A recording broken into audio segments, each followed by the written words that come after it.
อบนี้เหรอพวกเราจะทำให้มันจบเร็วที่สุดเหมือนกับตอนที่เราเป็นผู้นำในรอบสวิตสเตจอย่างนั้น Hình như trí nhớ của các bạn hơi kém. Vừa nay đã từng tiễn các bạn về sớm ở pre-session ra. Woi beriak, lu aja kemarin kalah lawan Mayage. Terus, lu mau berharap menang lawan tim gua? Itu kemarin lu menang cuma hoki doang.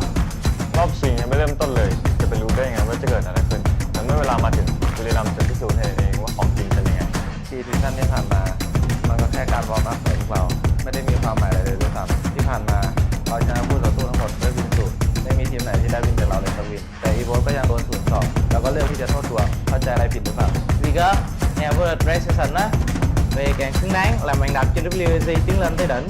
Woi WAG, banyak bacot lu aja kalah di kandang sendiri, gak malu.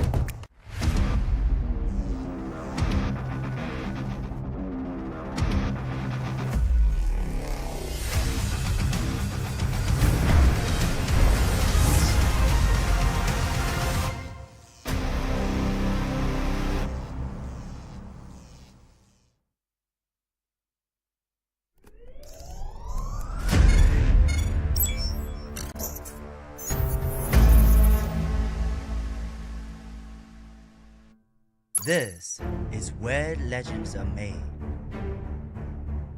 Only the strong survive on this battlefield.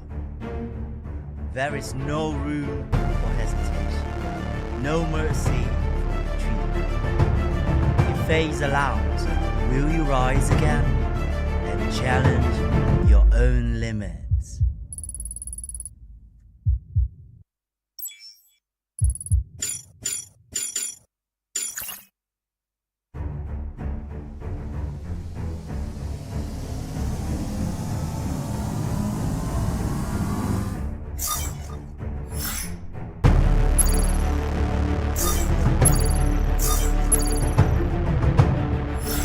Game on.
Vượt qua hàng loạt trận đấu nghẹt thở, chỉ còn lại 4 đội tuyển xuất sắc nhất khu vực Đông Nam Á. Những cái tên đã thực sự thách thức mọi giới hạn để giành lấy cơ hội chạm tay vào chiếc cúp tử chiến danh giá nhất. After countless of heart-pounding battles, only 4 elite teams survived from Southeast Asia. The true warriors who have challenged every limit for a chance to seize the most prestigious trophy of them all in our very first Clash Squad tournament. Đến từ vùng đất của những chiến binh mạnh mẽ, Thái Lan là đội tuyển áp đảo nhất của chế độ tử chiến. Họ đã sẵn sàng nghiền nát mọi đối thủ cản bước. Xin được chào đón team Falcons! From the land of fearless warriors, Thailand, the most powerful team in Clash Squad mode, fueled by power, pride, and a hunger to crush anyone who stands in their path. Please welcome Team Falcons!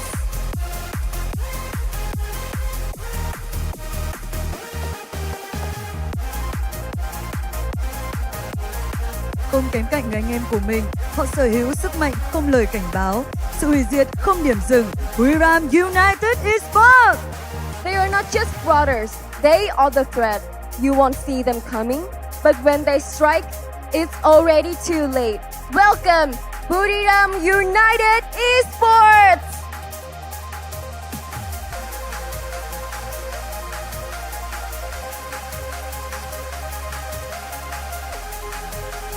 Đại diện mang dòng máu bất khuất từ xứ sở vạn đảo Indonesia, chủ nhân của những pha tử chiến đỉnh cao. Hãy cùng chào đón Esports Divine! Hailing from the land of 1,000 islands, carrying the unbreakable will of warriors, the kings of clutch plays to its best level. Give it up for Esports Divine!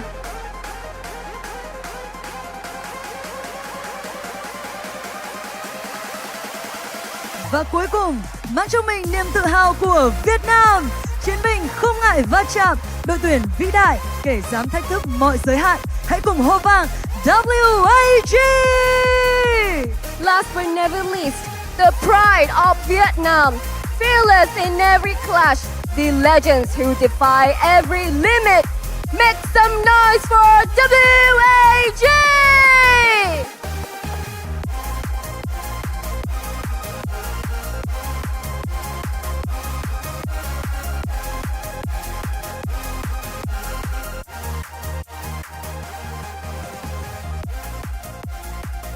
Hello Free Fire Gamers! Xin được chào mừng tất cả các bạn đã cùng đến với vòng bán kết của FFWS SEA 2025 Spring. Và chúng tôi là Minh Anh và Yusun đang cùng nhau có mặt tại thủ đô Hanoi, Việt Nam. Survivors, welcome to FFWS SEA 2025 Spring for the Clash Squad mode.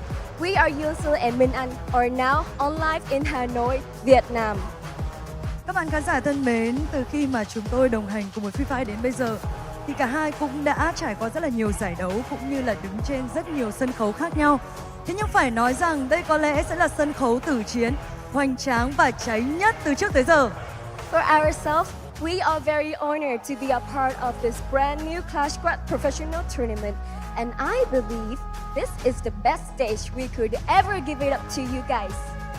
Các bạn thân mến, vừa rồi thì chúng ta đã được chứng kiến sự xuất hiện của 4 đội tuyển mạnh nhất chế độ tử chiến.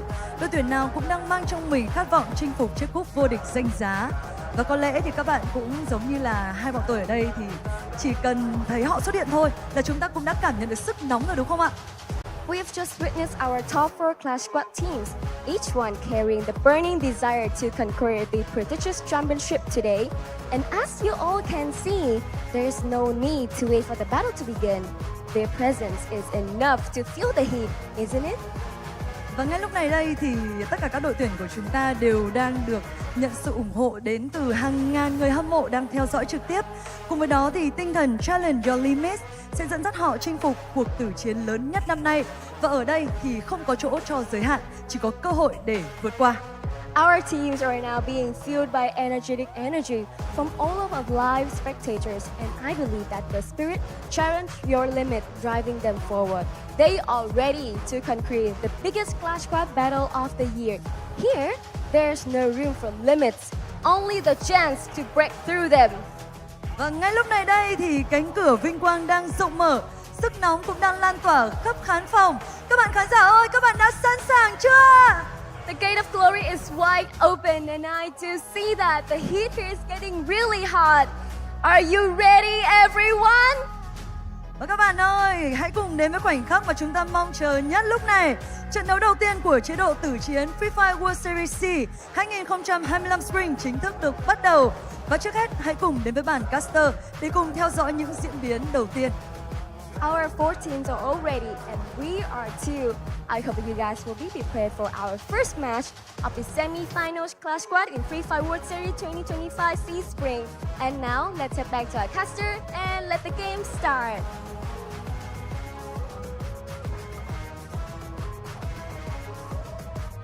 Ladies and gentlemen, welcome to the show, and thank you, Yoon Sulan Minan from Vietnam National Convention Center in Hanoi. This is a Free Fire World Series Southeast Asia Spring 2025 and its Grand Finals weekend, and we are kicking things off with Clash Squad Mode Grand Finals. 4 teams will collide. Only one king will take the throne. The only question is who will bring it home. I am Neptune the Gentleman Garcia, together with my brother, the Mustachio AJ. What a day, Neptune. We are all excited to be here. It's Clash Squad time for the first time ever on a grand stage like this. And just like Yunsol said, no better place, no better time. Now is the moment for these teams to rise up to the top and to grab it. But of course, I hope they've got enough energy. If they do not, then our grand sponsors will be more than happy to lift them up to the top, right? We welcome Red Bull as the official energy drink partner for both the spring and fall FFWS SEA 2025 seasons. And this is what they are all playing for. A massive prize pool, and the champion, just the champion, walks away with $30,000. And even if you are loser, you want to say, you walk away with $10,000. I don't think anybody loses here, Neptune. Yeah, definitely. I mean, definitely those who strive and claw their way into the grand finals are not losers, especially when it comes to the prize pool. And for those of you who are just jumping in for today and haven't watched really what happened in terms of Clash Squad, they started off with the Swiss stage format, where those with the same winning standings will be going against each other. And for those who had two losses already, they were eliminated, and those who are remaining for the semifinals of 2 semifinals that we have, those are the teams that will be playing for today. Yeah, absolutely, man. And of course, tournament format-wise, today, semis and grand finals, you get a total of 3 series. Semis 1 and 2 will be best of 5s, and the grand finals will be a best of 7. If you thought day 1 of Clash Squad was long, today is going to take on a whole new phase. And of course, the one unique active skill rule still applies. The only difference here, as opposed to Battle Royale, is in a game, you've got 2 teams, a total of 8 players, and you can only have 1 active skill running at the same time. So 1 Tatsuya across 8 players. So you're going to see 8 active skills out there in each and every single match. Exactly, and there's also a ban stage right there, so not every active skill will be available. And well, that's one thing that really excites me right here on how the teams have been playing it with advance and picks, and how they change things when it comes to that. But going over to what happened so far in Clash Squad bracket, earlier it was just all those numbers, but now we have the teams as well, the journey that they have before they got into this playoffs. And well, Buriram United and Team Falcons has managed to take the top spot overall, didn't lose any of those series. But for Evo Divine as well as WAG, especially for WAG, they have really went in, take the distance to be able to get to this level. Yeah, absolutely, man. WAG, the last time in the preseason, we saw them tied with RRQ for the 3rd to 4th spot. And, you know, obviously they were going for the trophy back then as well. They couldn't go as far. But their opponents, Falcons, they were the champions of the FFWS SEA 2025 preseason Clash Squad. And Limit was their MVP. Speaking of Limit, this guy has, you know, broken the limits of the whole squad called Falcons. And he has added so much of flavor with his sniping capabilities. But of course, that's going to be for series number 2. They're going to make us wait for the great one. But of course, it doesn't mean series number 1 is not going to be fun. We have got Buriram United Esports taking on EVOS. Now, EVOS in the preseason didn't even qualify for Clash Squad, Neptune. And on top of that, Buriram, they couldn't even get to the finals, right? They kind of ranked in 5th to 8th. They walked away with not anywhere near as much cash as we do have in this prize pool. So from that factor, EVOS might have a 50-50 chance against Buriram, because yes, you might be a beast on Battle Royale, but in Clash Squad, the story kind of changes just a little bit. Exactly, and that's where the adjustment, where the study, the homework is important. Some of the teams right here really changed so far. comparing to when they started it off on that Swiss stage, like EVO's Divine per se. Yes, they were winning some of the engagement in the beginning, but when they went against Bermuda United, they were losing 6-2, 6-3, and this is a rematch. This is a chance for them to really get back up. But talked about like homework and study, like Bermuda United and Team Falcons, we don't have that much details. We don't have that much numbers, VODs to watch, to study their trajectory, their movement in every map. But for EVO's Divine WAG, that's the disadvantage that they have, because they might have pulled out a lot of pages from their playbook that will show what tactics can be countered by the top dogs. Yeah, absolutely, man. And of course, as far as Buriram and Falcons are concerned, they are of the opinion that you don't really need to know our tactics, because you are not going to survive for that long. We're going to go out there, we're going to play a couple of good games, and you're going to get kicked out of the competition whilst we move on to the grand finals. Of course, that's what they think. And I think the underdogs will have a lot to say about that, right? WAG as well as EVOS, I think they have been very, very impressive with EVOS kicking out their big brothers. EVOS kicking out the team that was ranked second at FFWS Global. So I think EVOS has grown so much together as a squad, and this is their moment to go out there and shine. The only problem is I've got too many favorites in this Clash Squad competition. All 4 finalists, I love them. All 4 finalists, I would like to see them be champions. Unfortunately, there can only be one Neptune. Yep, definitely only be one that will be taking that championship trophy for Clash Squad. Now, as we are setting up on how this is, I want to point out as well on how well they are positioned in, I would say, in great performance against the other team, and how wowed I am wowed really with what the stage has to offer right here.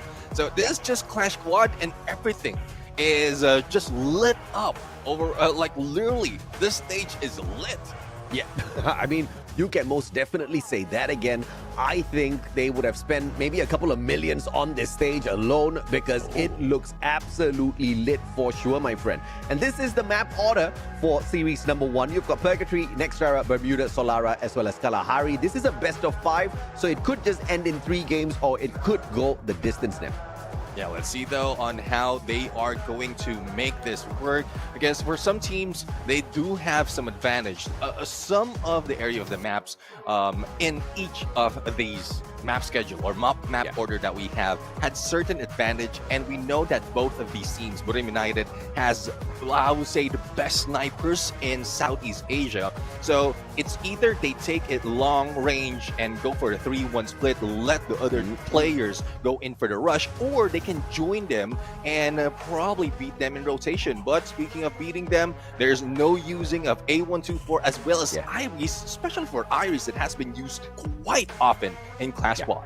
Absolutely, man. And of course, obviously, the EVOS Divine does not want to allow Moshi to bring in this Iris and wreck their world when those glue walls come into play a little bit later on. And Buriram United Esports with the first pick on the Steffi, and we understand that the bomber on the side of EVOS Divine is trigger happy with those grenades, man. I mean, he just keeps chucking them across the battlefield, and a majority of those times, you have seen many players fall to those grenades. So this is a very good pick coming through from the side of Buriram United Esports.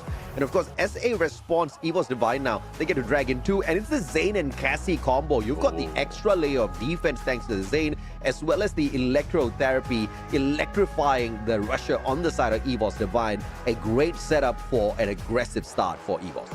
Yeah, I'll see though on what Jonah and Moshi will be using right now. With Iris being taken out, I think there's a very minimal approach that can be used. He might be able to take that Santino. A lot of snipers has been using that, especially with a quick reposition, and there it is. And Jonah with Dakota. I mean, as a team captain, as a leader, the one that is calling the shots, it's good that he had that extra vision, the Aurora vision that Koda has to offer. Absolutely. And Jonah is kind of like a support backup player for the squad as well. So getting that extra bit of information on the position of the EVOS Divine players, especially in a game like Clash Squad, because the map itself is so small when we first kick things off. So you're instantly going to get that info off of your opponents. You're going to get that extra speed boost as well to get closer to them or to get closer to your team members if trouble is breast out there in front of you. So great pick coming through here from the side of Buriram United Esports. And like you mentioned, that Santino on the side of Moshi is going to be a huge game changer for the repositions. But Evos Divine with a double pick, Homer and Ignis. We've talked about this Ignis many times before already. Neptune, you know, in the past, I wasn't too big of a fan of this Ignis because I was just thinking of it from a damage perspective. But these players have shown us how Ignis can be used to block off information as they rotate into position. It's like as if you're putting out a smoke wall in front of you. Yeah, exactly. I mean, it covers whatever it is, the small openings that there are, and especially when you have good snipers on the other side, because that's where you get hit in the initial part when that curtain opens up for the team. So Ignis can be used in that perspective as well, and as well as when they go in for a rush, because once that wall has come up, you wouldn't know exactly how many is going for the rush against you, but surprisingly, Get High using that Oscar, I was expecting that he'll be using that clue, but I guess with the coda, that's already information for them, and Oscar will help them with a little bit of a glue wall breaking, as well as a rush factor that will be joined by the Steffi that is being brought in by Wasana. Yeah, absolutely, man. And of course, I would love to see the amazing engagement between the snipers of the two squads. We're talking about Rasya, we're talking about Moshi, and obviously Rasya has been that kid who has made so much of noise, and Moshi has been that guy who has always made so much of noise in the world of Free Fire. An absolute delight to see these two teams go up against each other. Of course, a little bit of a heartbreak by the end of the series, because once again, the loser goes home. Well, technically not home because they're in Hanoi right now. The loser does not get to proceed on to the grand finals. They'll have to sit by the sidelines and watch somebody else get a chance to play for $30,000 US. Oh, definitely. I mean, that would be heartbreaking. There's no more second chances for the teams that are not winning. I at some point, I hate to use the losing word, but the non-winners, I would say. The non-winners will, well, it will be heartbreaking, but we already mentioned that in terms of prize pool, they have already taken a bigger piece of the pie compared to those who have eliminated. And it's not just Clash Squad journey, how they got here, especially from Battle Royale, the top 8 from phase 1, that is how they got into this. So it's not just like you being present and you're already available in getting that prize. You still, they still fought hard for it. Yeah, absolutely, man. And of course, by the way, we were just kidding, all right? We didn't spend millions on that stage. It was the creative team's amazing handiwork that made all of that possible. I'm still in awe because some of the graphics on the screen, you can see that 3D-esque effect. And, you know, props to the Garena team for pulling this off. Props to the vendors as well for taking that vision and, you know, executing it with such brilliance out there. I'm a little jealous we don't get to be at the stage, but it's all right. We get to watch all of this beauty from the screens here right in our home. So I'm a little comfortable. I'm wearing my shorts. You guys can't see it yet. That's one of the perks of working from home. Yeah, that is. I mean, just have matching jackets right here, and that's one thing. I mean, at least we look presentable at this point. But anyways, I mean, I got my hair and all, you know? Yeah, I mean, everything looks fine. Even in our background, I just noticed this. I mean, it's not intentional. I know I changed my background a little bit, but it's like a mirror of what you have on yours. Except that I don't have no katana, right? And you don't have no spinning Mr. Yeti up on your, all of your Red Bull cans. But of course, you know, it's going to be a truly, truly exciting day, but it's going to be a long one for sure, because I do not expect the series to end fast. I think we have got very hungry teams out there in the first battle. I mean, both the series in the semis, you've got the top dogs going up against the underdogs. You have got teams who have got a little bit of experience there. You have got Falcons, who are the reigning champions from the preseason Clash Squad. And, you know, your MVP Limit, who is one of the best snipers out there, taking on WAG in series number 2. So that one's definitely going to be a cracker. And then you look at Vietnam, and you look at how good WAG is, they've always been phenomenal. People have always been in love with this squad. But now they get to play on home ground. They get to have that extra injection of confidence in them because the voices of the masses right in front of them is going to be spurring them on them. Exactly. I mean, the energy that's coming from the fans, the comfortability, like there's not so much of tension and anxiety, pressure, I would say, especially if you're playing away from your home soil. So that is what the advantage of WAG is. But again, it still goes in based on their tactics on the battlefield. And we know how Clash Squad is also, there's a chance as well that you can get momentum in every matches. You know how like you lose economy every time you lose. And I'm expecting that in terms of averages, this team might, like depending on how they go in and start it, but this teams might be ending it on 6-4s, 6-5, well, not 6-5 definitely. I hope not 6-5 because again of that winning factor, because of that like momentum factor that Clash Squad has to offer. Yeah, I wouldn't mind a 6-5 sort of a scoreline, mainly because, you know, I would love to see a mega reverse sweep, right? Imagine one team kind of pulling ahead with 5 rounds in the pocket already, and then you've got this amazing comeback out of nowhere, just when you thought the team was about to get knocked out.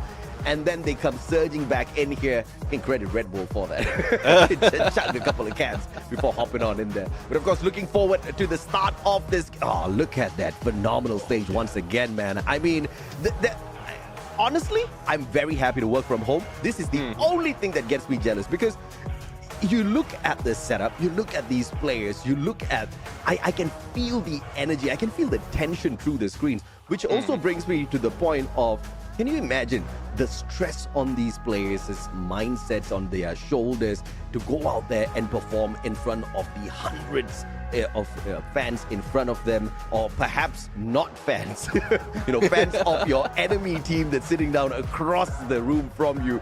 It's definitely going to be something that will require a lot of mental fortitude to get through.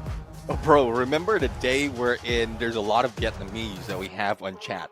and that from that alone, you can feel the energy of how Vietnam or what Vietnam has to offer in terms of fan base, and like being in front of them, all those, I would say, hurrah as well as boos will be felt, will be heard by the other teams. But right now, I guess it's a good starter that we don't have representatives. We don't have teams coming from Vietnam just yet, and I don't think there's not so like there's so much of pressure on them. But we also have noticed from before they jump into the grand finals, they also have their like specific space in their own region wherein it should feel like they are on the same stage that we have right now. Well, sort of. Yeah, I mean, for sure, right? And you look at Wasana just kicking back, man's just waiting to slay. And I think he is going to slay because you see, at the start of the season, when the meta switched over to the M590, Wasana was not hitting those numbers, right? He was not bringing in the eliminations. And then we saw the rehearsals. I think Wasana has been spending many a days, many an hours just going in there and jumping up to the top and saying, you know what, I am going to master this shotgun. And that's the kind of drive you want to see in these pro players to bring this team, to bring their own teams up to the top, right? Moshi's like, bro, bring the fight, man. I cannot wait to slay. But, you know, going back to the topic, Wasana, I'm looking forward to some M590 plays out of this guy. I think it's going to be a cracker. I can't wait to see that. Yeah, definitely. I mean, it's M590 that has been a meta, but it's up to how they position themselves as well. I don't think Wasana, for the picks that he have in the active skill, does have that rush factor.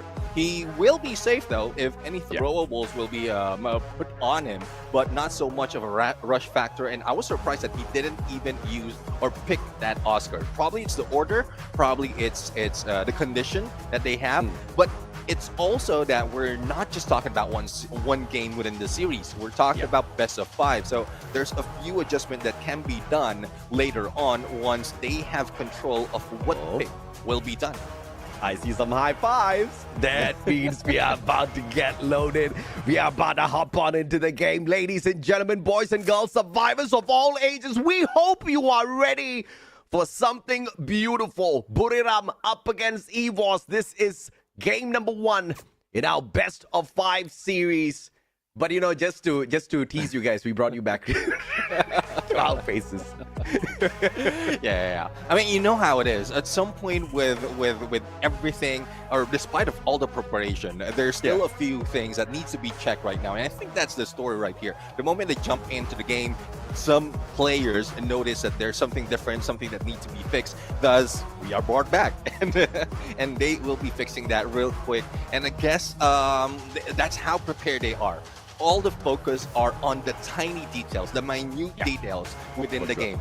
If there's a little lag, they will they will report it, and that's how prepared they are. Yeah, and well, quite honestly, I don't think the match was supposed to start, and I think I called the cue wrong, so apologies, guys. I was just teasing, okay? I was just teasing the broadcast team. I was just teasing the producer. I didn't expect them to listen to me, but my apologies. I hope I didn't get you guys too excited, but you should be excited because this first series is most definitely going to be a cracker. I'm expecting EVOS to come out of the gates bursting, but it's going to be a matchup that is going to be heavily dependent on the performance of the snipers. And of course, because, you know, when we kind of take a little bit of a flashback to how EVOS qualified, initially, EVOS was not doing too well up until the point where Rasya figured out, all right, you know what? I need to get up close and personal with my opponents because staying away from the rest of my team members is not really helping EVOS take these points, take these rounds. And that kid took the initiative to step it up. And the moment he did that, the game instantly changed over for EVOS, right? So I think this is going to be really important for him, really important for both teams to see their snipers on point from the very first game. Exactly. I mean, even in Battle Royale, whatever they learn in here or whatever they are learning from Battle Royale can be applied in Clash Squad if in case they are not like the performance that they have on the 3-1 split with a sniper on like far away from the rest of the team is not working for them. They can apply what they have, as you mentioned, Russia joining the group and going in with the full rotation of the team in case of those CQC. So it is quite viable. We've seen Buriram United does that plenty of times, and I guess that's one thing that the Wonder Kid really needs to adopt as well. If he is looking forward to go on a sniper battle against Moshi, then he needs to at least play the same way that Moshi is playing, so that it will be on even ground between them. Yeah, absolutely, man. And Rasya kind of living up to his name, not in its truest essence, but Rasya, get it? Sorry, bad jokes. You're gonna hear some bad jokes today, guys. It's gonna be a long day. But you know, as we kind of ramp the day up little by little, oh man, look at those red gold cans on the table. I want some of those. We've got a little bit of a technical pause here. Bear with us. It is a little bit of a delay, but it's not something that we're going to complain about too early, because I would rather see this delay, this technical pause at the start of the game rather than, you know, somewhere halfway through when we are already super excited, the points are up high, you know. So this is still a good situation. I'm looking forward to seeing exactly what these guys will be able to do. Of course, now let's talk a little bit about some of the other aspects here. Let's look at Buriram. Buriram has not been hitting the high numbers even in Battle Royale. Yes, even as I say that, they were somewhere at the top of the leaderboard for BR to qualify for this Clash Squad by the end of the day. It took them a little while as opposed to RRQ to qualify for the grand finals of Battle Royale. But I think that was one of the biggest reasons was because they were not going all out. Or, Neptune, could it be because they're just not that threatening this season? Yeah, I mean, we've mentioned that the other teams has been performing quite well as from Battle Royale, and that is a possibility. They're not that threatening anymore because the horizon is quite level when we look at the team, when we look at who's going in for each engagement, they're not winning all of those battles at some point, even in close range. And we know how they are good or they are great in CQCs. They're still missing out on a few because the other teams are performing that well. So it's more of the roster change, probably how Russia has figured out how to take them down like one at a time. The other teams as well, coming from Battle Royale, has been that aggressor in most cases. Thus, I would say the slow warming Bordeaux United, because that's how they play in BR. They don't have that much chance on getting a lot of elimination anymore because it's only a few teams remaining, a few players that they have to deal with on each final circle. Yeah, no doubt at all. It's going to be a heated battle between the two, with the A124 and the Iris taken out of the equation. Moshi won't be able to snipe away at them as effectively in the later rounds, especially when EVOS tries to play those defensive glue walls, and the disability capability from the side of EVOS is not going to be a huge factor for Buriram to worry about as they go in there for those rushes, right? And you know, I was a little curious if or not we were going to get the chance to get Cruz here out on the battlefield. Unfortunately, we don't have the pleasure of seeing that. But of course, with this lineup, the main four on the side of Buriram should be more than enough to sort out EVOS. And of course, as I say that, by no chance, by no way do I mean Buriram is going to take this victory, because I think EVOS is going to go toe-to-toe with them for sure, all the way down to the end. Exactly. We've seen how Coachil and Aim God really goes in as a duo in engagement from Battle Royale and even from some of the Clash Squad mode that they played. And that's one of the threats that will need to be handled by the team right here of Buriram United. So let's see though if that is something that they can play out, especially when we are just dealing with the pistol round. Game number 1, round number 1, and we are in Purgatory. Let's see how it goes. And this a instant start here. You can see that electrotherapy working its magic already as the boys line up against each other. Ignis Firewall coming on through, and that allows EVOS to quickly cut the distance here.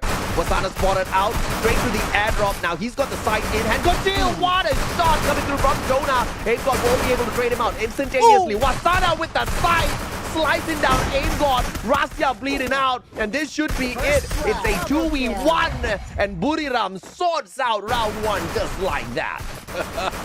I mean, I know he can rush, but with the sight up close and personal, that is deadly. And I tried that myself. It's difficult.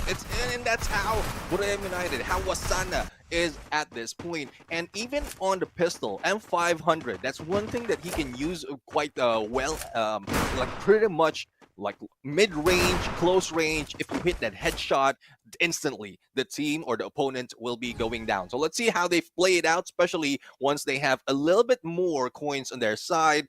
I saw Kingfisher from Russia as well, but let's see though if they can take it to the distance, because Ray is so far from the rest of the team. Well, if Russia has got that Kingfisher, that means no helmet, no vest, and that means danger zone, because obviously Buriram has got what it takes. But you look at the economy play here by Buriram as well, not force buying their weapons, the SMG, shotguns, assault rifles, just going in for the M500. And you know the confidence in terms of the aim here. Should be able to pull something off. Mini Uzi up against the M500.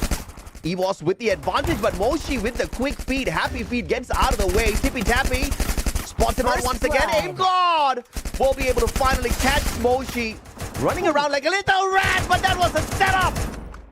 It was a setup. He was pulled out of the compound. Only Rasia left right here, and Coachil is bleeding out. Even with distance, he might not be able to deal with all 3 players remaining, and he just needs to time his approach. But we've seen as well how it was Jonah who had that Alvaro, if I'm not mistaken, who might be able to throw a few of those grenades on them or on him, and that would damage him a little bit more. Yeah, man, I mean, this is a tough situation for Russia. They force bought in this round. I don't think that was the best of ideas.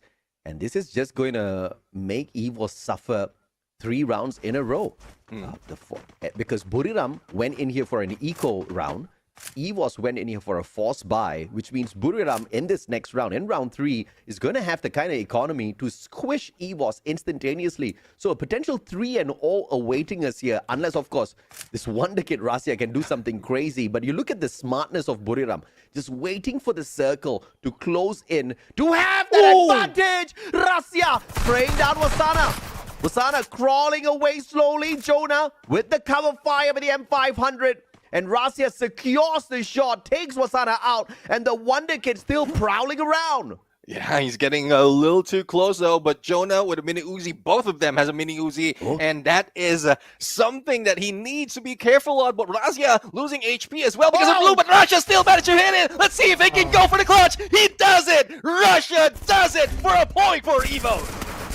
The Wonder Kid Rasia, 16 years old, whooping your 2-time world champs and teaching them. What a great lesson there by the child. Eco round Neptune, no helmet, no vest, just pure skills.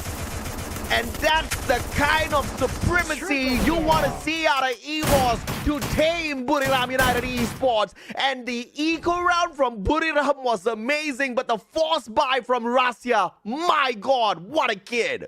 The confidence, the efficiency that he had right here, and still doing damage in the early parts. Now let's see though, because Moshi has a VSK already available, and also the M590 showing up, and this is something that probably Buriram United has been prepared of if in case they lose that round. But AIM got a little bit too close. There goes the flame, and AIM got almost being taken down, but they managed to take down Wasana rather, and Cold Shield goes for a first blood. Oh, GG, bro.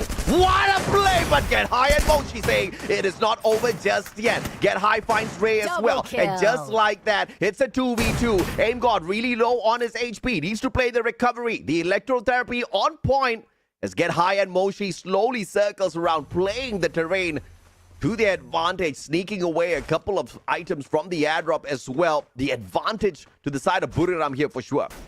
Let's see though if they can take that advantage up close and personal. Get High already in onto the flank, and we are seeing, but I guess there is a little bit of debacle right here. Everyone is on a pause, so let's see if this can continue on, because Evo's Divine as well as Buriram United is heated up to continue. Kochil, M590, he's one good shot, does manage to get the 50% clip, Get High down on the ground, beautiful teamwork, and EVOS, what a back-to-back. I am in absolute disbelief, because what should have been a 3-0 is now a 2-1, and the advantage to EVOS, all because of the Wonder Kid Rasia. Neptune, did you expect to see that? I mean, not really, not really that much of a clutch. I know that he will be performing, but not so much, especially going solo. And we were expecting that close range, he might not be able to make it, but let's not underestimate the Wonder Kid. He would not be titled the Wonder Kid if he cannot do those wonders. No, I mean, everybody bowed down to Rasia, man. This kid is a true ambassador for Free Fire, you know, at such a young age, picking up the game and go a true hustle. He has shown us true hustle in the world of mobile esports, right? To be able to master it at such an age, to be able to get to this stage, the moment he qualifies to play for an official tournament because of his age, to come in here and make so much of noise, not just so much of noise, but to come out of the gates bursting and to dominate a 1v3 up against the 2-time world champs, Buriram United Esports, is no joke. The spray down onto Wasana, the follow-up, all with the woodpecker, no helmet, no vest. that I cannot believe that's what we just saw. Yeah, I mean, even I was allowed. I think I overstepped in my role out there, but because of the hype of what Rasia has brought in that final moment. And that was a 1v3. The position-wise has made him get that knockdown. And then up close and personal, I was expecting the mini Uzi can do its work, but no, Rasia just managed to sue against them. And let's see if they can repeat that right here, because they do have the advantage in terms of economy. Now you've got 3 Deagles and a mini Uzi on the side of Buriram. I did manage to see a couple of assault rifles there as well. So Buriram might be, or did they actually sell those guns back? Yeah, they actually sold their guns back and decided to go for yet another eco round here. Well, the previous eco round did not do them well at all. Now Buriram looking for a clutch round as Get High gets tagged up. Jonah with a long rotation round. And the Deagle in the hands of Buriram works just as fine as an assault rifle. In fact, it actually gets the job done a little bit more faster. If you get a headshot, your opponent's definitely going to be bleeding out on the ground. But 2 shots to the body should still be able to get the job done here. But you want to compare that up against Rasia's VSK and Ray and Kochil's M590. Obviously, in a CQC, Buriram is going to be in a little bit of trouble. Yeah, I'll be hearing pop, pop, pop right there once Aim God, Ochil, and Ray rushes in. And thus, like the delay in the rush coming from Buriram United. Wasana right now will be caught out in that flame with that Ignis, but position has been known already. And let's see if Wasana can hit one, because so much more of cover has been set up by Evo Divine. Yep, all right. So just teasing the players on the side of Buriram with that firewall. And Ray looking for a headshot. M590. Nice grenade's going to be laid out first. Oof. Beautiful spray down. M590 does its work. Jonah extinguished instantly. Moshi with a sliver of health now. Aimbot circling around and finishes the job. A 3-1 lead now. EVOS is not allowing any breathing room here for Buriram. Let's see though if they can cut off any more oxygen from Buriram United, and how can they resuscitate themselves in the side of BRU, because if they play this economy even longer, they will be suffering it. But 3-1 against, I would say, the 11 rounds that we need to fight again between these teams. I guess there's plenty of time for them to work it out. But now they have the weaponry that they need. They have the M590 AWM coming from Moshi as well. So I guess they are set up this time around. A great position by Moshi instantly. AWM in hand and the high ground to match it as well. Wasana with the smoke. Looking for the airdrop. Ray responds with a grenade, which tags up Wasana. No full damage done just yet. And will be forced to use that Steffi. Active skill popped already to evade from that frag. And Wasana gets to the airdrop.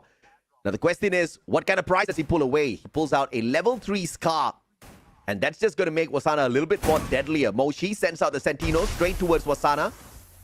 And could make this into a 2v1 up against Ray in a couple of seconds. Yeah, let's see though. I mean, that's a good pass as well if he will be able to get that Scar onto Moshi's hand. He will have the capability, but there goes Rasia being taken down with a God Nade coming from Jonah. And here comes Buriram United for the rush. And it gets tagged up here. Beautifully done by Rasia.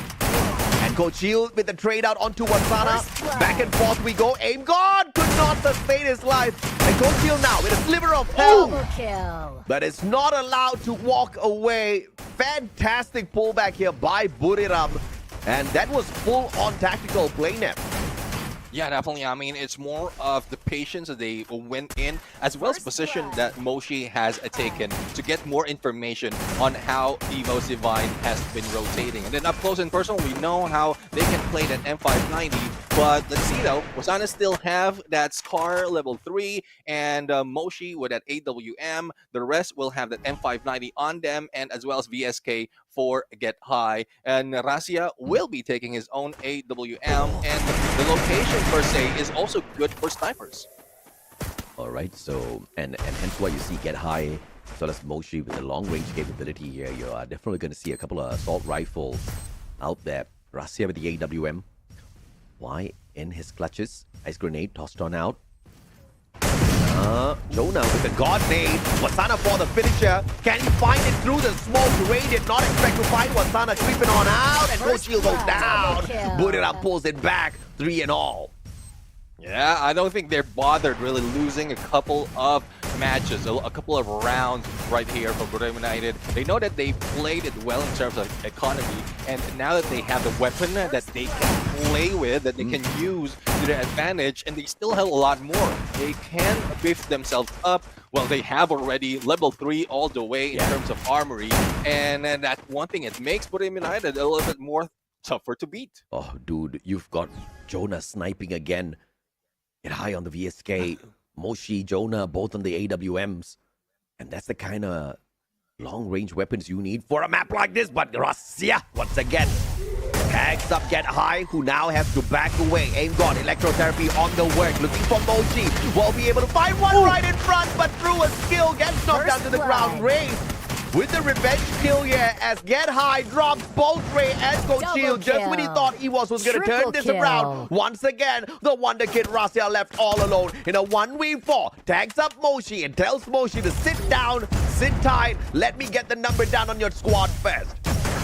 Yeah, he's getting the damage, but not so much. And he's going back to his old way. Oh, yeah. Keeping distance from the rest of the team. He doesn't have that Santino anymore to go in for a quick rotation with the rest of Evo's Divine. Thus, he's always being left behind. And you know how it is in up close and personal. And we saw as well how they weave in through those opponents, those Evo's Divine players that's already in the front line. And that's how Bermuda United usually do it, even in Battle Royale. My goodness me. This is Clash Squad played at the highest level imaginable. Everybody respects Southeast Asia for the kind of squads it lines up all the time on the global stage. And this is the kind of ferocity. Wasana dangerously close to the players on the side of EWOS. M590s in their hands. Wasana, what a tag! Jumps on in. Moshi does the follow-up from the other side. And Get High pushes on for the long side. Wasana, just like that. Buriram on their way back in here, but Trey down. Tagged up by Aim God. Russia with a shot onto Jonah from afar. In a 3v2 now. Recovery is quick for the two-time world champs. And the smoke blocks out the sights of Russia. Yeah, let's see though if he can survive at this point. And all sides covered already. Moshe on the flank and a reposition can take down Aim God. One shot, two shot. He is down. And the rest of the teams for the cleanup. It is now up to Russia once again. But I don't think he will be able to pull up another clutch right here because the weapon is not proving to be enough for him. Dude, he brought who was that? Wasana down to 30% HP. He got the knock onto Moshi, and then he got eliminated. Russia is a monster. Russia is a different breed of Free Fire players altogether. He's not a pro. He's the god of pros at this point of time. I think he's running circles around the players on the side of Buriram. And the rest of the EVO squad members are not keeping up with Russia's gameplay. Look at the number of eliminations. Look at the number of assists. Russia's a beast, Neptune. I mean, definitely how we are seeing it and the numbers. But match point already for Bermuda United. Evo Divine needs to play it well, and Wasana has gone down to the hands of Russia. Finisher is needed right now, and that Flam Mirage has been put out. Aim God almost at a loss, but Get High goes down once again. Well, stopping them at that match point. You don't get to run away with this just yet, they say. And now in a 3v1, finished off by none other than Cochil, finding the captain of Buriram and keeping EVOS alive. Yeah, I mean, Evo Divine needs 2 more, making it 3 more to be able to get this win. Now let's see if that is something that they can pull up. But in terms of weaponry, I don't think they have delayed Bermuda United that much on what they can purchase in the M590s as well as AWM. They have saved up so much. They have won a few more matches to be able to get them. So let's see if Evo Divine can tie it off right now against Bermuda United. My God. What more can Russia show us? This time, he takes the position of Moshi on that high ground. Moshi trying to back up Wasana here, but the angle's just not going to work out for Moshi. Grenade flying wide on the side of EWOS. Firewall, Ignis doing his part, and now blocking out the sights of the players on the side of EWOS with those blue walls. And Jonah Get High, both going crazy. M590s in hand. And they will do a number. And once again, Russia is all alone. Yeah, all alone against 4, and I guess what happened there is Evo Divine managed to pull 4 snipers right here, but it didn't work for them. A lot of covers, and like Borem United was just too fast in reposition, making Rasia all alone right here. He might be able to take 1 or probably 2, but all 4, that would be a great story to tell if he can manage. Yeah, for sure, man. Oh, no, that frag is going to do a number on him and Jonah with a follow-up. And they will complete that match point into a Game 1 victory in this best of 5. Buriram takes the first one. Yeah, they take the first one, and it's very convincing as well for Evo Divine that they can bring it back. But I think that was just a mistake. They tried a long range, a slow engagement, but Borem United expected that they will be bringing that. Or they could have, like, Evo Divine could have read that Borem United will go in for a quick push. So I'm quite in a question why they have to bring all those AWMs for most player for Evo Divine, though they do have the M590s, but it doesn't work that well if they're setting up a long range initiation. Yeah, absolutely, man. And I think there's a little bit of a mismatch in terms of capability as well as teamwork on both sides, because Buriram working like a well-oiled machine and Moshi's just the backup player, and the backup player is a very capable one, right? And then on the side of EVOS, Rasia is technically the backup player sniping away from afar, but he's the wonder kid. He is the star of the gameplay on the side of EVOS. The Russians are not really getting the job done as required, and I think at this point of time, before we head on into Game 2, EVOS needs to figure out exactly how they can change the pacing of this matchup. Perhaps they want to slow things down a little bit, because obviously Buriram already gave them a clue as to what the gameplay is going to be like. Taking away that A124 from their clutches with that ban just meant that they want to get spicy, they want to get up into your faces, and the M590 gameplay is what they were looking for. Perhaps the counter for that is just slowing things down a tad bit, obviously with the shotguns as well, but maybe not rushing into Buriram in this game too now. Yeah, I mean, that's one thing. You don't want to rush against Borem United because CQC-wise, they just know how to position themselves. But if in case, because I was looking at it, I was looking at a little bit of how Rasia was playing that clutch, even up close and personal, and I'm just questioning why is he not using the M590? Because I'm pretty sure he can make all those headshots up close and not really relying on a double AWM. So if it's quick shots coming from 2, I mean, you don't have to reload and just spam it all. Yes, that's okay. But Clash Squad is meant to be CQC. So at least use a CQC weapon. Even if you are left alone, you have a chance to fight back. Yeah, even if he's not playing by the rules here of Clash Squad, the kid is still bringing in the numbers for the side of EVOS, right? I think they've got some sort of ideation going. The problem here is that idea is just not working out up against a team like Buriram. They need to switch it up. They need to either slow the pace of their rushes down, or they need to get their Rasia rushing into that fight as well. One of the two needs to happen. If not, we're going to see this one over by Game 3. And I don't like that, man. This is grand finals time. This is semis. And we need to see this one go all the way down, just because I want some entertainment here. Definitely. I mean, it is entertaining. I was surprised that the first game is that aggressive. The first game is not that intense.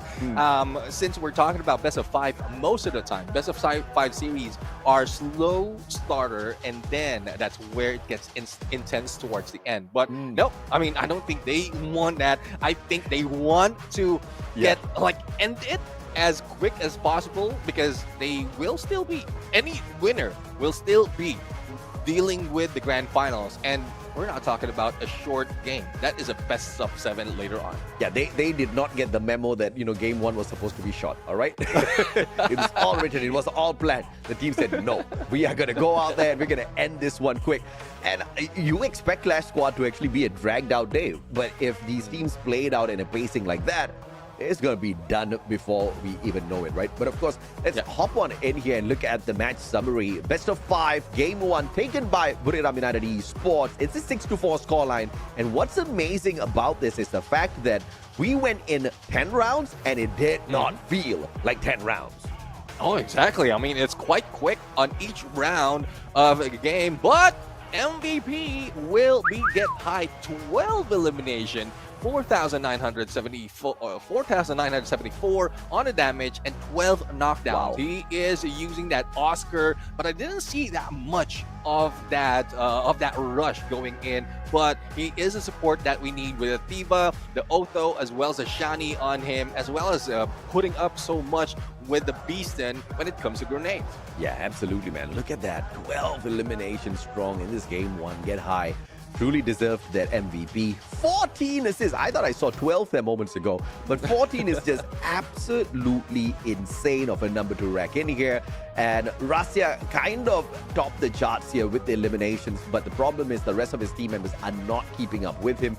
You cannot allow your backup sniper, who's supposed to be covering the rest of the team members from a high ground, to be walking away with the most number of eliminations here. It just shows that something is not working for the side of EVOS. Ray is not the kind that usually just clocks in a single elimination. Engot, Kochil, dragging in, I would say, average numbers, right? And on the side of Buriram, you see big stuff going on. But in the head-to-head between the uncle and the Wonder Kid, shout out to Vic for that one. Moshi with the 5 eliminations up against the 7 eliminations pulled up by Rasya. Even on the damage, Rasya wins it out. KD average, obviously, on the side of Moshi a tad bit because he lost those rounds much lesser. AWM damage taken up here by Moshi on the victory. So I would like to say the Wonder Kid won this first round in the head-to-head. Yeah, definitely. I mean, he's proving that he is one of the best snipers in Southeast Asia, and with these numbers, it is showing. But we'll have to see, though, if it will follow through later on, especially if they will change their pace. That's what we're asking for Rasya. Yeah. Like, they figured it out already. Probably they're just testing it out for round number 1, and then later on, that's when he joins the fray in terms of rushing in. So a lot of possibilities, a lot of potential of a comeback coming from Evo Zivine, but it will start off with what they're going to pick in terms of active skill. Absolutely, man. And I'm of a little bit of a opposing idea here. Neptune, I do not want to see EVOS rush on in there, because I think they'll be rushing into not a battlefield, but into a small little sardine can, which makes aiming with that M590 a little bit more easier for Wasana and squad, right? So I would love to see a little bit more of space between EVOS as well as Buriram, and EVOS needs to be the one to kind of dictate this space. I mean, just force Buriram out of their enclosure, force them to make a couple of mistakes, let Rasya get the initial pickings first before you rush on in there to finish the job. I think that's going to be much more impactful of a play on the side of EVOS, because the rushes on the side of EVOS opening up the gameplay is putting Rasya in a tight spot all the time. Multiple rounds, we've seen Rasya being the final survivor on the side of EVOS. Now it would be good to see a little bit of a flip there. Allow Rasya to get the initial shots, get the knock. If Rasya gets the first knock, immediately you're going to see Buriram scramble to pick up their player. That's when the rushes on the side of EVOS needs to be activated. I've got my fingers crossed. That's what I want to see. Yeah, I mean, let's see, though, if they can play that through. And it is a potential win for them if they can pull it off, because there's plenty of time, really, for them to wait it out. There's plenty of time for them to prep up the rush that will be done, especially if they practice so much of how each map is going to work. Each part of the map is going to work. So some is best for snipers, but some can be utilized as well so that they can pull those players out in the open, and then that's when Rasya, your sniper, will be able to hit. So it's depending on the planning as well as execution, but we are jumping in for game number 2. This time, this is Nexterra. Rasya also means secret in Bahasa.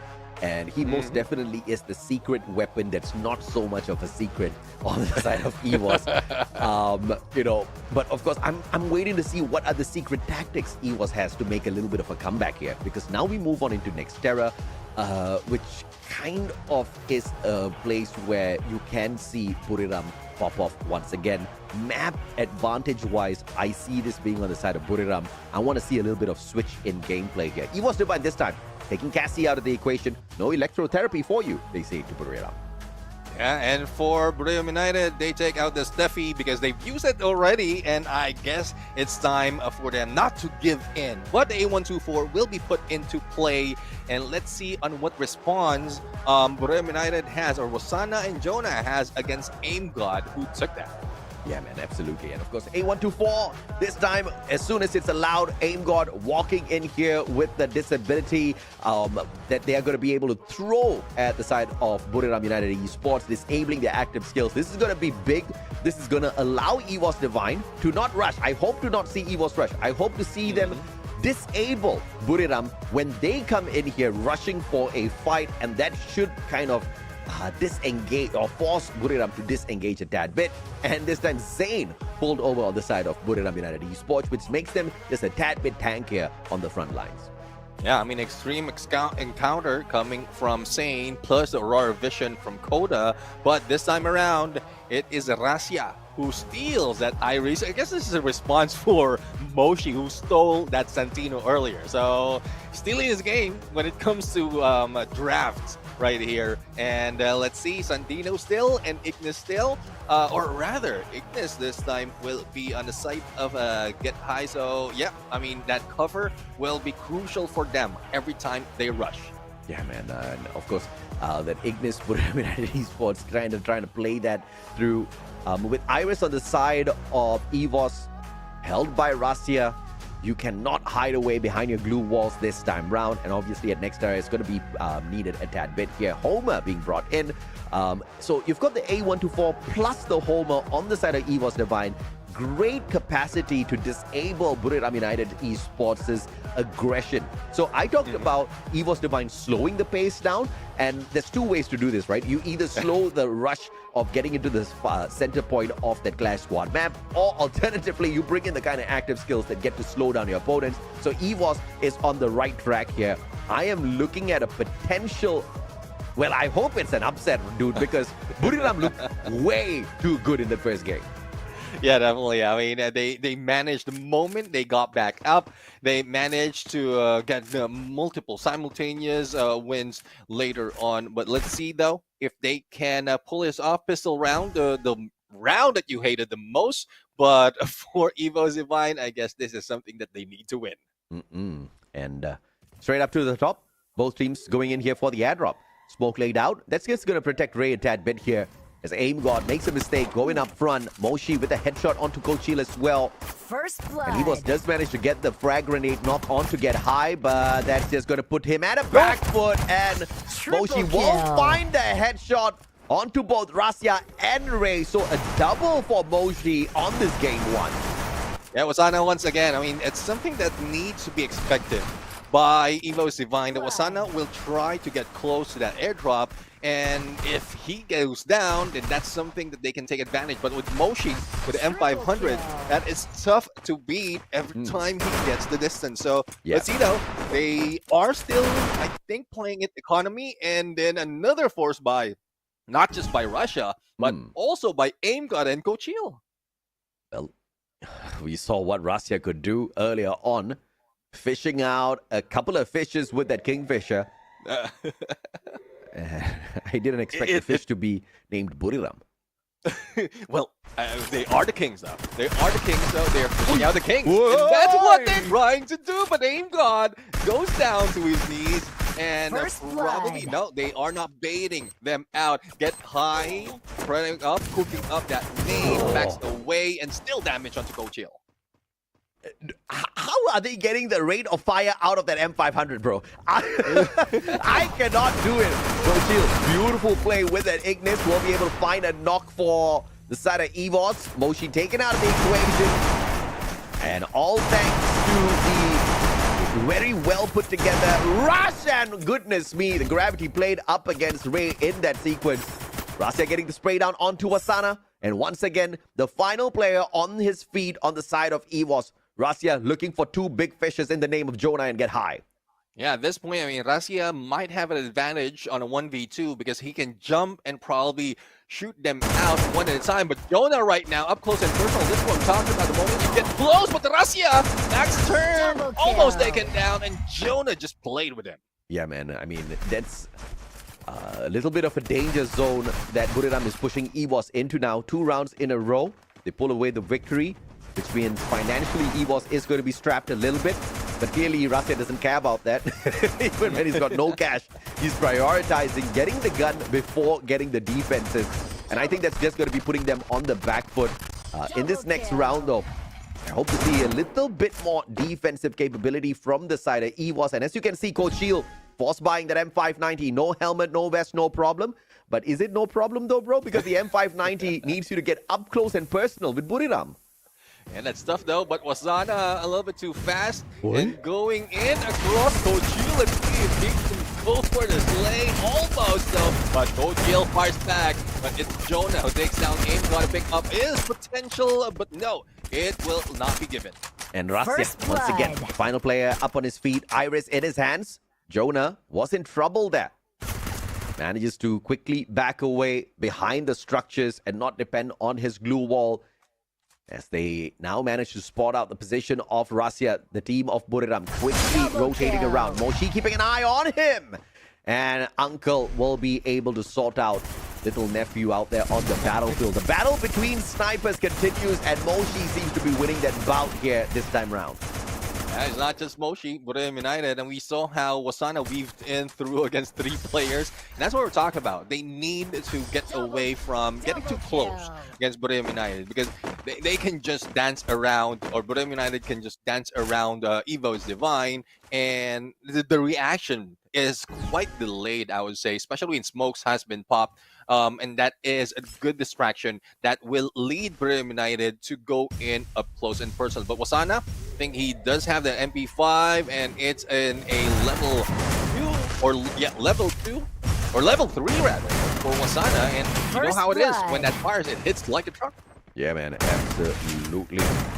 Let's see if or not the recovery can be made here by Buriram. Look at that, all players on the side of EVOS with a sliver of health.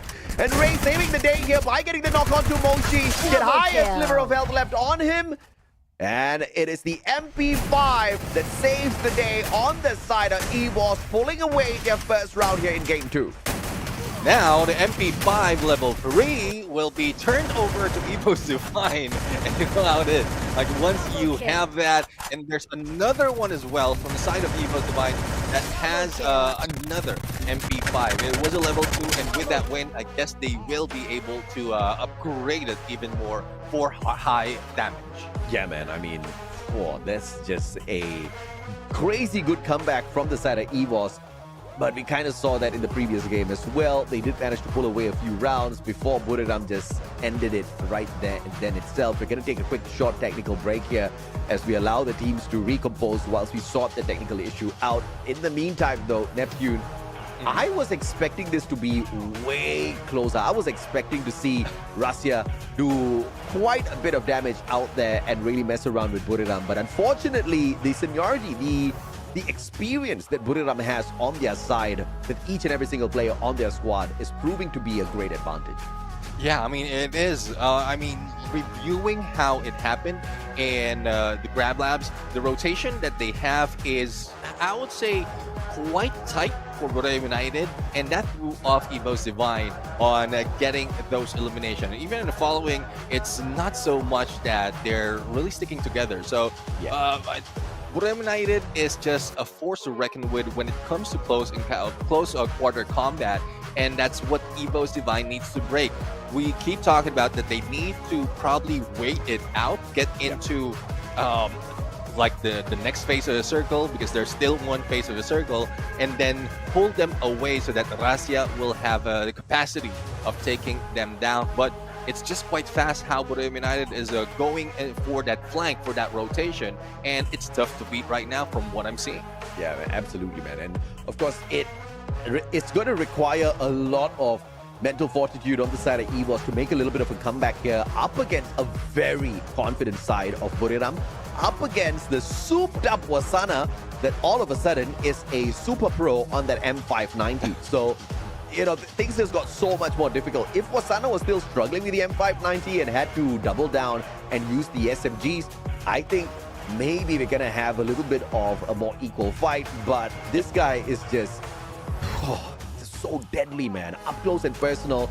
That shotgun ripping through the players on the side of EVOS. No wonder we keep seeing Russia as the final player alive. Yeah, I mean, they're just pulling Evo's Divine in, and then, like, again, Borneo United just knows how to play it up close. So, let's see. Let's see if they can turn things around. The game number 2 is not yet over for the series, and we just have to wait on how this is going to turn up. Evo's Divine managed to get a win. They will have advantage in terms of economy, but I think with the multiple wins that Borneo has as well, they can still manage though, but it's quite a double work, especially if those of you fans out there who know how Clash Squad works. That's something that you need to consider. Don't just buy and buy and buy, and then, or probably request as well. I keep asking, I keep seeing all those requests, and at some point, like, my heart is breaking right now. So okay, I'll give you that mushroom. I'll give you that armor. But it goes to a waste, though. Yeah, I mean, I always help my teammates out whenever they request for any items, because I'm like, okay, bro, you better suit up before you get out there so that I don't need to hard carry you. And if it's those mushrooms, I'm definitely buying it for them, man. I mean, you need the extra EP.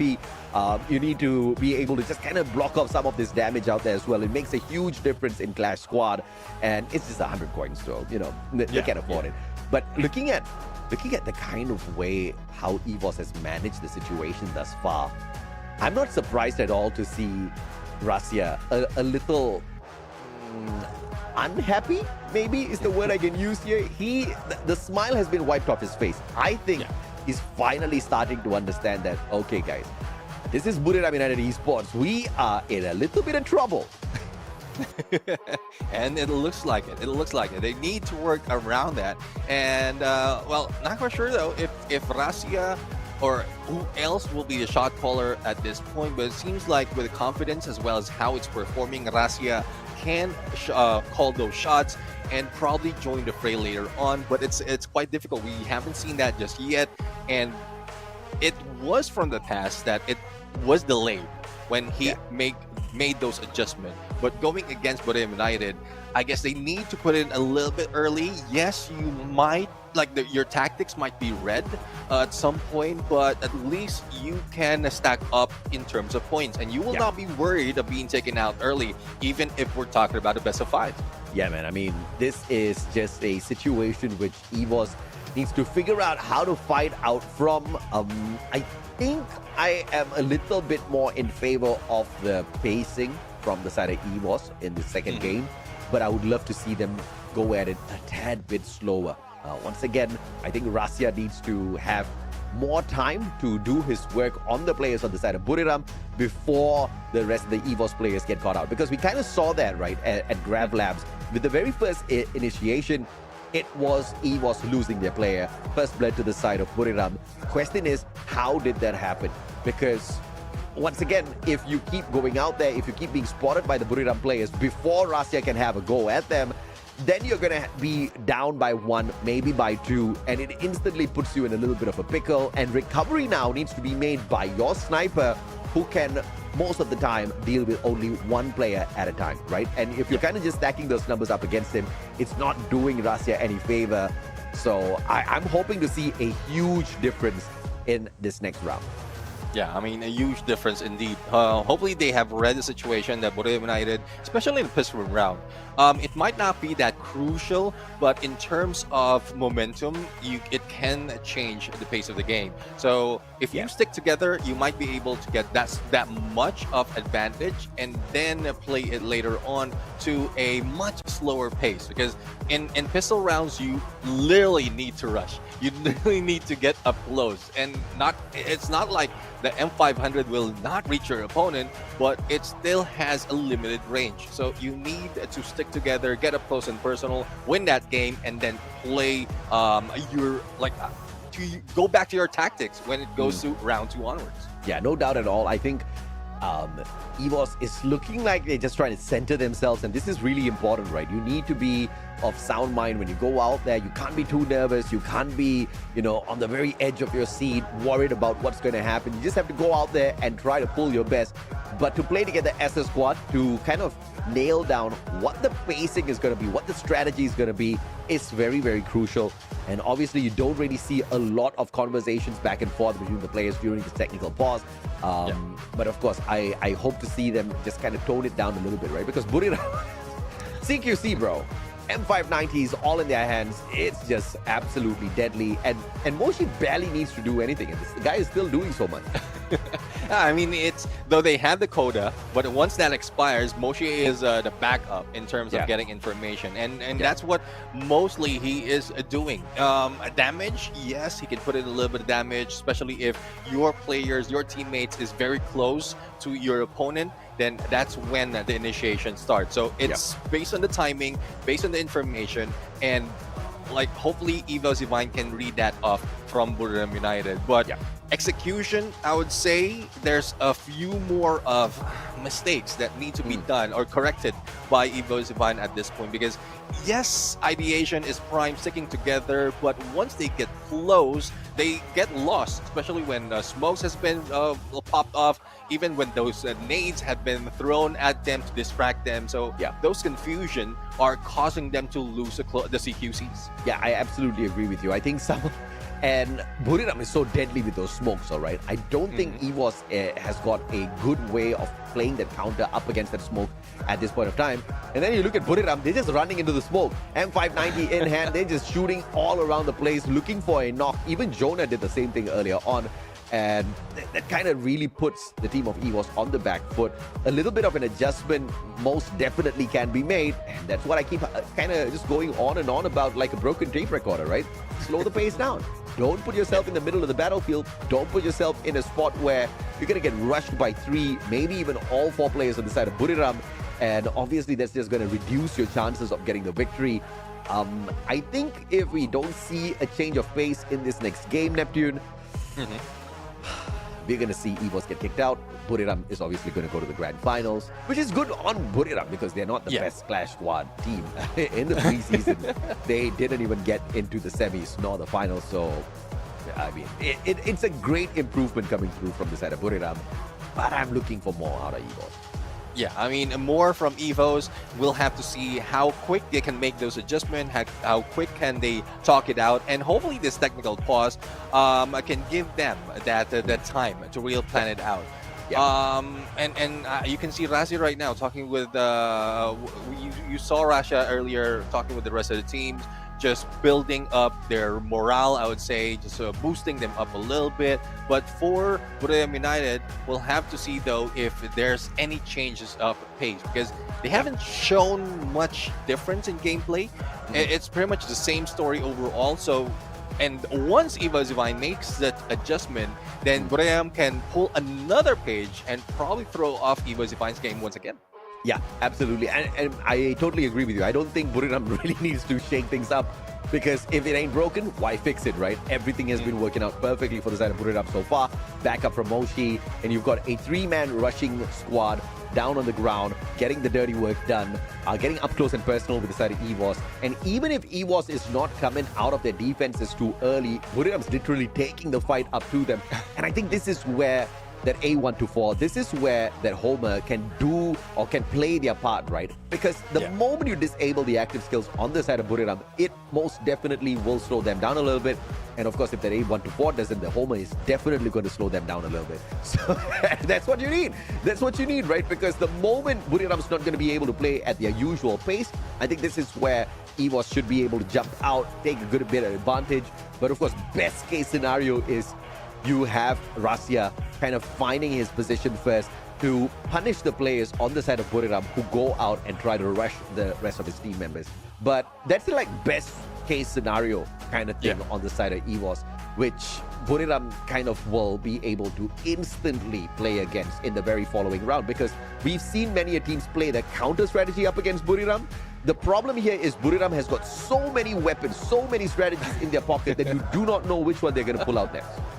Exactly. I mean, like what we talked about earlier. I mean, if they can counter the rush gameplay, there's another one that they can pull out, and round after round that might happen. And the points will just go out alternately at this point. But whoever makes the adjustment quicker will be the winner. And it seems like Buriram United, because they don't need to adjust it, and they can adjust, they can make all those changes that quick. We've seen it in Battle Royale. We've seen it in the early parts of Clash Squad as well.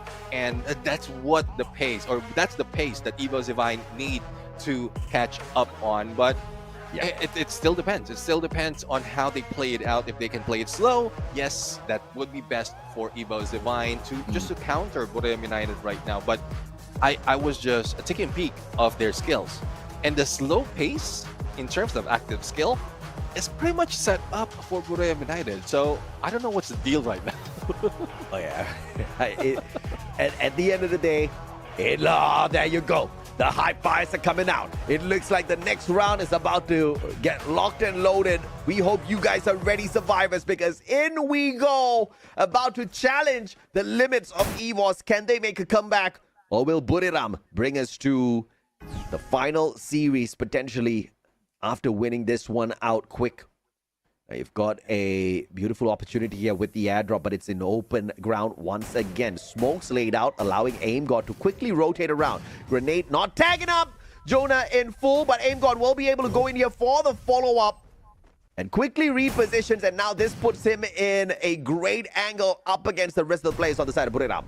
Yeah, it looks like a great angle as well, but it's a good thing that the rest of the teams are trying to catch up. There goes the God Nade coming from AimGod, and I was expecting that AimGod will be falling down that quickly, but for Buriram United, they have backed away. I guess this is what we were talking about. Evo Zivine needs to, I would say, break down the aggression of Buriram United, and Wasana will be shot by Rasia from afar, making him pull back together with Jonah. One player out of the equation. This is what we're talking about. Slowly delete player after player from this side of Buriram. And it's a slow and steady sort of a game pace that will guarantee EVOS the victory. Rasia will be able to tag Moshi, and the finisher by Ray on the backstab. MP5 does the number on him, but AimGod finding two players at the same time. Go chill with the Rebel Rush, or the Oscars rush in there, but unfortunately unable to catch his opponent with the pants down. Wasana up against Ray in a 1v1, and Wasana with the clutch out of nowhere. Yeah, I mean, that is a level 3 MP5 that he is dealing with, but you know how it is. Wasana can play it well, and he did. He was just jumping around, making sure that he will not get any headshots, or he will not be taking any headshots. And there goes Wasana on a 3 spree on that clutch. I mean, that valiant dash functioning like the Rebel Rush to avoid that engagement, get into position. So great use of the Oscar overall. But this is the problem here. Buriram now, 4-round victories. All thanks to Wasana. Grenade, firewall tags up Kochil. And it looks like it's not going to be enough to stop them. The knock comes on through. Here comes the delete as well. Ray finds Jonah. 2 players down on the ground. EVOS making big plays. Yeah, they are making big plays right now. And Moshi almost down. Kochil fell down for the long person at this point and will need to get back up. But Ray can be brought back. But who's in front of him? It's the one and only Wasana. And he goes down from the hands of Moshi from the other side. I mean, great play from Moshi, understanding that the pickup was on the way. Wasana was trying to kind of hop towards the very edge of that platform to find the jump shot, but Moshi said, bro, I got it, man. That long-range engagement, as usual. Getting, Santino, but Santino falls down. I don't know whether that was intentional, but now Moshi can reposition down towards that lower platform if at all needed. Up against Rasia, Wasana looking to rotate around, but not looking to make a mistake, because there is a little bit of a gap here between that last barricade as well as the corner that he needs to turn to meet Rasia. because Wasana plays that M590. This sort of a distance is not going to favor him at all. Yeah, I mean, this is one thing that I hate to see because all those glass, yes, you can see your opponent, but you won't be able to do anything. And as the circle will be shifting, I guess everyone else will be moving out. And here comes Razia defending himself, fortifying the placement, the position that he has right now. But damage has been felt. Razia almost hit. And there goes a takedown from Moshi with a VSK from the other side of the area. And for them United, it's match point. And Wasana just stole away his AWMY, so unfortunate, bro. Moshi is possibly going to have a double snipe setup after this. The M82B plus that AWM. The AWM could also be given to Jonah. But let's look at this replay once again as Razia drops down to the ground. And that's the complication, right? Because you are going up against two players and you try to reposition up against one. You don't know what the other player is going to do. And they kind of played against him big time. Yeah, let's see though if they can get back right here, because 5-1, 6-1 is not a place that you want to be. Aim God has been receiving a lot of damage in the early parts of this game, and it's not looking good. He is most of the time the ones going down, but I think Wasana is just baiting them in for an opening for the rest of Buriram. And there goes Jonah for the 180 hit with the M590. And Razia out of the equation already. Great. Level 2 MP5 has got the M590 in hand as well. Prowling around, looking for a victim. But Get High is doing the exact same. But Wasana says, you leave it to me, brother. And he closes game 2. Match point converted into victory. A 2-0 in the best of 5 series. Buriram has got one more to go to knock EVOS out and put them in an unfortunate position as they take their spot in the grand finals. But it ain't over, Neptune, till it's truly over. EVOS can still make a phenomenal comeback. Yeah, let's see though. I mean, looking forward to that. It could have been this round. They made those adjustments, but the execution is not that well. And Buriram United still retains the lead that they have. So it's a 2-0 right now on the best of 5 series. And the scoreline though, the scoreline is what's worrying me for the side of EVOS Divine. Earlier, it was quite close, but now 6-1. You don't want that to happen, and the motivation will be lost. The energy from the team will be lost if you are losing out in that scoreline. Yeah, absolutely, right? And, you know, at the end of the day, they took the fight and they finished the fight. Buriram, it was all about how quickly can we get through them so that we can set up the grand finals for ourselves. And it was a perfect sweep of some of those rounds as well, right? Especially in that final round, not a single player going down. You know, as clean as a monk's mind. That's how the gameplay was from the side of Buriram in both the games so far. I don't even know what EVOS can do anymore. They've tried slowing down the pace, they still got punished. They tried ramping it up, they got punished. There's just nothing that they have found or they have pulled out of the bag that has worked up against Buriram so far. Yeah, I mean, there's a lot of tactics that Buriram United has prepared already. And we were talking about this in the beginning of this day, wherein Buriram United hasn't shown that much because they keep winning their games and they're using the same tactics overall. And even with that, no one can counter Buriram United in those games. Imagine when they started playing against GOW, they got a 2-0. Against EVOS Divine, another 2-0. And now, well, we're talking about best of 5, so it might look like a 3-0 once again, and the record, the streak, will still be taken by Buriram United. Yeah, I mean, they've had a clean sheet overall when it comes to the games, right? They have not lost a single game. They may have lost a couple of rounds, even that not too many in their games, but they have not dropped a single game to any squad out there, and I don't think they're looking to start. By which standard, even if EVOS walks away with one game off of Buriram, it's a big win. And that's just purely based on the fact of how they have been absolutely dominated thus far in the first 2 games. I did not expect this. I expected it to be way closer than this now. Yeah. I mean, probably not quite sure though. Still couldn't tell what EVOS Divine is waiting for, if they are waiting for something. Is it delay? They have plenty of time to recover actually every time they go in when we go in a technical pause. So yes, they managed to win that round, but the moment we get back, it's just as if that their momentum has been broken, and Buriram United's like it's just like a few changes that they need to do, and they can get back into taking all those points, grabbing all those or all those round points or game points. So it's just tough to tell what can go against Borem United because not so much is showing up for the rest. Absolutely, man. And of course, don't forget, guys, you can join the conversation here at the Free Fire Esports official channel on YouTube. Hop on into the comment section and tell us exactly what you think of the performance of Buriram as well as EVOS in this game at Nexterra.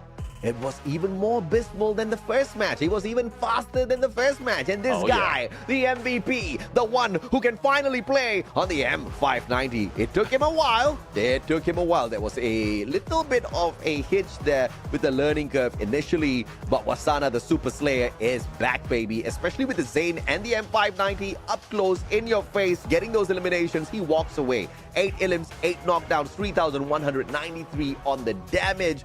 He was definitely flying around out there. Yeah, I mean, he's flying around. Zane plus Antonio Gangster Spirit. I mean, he is just rushing in as well. Even if he doesn't have the active skill built for a quick rush, as long as he's buffed up, he can put in the numbers. But speaking of numbers, it is Moshi who showed up at this point. 9 elimination, 5 assists, but in terms of damage, it was just Wasana starting it off all through that. Yeah, man. I mean, it's just a little bit of a hitch here. I'm hoping that EVOS is trying to sucker in Buriram United Esports, making them think that this is way too easy, and then they're going to pop off in the next matchup and make a phenomenal comeback. Oh, man, what a head-to-head here. The Bomber versus Russia, Jonah versus Kochil, and it looks like on each and every single stat, except assist, where he equalizes with Jonah, it's a one-sided one, just like that match we saw. Yeah, definitely. I mean, it's tough, really. And, well, they only got a 1 win out of the 7 games, so it's real difficult to match them on a head-to-head. There's not so much of result coming in for the losing side. But as we look even on the sniper battle, Moshi and Rasia, so it's a 9-2 in terms of elimination. Damage, yes, I would say it's quite close. AWM damage, that's where it's also very close between these two. But if they depend so much on Rasia at this point against Evo's Divine, might be needing and the same fate for later. So let's see if they can change that, and the rest of the teams, the rusher, their support, their bomber, can do those adjustments so that Russia will not be carrying them all throughout the games. Yeah, once again, Uncle Moshi winning it out up against Russia, the Wonder Kid. Kind of feels funny calling Moshi the uncle. And what's up with Moshi's hairstyle, bro? I mean, this guy, season after season, he comes up with something new. At one point, it was blue hair, but I think that's what brought him the most amount of luck, right? Okay, because when Moshi had the blue hair, all right, he was unstoppable. He was uncontrollable. But unfortunately, he's still uncontrollable for the side of EVOS even in this game. So I don't know. Maybe it's not the hat. I don't know. I mean, we've seen esports player really change it up. I think it's somewhat DBZ related. They go in different level of mode every time their hair change color. So let's see though if that is something that they can relate. But right now, I think it's more of an innocent factor that Moshi is going with right now. Like he does look younger, so I guess it does hurt him when we call him uncle. But against Rasia, he definitely is. The age gap and experience, I would say, is also that huge. If the age gap makes him an uncle, does it make you a grandpa? Well, hopefully not. I have daughters. I don't want to hear that yet. Not yet. Truly noted. Older uncle. Yes, I'm good with that. Yeah, man. You know, once again, when we take a flashback to that first game between Buriram and EVOS, there was no patience, just pure aggression out of Buriram, and it worked. It worked like a charm. In game 2, I begged EVOS to slow it down. They slowed it down. Did it make a difference? It didn't. In fact, it was a 6-1 scoreline. A little bit worse. So I'm sorry, EVOS. Maybe you guys want to ramp it up this time. Dude, actually on that note, Neptune, we haven't actually seen Russia join the fight. Maybe he needs to abandon his flanking position and just join the fight in a 4-man rushing squad and take the battle straight to Buriram and pull one game back. Yeah, I mean, that's one thing. That's what we have been waiting for, because that's how they got into the grand finals. The moment we realized that what the position he's taking is not working, and then that's when he joined the fight. Not quite sure what triggered, not quite sure if it's something that I would say they can do specifically for all the maps, but hopefully they can work it out, because we saw the potential of Russia getting up close and personal on those clutches, and I'm pretty sure if he joins the fray, if they can pull in the Steffi on them, then probably I guess that's the only worry that they have. If they don't have the Steffi, they cannot regroup and go in for a flank altogether. Yeah, man. And at the end of the day, Buriram is just going to look to end this quick, because they know they want to play 2 series today. And the next one is going to be quite the long one in a best of 7. So it looks like Buriram is just trying to make this one quick and snappy. I would love to see if they can be dragged on a little bit here by EVOS, but at the same time, I would love to see a quick game for Buriram as well, just to kind of set the tone, just to make sure they show everybody out there exactly who's boss as they head on into the grand finals. And on that same very sentence, I would love to see EVOS make a phenomenal comeback. I think that would be equally, if not a little bit more exciting to watch. Exactly. I mean, down by 2, and then you make that comeback, go against Buriram United, despite of like how strong they are right now. You did mention their record when it comes to Clash Squad, so I guess there's potential for them to really go in and fight back. But not quite sure if it's something that Evo Zivan can pull off right now. A lot of talks is happening. I guess this is really needed. It is. I have no idea on what else they can bring out, but we haven't seen them stick together in all those rotations. So it might be too late, but if that works, then so be it. Yeah, man. And you can see the coaches are out. They're just trying to tell the players, look, boys, we think they're going to make a little bit of a comeback here, so crush them before they even stand a chance, all right? United Esports in this best of 5 is leading with 2 games to their side, which means in this next match, if they get the victory, they send EVOS Divine packing and they will head on into the grand finals. Yeah, let's see though. I mean, our map right now is done with the 2, one for Purgatory, second was Nexterra. Now we're heading in to Bermuda, and well, let's see if there will be any changes. We know that this map has a lot of, I would say, a lot of area when it comes to Clash Squad mode. So if this is something that they can probably take advantage, or this is something that they have been waiting for, then hopefully Evo Zivine can pull it through. But Santino has been banned, and A124 on the other side. So, so I guess they're not giving any chance for Russia to use that. Yeah, man. And A124 Santino out of the equation. Yes, you don't allow the Santino to be brought in here, and Moshi is not going to be too concerned at all, right? Because there is still a potential they rip away the Iris, so Buriram United Esports don't really need to sweat much. Steffi brought in by Wasana, and this is understandable because most of the time, this man, this crazy Russia, is heading straight for that airdrop, looking for the site. So he's looking for the disrespect very early on. But look at this, EVOS Divine. Coach Shield bringing in the Iris? What is going on here? A little bit of a change in pace and maybe roll out there as well. Yeah, I mean, I guess this is, we were expecting, or we were asking that Russia joins the fray. So probably a switch up can help them. So Coach Hill will be their sniper, and then Russia will join the rotation. But on the other side, we have Jonah with that Sane, and then Moshi with that Clue. So not so much that he can pick literally, because Santino and Iris is out. But back to Evo Zivine, we have Cassie and Skylar Cassie for Russia and Skylar for Ray. I'm quite confused right now, AJ. No, I'm not confused, brother. I can very clearly see what EVOS Divine is doing. They're actually going to be splitting up their forces into two sides. You're going to have your rushes in Koda and Cassie. AIM got Rasia up close and personal. Skylar and Iris from afar.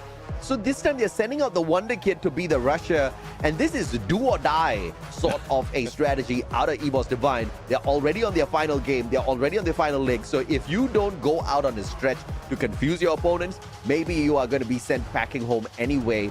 Out on a limb here, EVOS Divine, I'm very curious to see exactly what kind of confusion they're going to be throwing over at Buriram United Esports. And of course, you know, when a Pokemon gets confused, it's going to hit itself. maybe that's what Buriram needs here at this point of time. Zane Clue, you've got the Ignis as well on the side of Buriram. Very sort of a standard setup here as the rushing squad of Buriram looking for a very aggressive play. And I just realized Moshi has done his hair up in a very different way. Did he straighten his hair? I don't know. I mean, it like from what we've seen in the past, like he has it curled, but now like it is just. What it reminds me is Manny Pacquiao. Not quite sure if you know Manny Pacquiao. That's the usual hair of Manny Pacquiao. So, and that was like what. And that was a long time ago. On my high school days, that's what I wear. So it seems like he's going for a young look at this point. Even shaved, I would say. Exactly right. He is going in here for a very different look. Maybe new look, new me, and I'm about to be champion again, baby.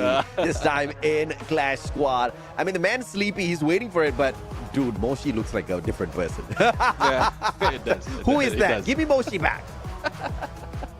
It does. It does look like a different person, but I mean, performance-wise, it seems like he's still the same. No one has beat that. Well, in terms of the sniper battle, he hasn't been beat just yet by Rasia at this point. But I think this, with this change that is being done by EVOS Divine, it will be a shocker, I would say. Let's see if the Brumon will be confused and hit himself, or they would know what to do because they are expecting, reading it similar to how you read all the active skill and position that will be taken by the team. I am just utterly confused, just like you, about the active skills pulled here by EVOS. Yes, I wanted Rasia to be the rusher, but I'm not so sure about splitting up the squad and still having the snipers kind of drop back. You've got that Iris working on their side. I wanted a 4-man rushing squad out of EVOS. I wanted them to get super spicy with this gameplay, but instead, they're still going to go with a very balanced fight. And you're going to have someone trying to do the role of Rasia, and Rasia is the best at that sniping role on the side of EVOS. So, I don't know. I'm not a big fan if they actually swap roles. I'm a bigger fan if they all get together and just try to do Buriram dirty in this game. So I'm very curious to see how this first round is going to go now. Yeah, definitely. I mean, I'm curious as well. This is a setup that we rarely see, even in Clash Squad. We rarely see Skylar being used in Clash Squad, despite of, well, it's ideal, because of a lot of blue walls being put in, and there's a huge chance that you can break, I would say, the pick up as well as the heal, if in case you use that Riptide Rhythm, but you need to go for a good setup. You need to put in a good setup before you pull it off. So let's see though. We have 2 for the Vision, Koda and Iris. We have Cassie on Rasia's side, which is questionable, and Ray on the Skylar. So let's see though. The aggression though might still be brought in by Buriram United with that Steffi that is similar to what we've seen on game number 1, and then Jonah will be putting in that Zane, Clue for that information, and then Ignis for that cover. So I'm pretty sure Buriram United wants to end it even quicker, probably wants to do a 6-0 in this game. I'm nervous. I'm very, very nervous, right? Because I think Buriram is preparing for a all-out 4-man rushing squad up against the bases of EVOS. And EVOS is... Honestly, I don't know what is EVOS going to do. But they are definitely keeping us guessing. I like that. If this was a bait to just confuse their opponents, they sure as hell are going to be very successful at it. Even we are confused as to what's up with this active skills lineup here on the side of EVOS. There's no way they're throwing the game. Who would do that? They're playing for $30,000 if they become champions, and they're just one step away from the grand final. So this is definitely a strategy that I think we need to take seriously from the side of EVOS. Execution-wise, I don't know what you're going to do, bro. Yeah, I mean, really, I'm still a big question mark. A big question mark is hanging on my head right now, and I don't know what EVO's Divine is going to pull off. Probably because of all the discussion that we've seen earlier in the player camp. That's one thing. Probably the secret weapon that they have been preparing for this. So they really need it. They really need a change, but it could have been done a little bit early, and we might be confused a little bit early as well. Yeah, we may have been confused a tad bit earlier. And I'm just going to read a comment out of our YouTube chat here, and that's the benefit of you being in our YouTube chat. So hop on over to our official esports channel on YouTube and join us in the comment section. Lucky says, to confuse your opponents, you must first confuse yourself. That sounds very Yoda-ish, but not in the exact way Yoda would say it. But I do agree. I don't know if or not this is a confused version of EVOS. Whether maybe our production team got the graphics wrong. I don't know. Maybe we have to wait to see exactly what happens in this matchup. But I like it. I like them shaking things up. If it's the case of them just going wild out here on this game, I would love to see them do it, right? Because as much as we kind of talk about them swapping roles or whatsoever, I think EVOS is a Swiss Army knife. At the end of the day, they can play with any weapons out there. Not just EVOS, a majority of the pro teams here in Southeast Asia, they are all Swiss Army knives in their own respective teams. They should be able to just very quickly swap out roles, but how effective they're going to be with these roles, and how effective is this play going to be, because it's not something that you see every day. So this is like go big or go home sort of a lineup here on the active skills. Exactly. And let's see how big of an impact this will be in the game. I mean, a lot of confusion. Even the fans out there, I guess they don't know what to expect. So that is what makes it more exciting. But if this is something that they can pull off, I will expect there's a lot more just like this. Well, not just like this, but a different setup that can be used on, I would say, on a different, probably in grand finals, if they can pull this off, or other teams pulling this later on for the battle of Team Falcon and WAG. So I'm not sure if this is something that they have put in this book, because I will not be putting it at this point, knowing that we have one specific sniper who is quite well, will be letting go of his role. So Razia's going to play the Cassie. He's going to provide the electrotherapy. Did they fight? And did they go like, I can play Cassie better than you. Give me Cassie. I don't know. I'm legitimately confused, right? So Razia on the Cassie, Ray on the Skylar, which is okay. Kochil on Iris is okay. But you're going to have a potential... Okay, so it's not necessary that Ray is the sniper of the squad, right? You can still play the Skylar and not snipe, right? Close and personal, just to demolish those blue balls. But Kochil's definitely the sniper. You cannot play Iris and not be the sniper. So this is not what I wanted. I wanted all four of them to be in front. And if Iris, if Kochil is still going to be on the back lines, and subbing in Razia to be on the front lines, rushing together with the squad, pumping up either Ray or Aim God with that electrotherapy, I've got my questions, man. But I know this for sure. Whether as a sniper or a backup support player, Razia is still going to shine. Yeah, he is going to shine. We've seen it earlier. I mean, that clutch definitely. That surprised me in the early parts. Yeah. We don't expect a clutch like that in the early part of a day. You don't expect that in the early part of a series, but, well, Razia really pulled it off. Well, he wasn't able to replicate it because of the condition as well. Yep. It was a 1v3 situation. The distance is quite right for Razia to take down one, to make it a 1v2. And even from a lot of perspective, there's like the 1v2 factor is still a wow for me because he had a long-range weapon, but how he used it up close and personal was just pristine. Yeah. So, Razia can do it. I'm pretty sure. But can the rest of the team, can Aim God, Coach Chill, and Ray catch up to his pace? That's actually a very, very good question, right? We are also looking at Coda, the Aurora Vision in the hands of Aim God. I think this is going to be a huge plus for the side of EVOS. Extra bit of information, then you at least, even if you are not going to get that information to get aggressive, you should be able to use that information to know. If or not, you're going to have Wasana running straight at you with the M590 in the later rounds. I think this is going to be very, very beneficial for the side of EVOS. Iris, I've got a huge question mark for myself here. That basic therapy, focus therapy out of the Cassie play in the hands of Razia, I'm kind of liking it. I don't know. I would have actually preferred somebody else bring in the electrotherapy, bring in the Cassie, and then link it up with Razia to make him the ultimate slayer up close and personal, because we've seen him in a couple of CQCs and he's really outdone himself. And of course, you've got that Riptide Rhythm in the hands of, who was that again? Ray. So once again, man, I'm very, very confused. And then, of course, we kind of just take a look at the side of Burira. You see Clue. And Clue is just one of those OG characters, before Coda and all came in here. If you want to get information out there on the battlefield, you want to be bringing in this Clue.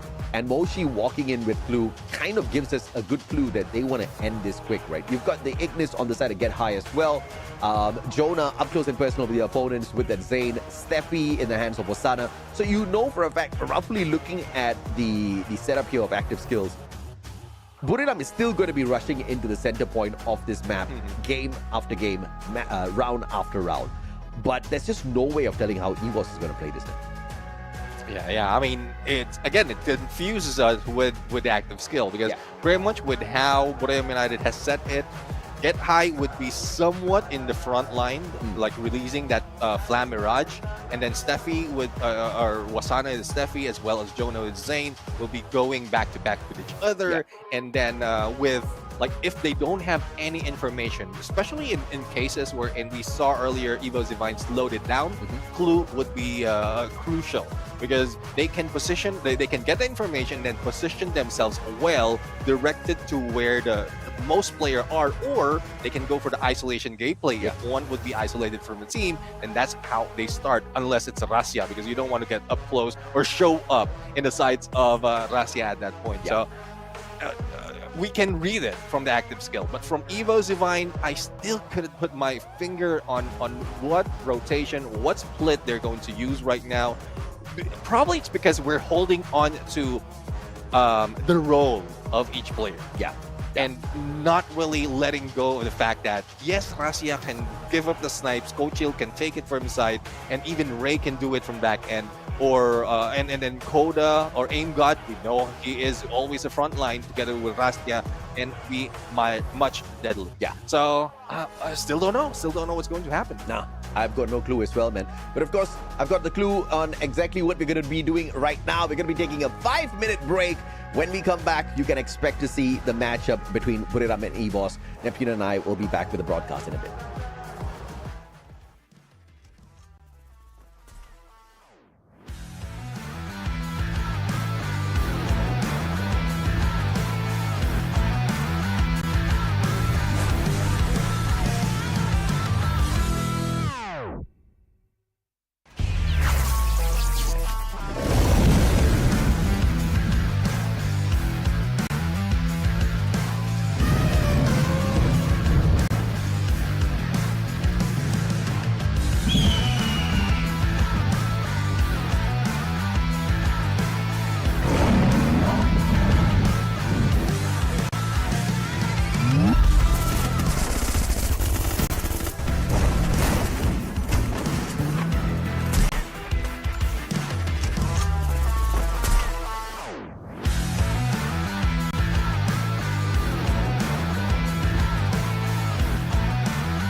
Ladies and gentlemen, welcome back to the show, and this is the Free Fire World Series Southeast Asia Spring 2025 Clash Squad Mode Grand Finals, and we are just awaiting the continuation of the battle between Buriram United and Evo's Divine. The scoreline currently is 2-0, and the question is, can Evo's Divine get back up? You know, there's this one point which we have not talked about thus far, Neptune, is the fact of the matter that Buriram and EVOS have already met in this competition. We are talking about the qualifiers. Yeah.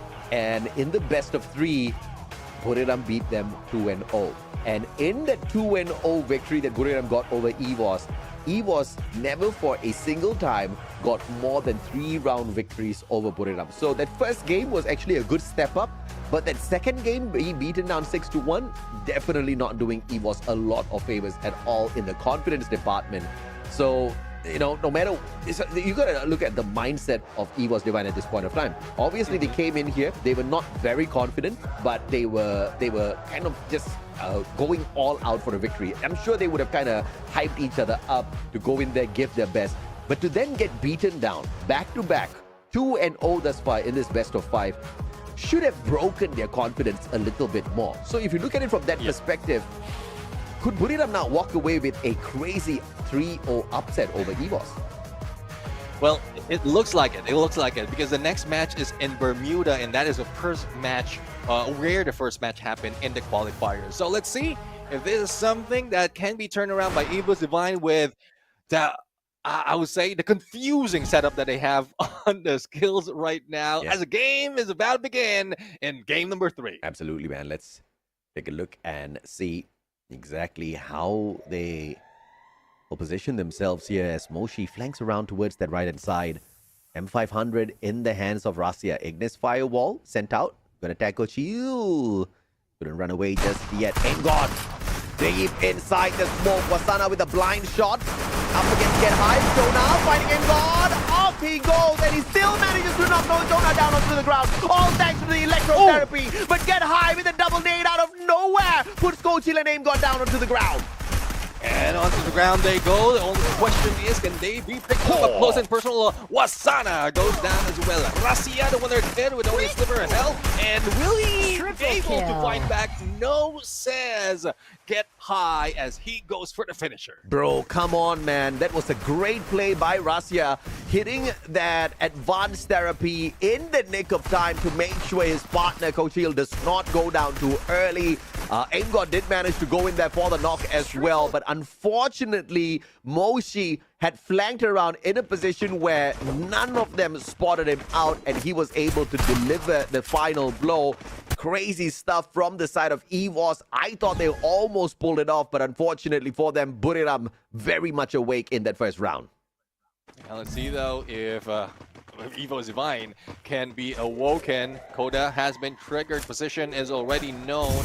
And well, Buriram United is still an equal round, especially when they know that they can still win it with the pistols. Coda try to fight back, but there goes Rasia with a Kingfisher pushing him out. Oh, Moshi, final one.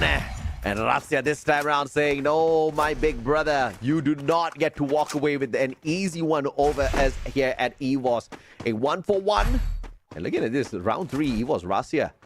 2 eliminations in the previous round and massive amount of damage just from those 2 rounds. So I'm looking forward to seeing a little bit more out of this Wonder Kid. Obviously, he needed his guns to kind of ramp up the pacing a little.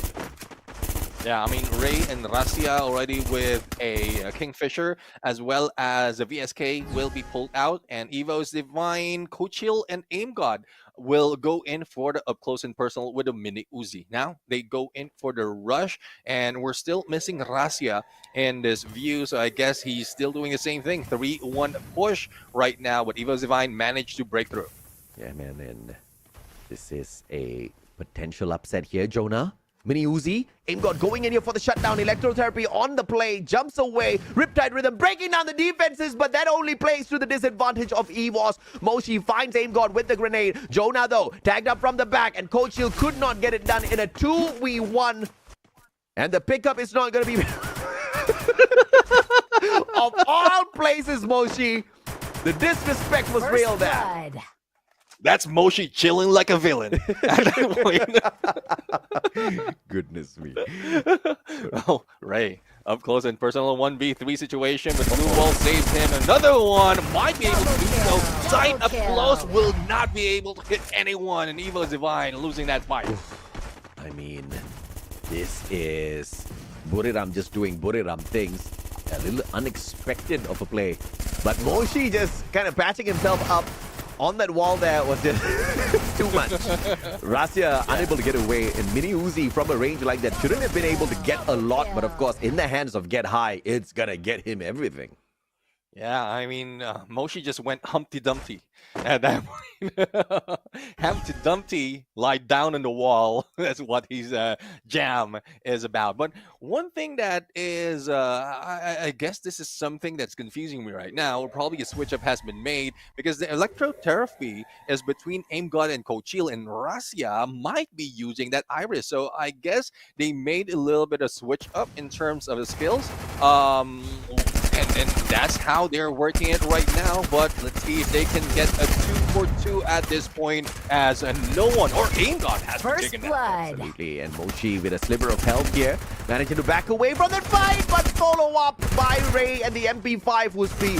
Just enough to put it down onto the ground, but Ray could not hold on. And of course, the 3v1 plays against them in the overall grand scheme of things. Ray had nowhere to run, and Buriram now pulls ahead 3-1. 3-1, there you go, and let's see if they can bring it back for Evo's Divine. Last time we saw them in Bermuda against this team, it was a 6-3 battle where Bermuda United really won. But with Wasana, with both level 3, MP5, as well as that Scar L, will be very deadly. Not in close range, but even in the mid-range. Okay, this is a very big prize here, this airdrop. Wasana quickly moving close enough to activate the airdrop, but not getting too close. Look at Moshi, man, with the instant delete onto Ray. Aim God, Renee's gonna go flying out. That's gonna stop the rotation round from the side of Aim God and Coachil. A sliver of health here as Jonah gets sprayed down. Wasana finds Coachil, puts him 6 feet under. The pickup can still be possible here. Get High, Mini Uzi tags up Aim God, but has to back away to play the medkit for himself. Get High is now fully recovered. A double hit right now. And Moshi on the backup. Rasia, the only one remaining. The pickup is about to be attempted. But here comes Get High. But he goes down up close and personal with a VSK. I mean, Rasia, the Wonder Kid, once again gets the damage done. Moshi going in for the elimination. Rasia could not get in the pickup. And now, uncle versus nephew. Rasia, the Wonder Kid, looking for the elimination. M590 up against M590. Both the snipers turned into shotgun rushes. See though, Moshi backing away, keeping distance. He does have a VSK on him, but I guess he wants that element of surprise, and Rasia will be quite in the open space if he walks in once that blue closes in. But here we go, the turnaround and ring around a rosy switcheroo, I would say, between these two. Oh yeah, man. And Rasia, and look at how he repositions. Oh, look at that! Great play by the kid!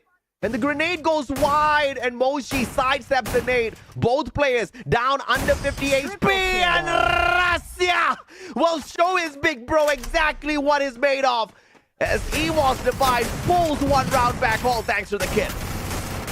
I know we've been asking for a sniper versus sniper battle, but sniper versus sniper on a shotgun battle, that's quite different overall. But we know who wins it. Oh, yeah. It is Rasia. And quite a great move as well. Not giving any chance for Moshi to back away. The blue's closing in. He also pulled out that nade and just pushed him into one corner. And the rotation-wise, didn't even give him so much in healing, but he managed to pull it off on a 180. And that was a very fair fight between the two players, because neither one of their active skills was giving them a huge boost in terms of power, right? You're talking about a Cassie up against Moshi's Clue. So at the end of the day, it was a fair fight with the M590s. Of course, the Clue could have given him a little bit of information, but Rasia literally knew exactly where Moshi was. So in the grand scheme of things, that was a great victory for Rasia. And he was Divine saying, not just yet. We've got some fight left in as they rotate around, need to take the glue wall down. But Coachil maybe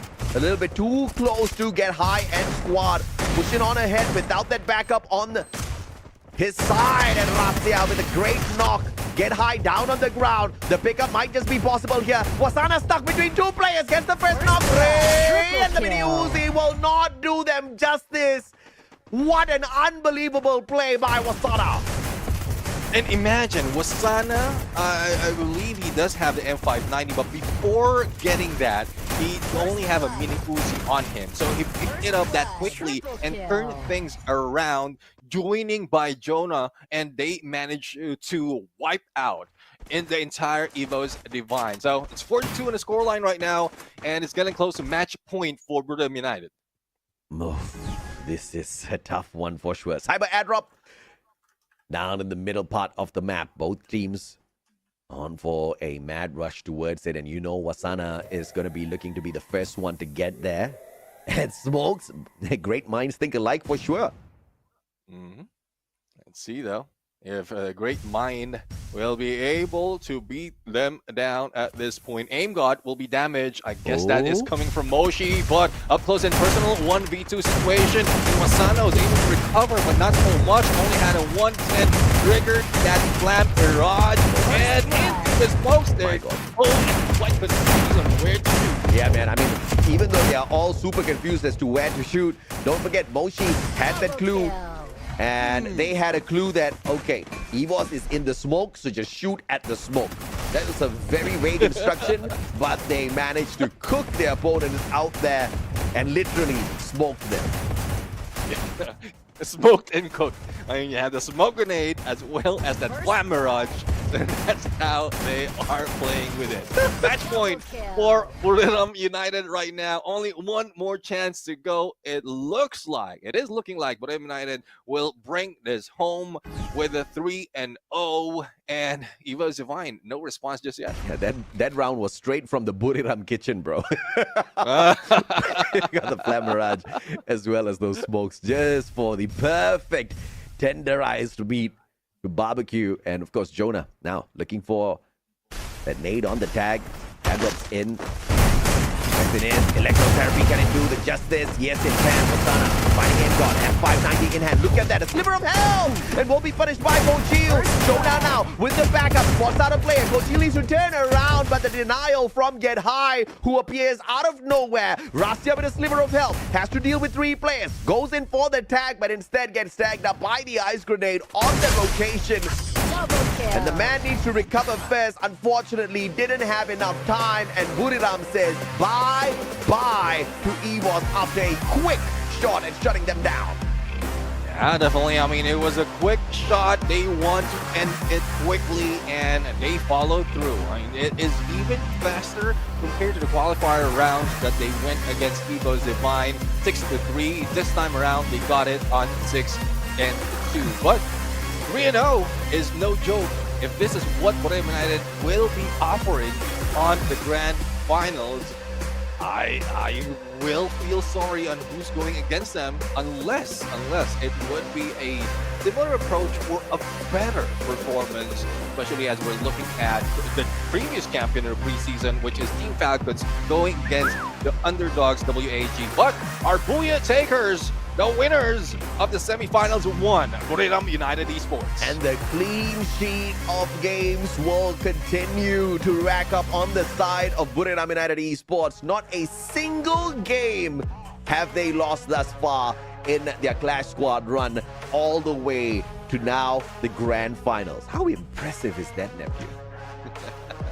Well, you know how it is. I mean, CQCs, Bermuda United know how to play it. Yeah. And you did mention that Bermuda United was not that prime when it comes to preseason. The first time we see, and Clash Squad has been introduced. Yeah. So they want to get back to that. They know every time that they make we know every time they make a mistake, they want to correct that. They want to get back to it even stronger. And this is how strong they are coming back. I mean, what a strong comeback it is for sure. Unfortunately, Rasya could not shine up against Buriram all the way through and heavy carry his squad. But because he is a monster, because he is lethal, and one of the most lethal kids out there in this game of Free Fire on this FFWS SEA stage, he did manage to kind of make a name for himself in those first few rounds, right? Then clutch it, that 1v3, oh man, that was just phenomenal. I could not believe my eyes when I saw it. Initial spray down with that Kingfisher and then the follow-up as well. I thought he was going to be pressured by the blue, but he still made it out and got the clutch. So, highlight reel for sure, but unfortunately, no game victories for the side of Esports. No game victory, but still valiant effort coming from Evo's Divine. The question is, can the next team, WAG, the next underdog, be able to pull off a better performance against Team Falcons? But we're going to go for an interview right now to hear what Bermuda United has to say after that battle. So let's bring it over to the stage. Thank you, Caster, and it's a booyah for Buriram United Esports, and right next to me is Wasana, the player from Buriram United Esports, and we have our translator here is Misako. Hello everybody.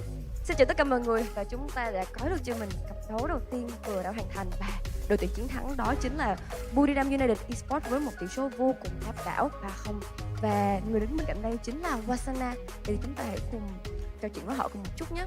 Okay, so first questions after all. How do you feel about everything? Especially we have our new mode, for the Clash Royale mode for the professional tournament, and also on stage. And after winning a very strong team, which is EVOS, how does Wasana feel right now? โอเค ตอนนี้เรารู้สึกยังไงบ้าง เพราะว่าอันนี้มันเป็นโหมดใหม่เนาะ โหมดที่เพิ่งเข้ามาแข่งตัวนี้ แล้วคู่ต่อสู้ของเราก็คือ EVOS เป็นแบบตัวฉกาจบอสมากเลยรู้สึกไงบ้าง ก็สำหรับโหมดใหม่นะครับก็ว่ารู้สึกว่าท้าทายดีครับแบบว่าก็แบบได้ไปฝึกเพิ่มแบบแผนใหม่ๆครับเล่นในโหมดนี้แล้วก็อีโบสเขาก็เป็นคู่ต่อสู้ที่ดีครับแบบสู้กับเราได้สูสีมากครับ So he said that it's pretty good for the new mode because he gets to have a new challenge, gets to do the new plan, new tactics, get more practicing and everything. And also EVOS, that was a very big boss. So he get like the very challenging opponents. I see. Đối với Wasana thì đây là một cái chế độ rất là mới ở trong thi đấu chuyên nghiệp, và cá nhân bạn ấy cảm thấy chế độ mới về thi đấu tuổi chiến này rất là hay. Nó giúp cho các bạn ấy có thêm nhiều trải nghiệm, có thêm nhiều kinh nghiệm, và cũng như là được một cơ hội để có thể lên cho mình những cái chiến thuật mới, những lối chơi mới, và có thể như là hiểu đồng đội của mình hơn thông qua nhiều lối chơi. Và cái thứ hai rằng các bạn ấy, đối với Wasana thì theo cảm nhận của bạn ấy thì EVOS giống như là thi đấu với một cái chung kết sớm vậy đó. EVOS thực sự là một đội tuyển rất là mạnh. So Wasana, what about this trophy? Do you like it or not? That was a nice one. เขาถามว่าเป็นยังไงบ้างกับถ้วยอันนี้เราชอบมันไหมอ่ะดูสักนิดสักหน่อยเซิร์ฟหน่อย สวยดีนะครับอยากติดไว้ที่บ้านแคมป์อีกสักถ้วยหนึ่งครับ ต้องมีแล้วนะรอบเนี้ยต้องได้แล้ว He said it's very gorgeous and he would like that trophy to be in this camp. I see. So okay, during our rehearsal, I saw that all the Thai teams they do not want to touch the trophy. May I ask why? เขาถามว่าระหว่างตอนที่เราซ้อมอยู่เขาบอกว่าเขาไม่เห็นทีมบ้านเราทีมไหนเลยที่อยากจะจับถ้วยเขาทำเพราะอะไร มันคนไทยก็ถือเป็นเคสแต่ครับแบบถ้าจับถ้วยแล้วแบบอาจจะไม่ได้ใช่ So it's like our superstitions that if you touch the trophy you might not be able to get it back. I see. Đối với các đội tuyển Thái Lan thì họ có một cái gì đó gọi là một chút tâm linh. Có nghĩa rằng là nếu như mà họ đụng vào cúp sớm thì có thể là trong ngày thi đấu thực sự, tức là bán kết và ngày chung kết hôm nay, thì họ sẽ không có thể giành lấy được chiếc cúp này. Cho nên là cả đội tuyển Buriram và Falcons trong quá trình luyện tập để dợt sân khấu thì họ đều như là không chạm vào cúp. Và bởi vì Wasana rất là thích chiếc cúp này, và rất là lộng lẫy như các bạn cũng đã thấy, rất là chói sáng ở trên sân khấu, cho nên là họ đang rất là nóng lòng muốn được lấy chiếc cúp này về nhà ở Thái Lan. So final questions for all of you. What do you think about your next opponent? Who will it be? เราคิดว่าในแมตช์ต่อไปเนี่ยใครจะเป็นคนที่เราต้องตีด้วย ถ้าถามผมว่าก็เก่งทั้งสองทีมนะครับแต่ผมว่าน่าจะเป็น Falcons ครับที่เข้ามาเจอพวกผม He think both teams are good but definitely be Falcons. Wow, cannot wait to see that. Đối với câu hỏi cuối cùng thì mình thắc mắc là không biết là Wasana liệu rằng là sẽ muốn gặp đội tuyển nào tiếp theo ở trong cặp đấu. Bên cạnh mình thì Wasana bảo rằng là bạn ấy đều cảm thấy hai đội tuyển là WAG và Team Falcons đều rất là mạnh. Tuy nhiên thì theo dự đoán của Wasana, đội tuyển tiếp theo mà Buriram sẽ phải gặp đó chính là Team Falcons. Đây chắc hẳn sẽ là một cái trận đấu rất là căng thẳng mà chúng ta sẽ phải xem ở cặp đấu tiếp theo. Nhưng mà bây giờ thì hãy cùng mình đón chờ nhé. Thank you so much for this interview and again congratulations for this absolutely strong victory 3-0 between EVOS Esports. Keep fire. What a performance. Thank you so much. And now let's head back to our caster and see the game stats. The biggest heartbreak in the loss of EVOS is the fact that we don't get to see Conchita Caroline here for the full day of Clash Squad. But on the brighter side, we get to see the awesome Buriram in our grand finals. They're the first team to make it there. And what a way they made it there, right? Not losing a single game. Even those rounds, they didn't really give away too many to the side of EVOS. Clearly, EVOS tried very hard. And they even try to swap out roles here with their active skills just to kind of just mess around with Buriram a little bit. But nothing worked on their side there. Yeah, it didn't work that much. There are a few that worked, but not so much because pretty much like it's the same Buriram United tactics. It's tough to beat overall. And this is what we've seen so far. It's a 3-0. And as we go down the line, it gets worse and worse in terms of the points. But historical-wise, from the qualifiers, Nexterra and Bermuda has been played between these two, and we know the scoreline. But Purgatory could have been that turning point for Evo Zivai. Yeah, for sure. 6-4, 6-1, 6-2. The story did not get progressively better for the side of EVOS. It started off great, and then it just got bad from there onwards. And Moshi kind of telling us, well, guys, you do not need to dispute it anymore. Yes, the Wonder Kid is wonderful, but the best sniper out there is still me. Well, at least for now, before we see the matchup between Moshi and Limit potentially later on, or maybe even Mr. X-Boss. 7 eliminations, 7 knockdowns, rocking the clue this time around. 3,534 on the damage. Obviously, lots of numbers pulled in by this man. And the overall grand scheme of things, Get High with the 11 eliminations is just another level altogether. Yeah, I mean, I love the flick that Get High is getting in terms of the M590 shots. From up close and personal, the moment he is healing and he hears or probably take a peek of someone getting in, he's primed to go for the shot. And if I'm not mistaken, he got 3 down on one of the final play in that Bermuda map. So it really deserves it. Get High was really hitting high numbers at this point, not only in the elimination but also in the assists. But speaking of assists, 18 assists coming from Moshi, and that's from a distance. That is what he keeps doing, getting information and putting in a few HP. Yeah, no doubt at all. But of course, look at this head-to-head between Wasana and Ray. 4-1 eliminations. Wasana wins that out. Damage on the side of Ray. Could not find the conversion for those eliminations, which is a little bit of an unfortunate item. KD average. Wasana getting the victory here. Ray really couldn't bring in the numbers to sustain those stats for his side, and the assist, of course, kind of shining on the side of Wasana. A one-sided battle between the two in this head-to-head. Wasana takes the cake.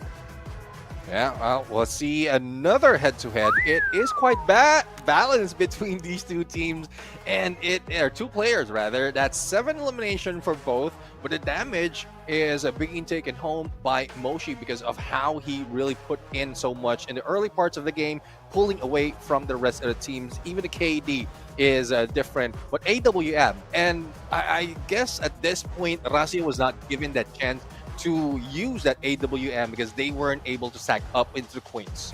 Yeah, unfortunate, right? Because obviously many of those rounds going to the side of Buriram, and barely anything that they did kind of worked out up against Buriram.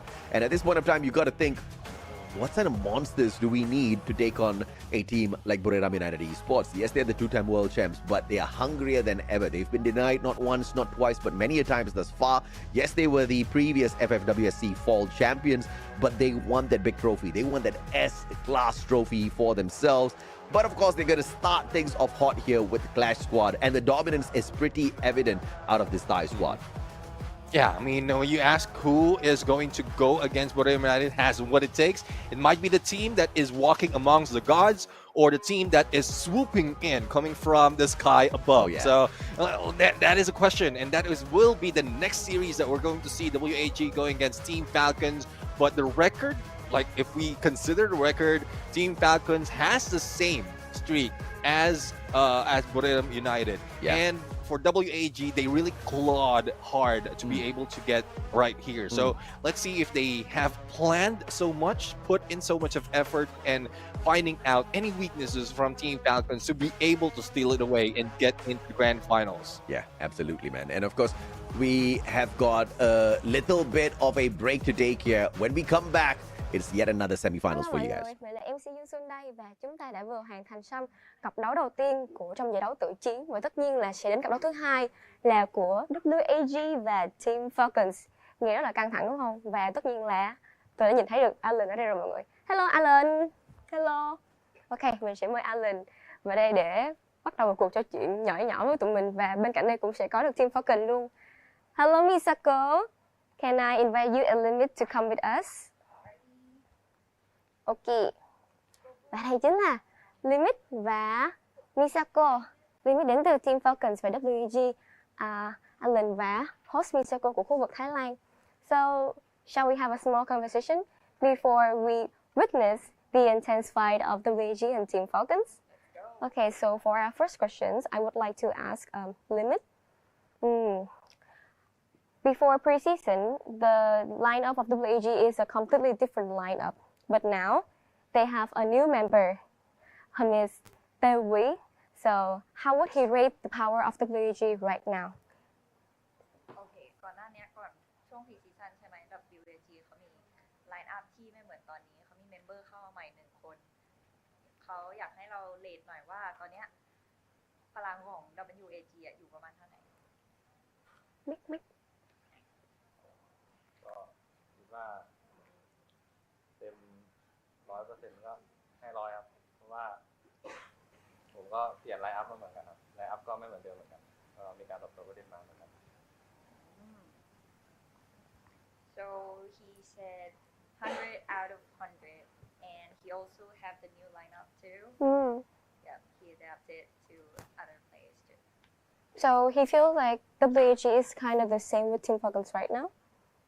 เรารู้สึกว่า WAG กับทีมเราก็คือประมาณเท่ากันปะ ใช่เท่ากัน Same. I understand. Đến với câu hỏi đầu tiên thì mình có hỏi Limit rằng là bởi vì từ đợt giải preseason là một cái đội hình của WG thi đấu là một đội hình khác, nhưng mà đến với giải đấu tuổi chiến lần này thì đội hình đã được thay đổi với một thành viên mới, đó chính là Teo Quý. Thì không biết là Limit đang đánh giá sức mạnh của WG hiện tại là ở ngưỡng nào, thì Limit cũng đã trả lời rằng là họ đang cảm thấy rằng là cả hai đội đều được ngang nhau hết. Bởi vì tất nhiên là bên cạnh đó thì đội tuyển của tôi, tức là Team Falcons, cũng có cho mình một đội hình mới, có thành viên mới, cho nên đánh giá ngang sức thôi, cũng sẽ không có gì khó khăn đối với họ cả. Vậy thì bây giờ thì mình sẽ hỏi Alan nhé. Okay, so into our second questions with Alan. Since I asked him about the way already, so I'm gonna ask him about his teammate as well. So, because Limit said that they are the same power as each other, how about you? How do you think about your team? And with this new member, with new lineup and everything, tactics, gameplay, are you feel confident enough to win Team Falcons in this battle or not? Bởi vì mình cũng đã hỏi về Teo Quý rồi thì mình cũng sẽ hỏi là Alan một lần nữa về Teo Quý. Với thành viên mới lần này, đội hình mới và tất cả mọi thứ đều mới mẻ hết, thì Alan đang có tự tin rằng là mình có thể chiến thắng được Team Falcon ở giải đấu tự chiến này hay không? Bởi vì mình cũng đã đi được một khoảng rất là xa để đến được đây rồi. Theo mình nghĩ thì với sự nổi trội của thành viên mới Teo Quý trong giải tự chiến lần này thì tụi mình sẽ cố gắng hết sức để dành cho mình sự chiến thắng đối với đội tuyển Falcons. Vậy hôm nay thì Alan có cảm thấy áp lực hay là căng thẳng gì không? Nói chung cũng khá áp lực, tại vì bên Falcons có một bạn khá là đẹp trai khiến cho mình tâm lý bất ổn. Đẹp trai và tâm lý bất ổn. Okay, so for Alan said he felt pretty confident with and he felt okay with everything because he highly rated that Teo Quý is a good member in his team. But also I asked him if he feel if he feel worried or something like that, he said there is a member in Team Falcons. He don't say the name out, but he feel very stressful because that member is too handsome. Very cute answer. Well, I think this is the end of our interview, right? Cảm ơn mọi người rất là nhiều vì đã theo dõi phần phỏng vấn nhỏ nhỏ này cùng với Alan và Limit.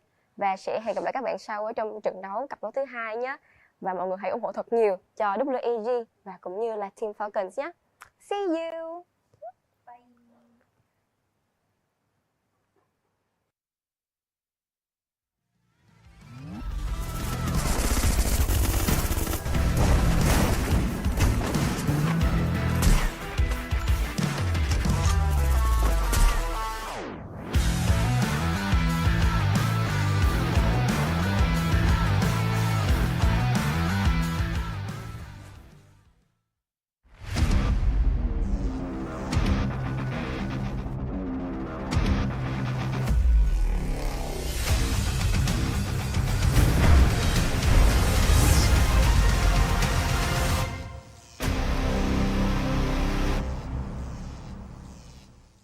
Welcome back, ladies and gentlemen, boys and girls. This is the Free Fire World Series Southeast Asia 2025 spring season, powered by Red Bull as well as Samsung Galaxy S25 Ultra. And if you did not know, the S25 Ultra comes with the next-gen Snapdragon 8 Elite Galaxy processor featuring an enhanced Vulkan engine and improved ray tracing technology, which delivers outstanding performance, lifelike graphics, as well as a smooth gaming experience. So if you're looking for a new device, look no further. My name's AJ, I'm the Mustache, down here with my brother Neptune, the Gentleman Garcia, your casters for the day. And what a phenomenal finisher to the first series, where Buriram just knocked EVOS out with a 3-0 punch. But of course, we come on to another semis here now. Falcons taking on WAG, Neptune. Yeah, definitely. I mean, Team Falcons has had the record already. They have championed from the preseason, and now WAG, despite of losing a lot of battle from the qualifiers up until from the Swiss stage up until this time, they managed to make a lot of adjustment. They managed to pull themselves together and bring themselves back up. But the question is, will they be able to make all those adjustments as quickly as that? Because we were expecting that from Evo Divine earlier, and what Buriram related, they are acting like Samsung Galaxy S25. They have ray tracing. They trace Ray and take them down.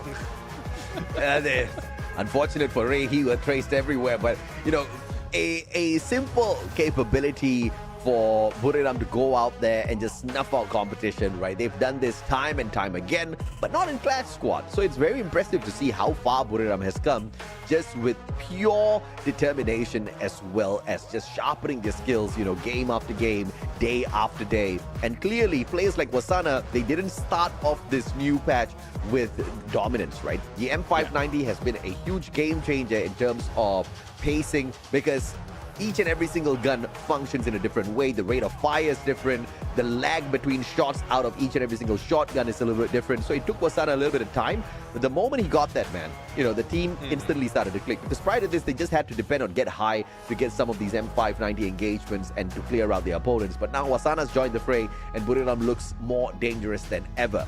But we have to shift our sights over to WAG as well.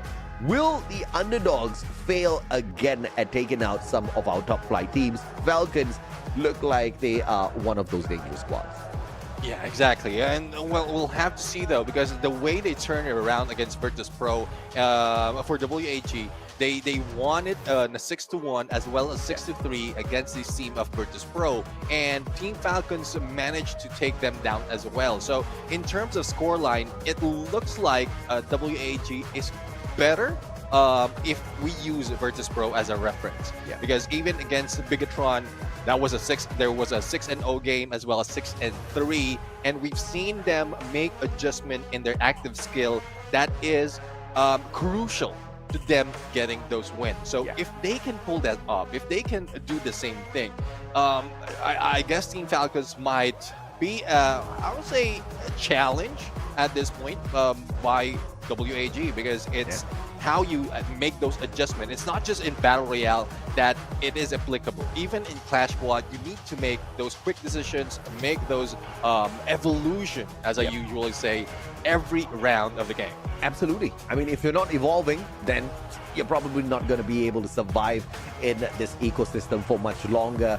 And Buriram is the kind of team that has evolved a lot. Rasya clearly is a kid that has evolved so much, and because of his age, he has got the capacity to evolve even further. And I'm actually looking forward to that evolution out of Rasya. If he's this dangerous now, I wonder how lethal he's going to be in a couple of months or in a couple of years, right? I mean, season after season, I'm looking to watch this kid grow. But, you know, WAG has not been having a great run in Battle Royale. Not too sure exactly what's happening. And of course, a majority of the times it came down to the rotations, looking for those circles. And, you know, luck hasn't really been on their side. But when it comes to the engagements, when it comes to the eliminations, I think WAG is a team that really knows how to play a good game of Free Fire. And Clash Squad is a huge blessing for WAG. It eliminates all of the external factors that has been keeping or holding them back thus far in the competition. Then it unleashes the pure potential of what they have here with the mechanical capability. So I'm actually expecting a huge upset here. Falcons, they better be ready for WAG. Yeah, definitely. I mean, at this point, Clash Squad, not so much of element of surprise, not so much of, well, no third party will be happening. So it's just them focusing against their opponent, outsmarting them, outgunning them, outplanning them overall. And we've seen that WAG managed to do that. I'm still looking at score lines. It quite is similar. Even when Team Falcons went against Bigatron Esports, like, WAG has a better scoreline between them. So not quite sure if this is something that Team Falcons intentionally did, that they probably didn't work that much in some of the matches or the pistol games or the pistol rounds, probably. But if WAG can pull a 6-0 and none of that has been done by Team Falcons, even against the team that they went against, the same team that they went against, then there's a huge chance WAG might be able to get a win in this fight. I totally agree with you, man. I mean, Falcons drew a very clear line between themselves and Bigatron, not allowing Bigatron to take away more than 2 rounds in a certain game. And then you've got WAG. WAG did manage to allow Bigatron to take away 3 rounds, but there was that 6-0 between WAG and Bigatron that just blew our minds, right? So if WAG could dismantle Bigatron in that way, I think they do have a good chance here up against Falcons. But of course, they were also defeated, and I didn't really expect that out of WAG.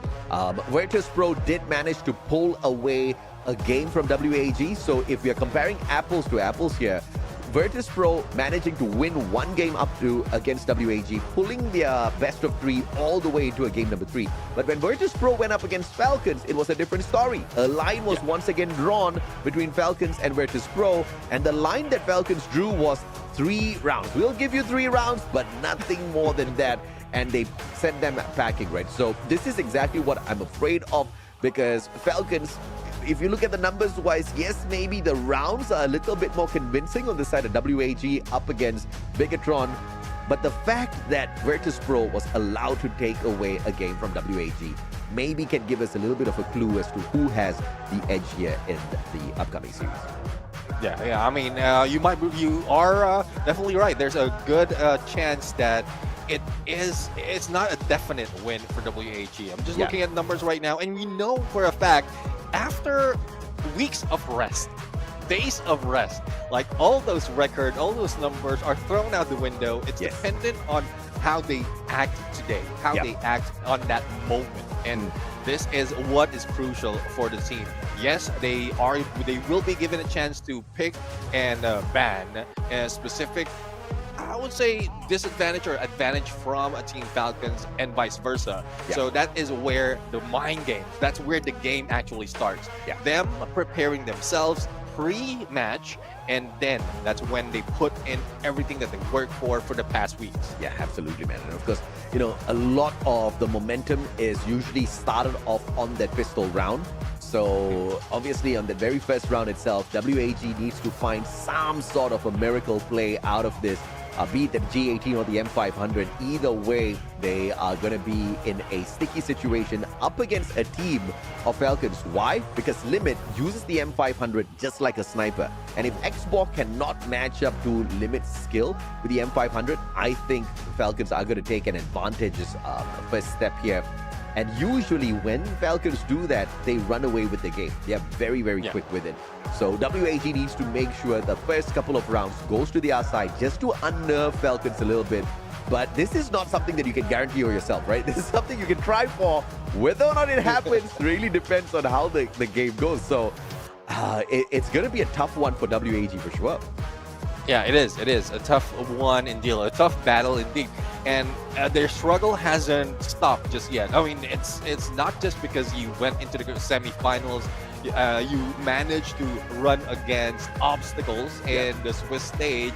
Your worries are over. This is where most of the worries are, because you know the difference between the prize pool of that number 1 and that 3rd and 4th. So that alone can motivate or bring so much of pressure for the team that you won't be able to function that well. So let's see on what they have. But we are talking about advantage. They are playing in home soil right now. So energy, like comfortability, how they can relax. I think this is one advantage that WAG has. And if Team Falcons haven't worked that out yet, but I think they have, because they've been into different tournaments, international competition overall, that I guess they got used to it as well. But there's still something different when you're playing in home ground. Yeah, I mean, no doubt at all. I think WAG has got a very big advantage here, that home ground advantage, which every single team begs for. And every time we've had a little bit of a home ground advantage, we've seen the home team walk away with the trophy. It has happened many a times in the past. Of course, except the time where Brazil stole it away from Thailand on Thai home soil. So, you know, let's forget about that one. But here at Hanoi, WAG with the advantage. I want to see them work some miracle out of this, because, come on, I've seen a 3-0 already, and I think that's enough of a quick series. We want to see this one get dragged out. Not just because we want a longer day, but we want to see it go back and forth between the teams. You know, I want to be on the edge of my seat. I want to be on who the hell takes this next round, who the hell takes this next series, because it needs to be that spicy in here, right? But the dominance that we saw out of Buriram, you got to give it to them. That was just such a clean finish, and not against a chump squad. EWAS plays really, really good rounds of Free Fire Clash squad, but even up against them, Buriram just made themselves look like titans for sure. Yeah, I mean, Buriram United, every time they go in, even in Battle Royale, that is their forte, the CQC. They know how to position themselves, and that is what Clash Squad is. It's a reduced version of BR, and you're going against just one team. And for Team Falcons, though, this is where I question that at some point, because from what we've seen in Battle Royale, they're not that strong when it comes to CQC. Yes, they have limit as their advantage from a long range, and it has been done by Moshi from Buriram United. But it's not just that. It's not only that. And there's a lot of factors, especially in those crossing the front lines and those getting in up close and personal, and that would be the crucial factor, I would say, for Team Falcons to win those games. Same goes for WAG. So it's not just an export, but the rest of the teams. But I've seen Tikui played, and I'm seeing a shadow of Wasana and Get High from this kid. So that is definitely a threat that Team Falcons need to eliminate. Yeah, even Vietnam has got their own wonder kid into Korea, right? So he has been very impressive so far. And I do agree with your assessment, a little bit of a Wasana Get High combination, which basically means this kid is lethal, right? He can get up close and personal. He can dismantle Falcons for sure on a good day, though. You know, because we've seen some rough days out of WAG, and in those rough days, WAG, you know, messes around with my prediction quite a little bit. I usually put them at the top. They've not always been at the top, so that's a little bit disheartening for some of the Vietnamese fans, for sure. But everybody has got a little bit of a up and down in their career sometimes. WAG just going through some rocky moments out there. But here's the most important thing. They are in the semifinals of Clash Squad. They are playing for big money here, Neptune. Yeah, definitely. I mean, big prize pool and representation of Vietnam as well. And well, I guess the teams are prepped. The conversation, I love this as well, giving so much time in, like, the coach player conversation before the match. This is very crucial. Not a lot, like we don't have this much of instance of seeing them in a game, and Clash Squad is giving it that, like giving us much time that how they react and how their coach, their analysts are giving their advices, the whatever they need to think. And I love the notes as well. Yeah, If yeah. I'm not mistaken, those notes are the possible picks and bans that they can use, and the other team, or that they can use as well as they can counter for the other team. Yeah, this is actually next level genius stuff out of the analysts on the side of Falcons, right? Just straight up giving them, some printed notes to say, if at all your opponents ban this or pick these kind of lineups, this is what you go in for as a counter. And yes, they may have discussed it before this, but to have it, printed out in front of them, it just reduces the number of errors that the players can make out there during the bans and picks phase, which is actually a genius move coming through from the Falcons side. So props to them. The question is, will the game be won or lost just purely through the bans and picks? Because we also need to take into account the mechanical capability of WAG, the mechanical capability of Team Falcons as well. So headphones off. So I think they're going to go in here for a team cheer, which basically could indicate the match is about to start. Yeah, I'm just looking forward to it. Looking forward to what both WAG and Team Falcons offering right now. So the same goes for WAG. They are talking with their coach and their analysts as well. So if I'm not mistaken, that is calm with them. And WAG, though they didn't do that well in Battle Royale, this is their chance. This is their moment. This is the ultimate test, the final test for the team to really bring it in for this spring season of FFWS SEA. Yeah, no doubt at all. I think this final test is obviously going to be the toughest test for them. And I think if WAG can get into the grand finals here, they are automatically going to do so much more better on Battle Royale as opposed to them not making it into the grand finals. Because we know if there's something WAG needs, that's a little bit of a confidence boost. And what better way than to earn a basic 15,000 USD or maybe even 30,000 by the end of the day. Yeah, definitely. That helps a lot. I mean, we're talking about zeros overall and with those USDs, and imagine what it can do in terms of hiring staff that would help you. Coordination, even communication can be helped with specialized people helping you in the fray. And that's probably one reason why Team Falcons is doing so much.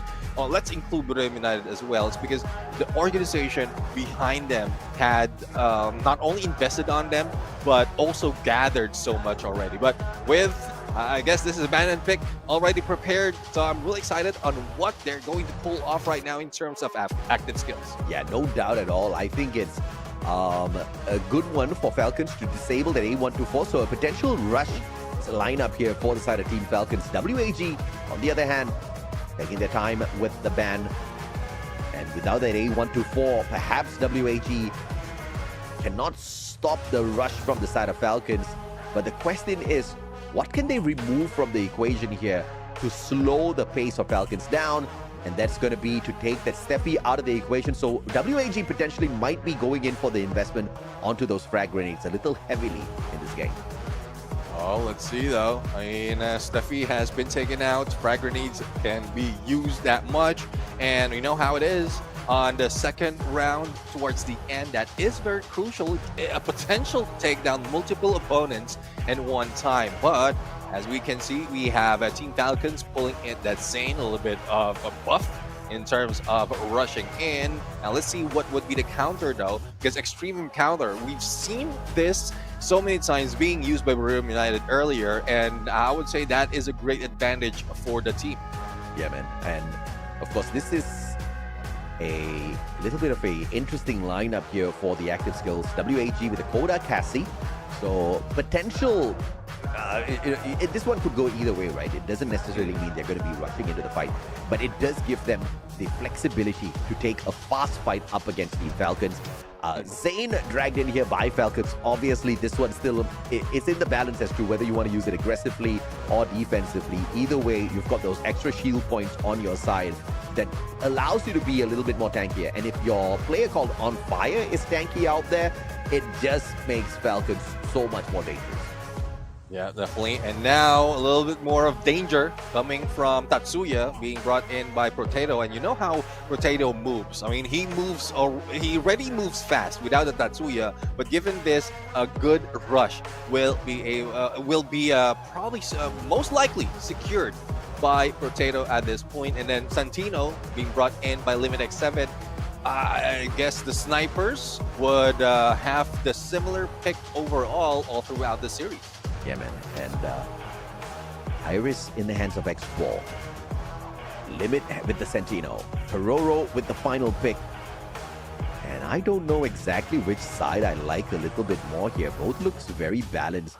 You know, very different play styles, but it could really go either way in terms of how aggressive they want to get. There's just no way to determine how fast this push is going to be coming through from the side of WAG. And A124 obviously taken out of the equation here. So Team Falcons may be looking to go in for a little bit of a rush.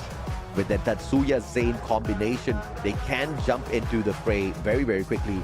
But Kororo with the final pick, and obviously so much of discussions on and about here on the side of Falcons before they hop on in, and it's going to be the clue dragged in by Kororo to give them that extra layer of information. I think it's going to be safe place on both sides, so this might just be the dragged out matchup for us.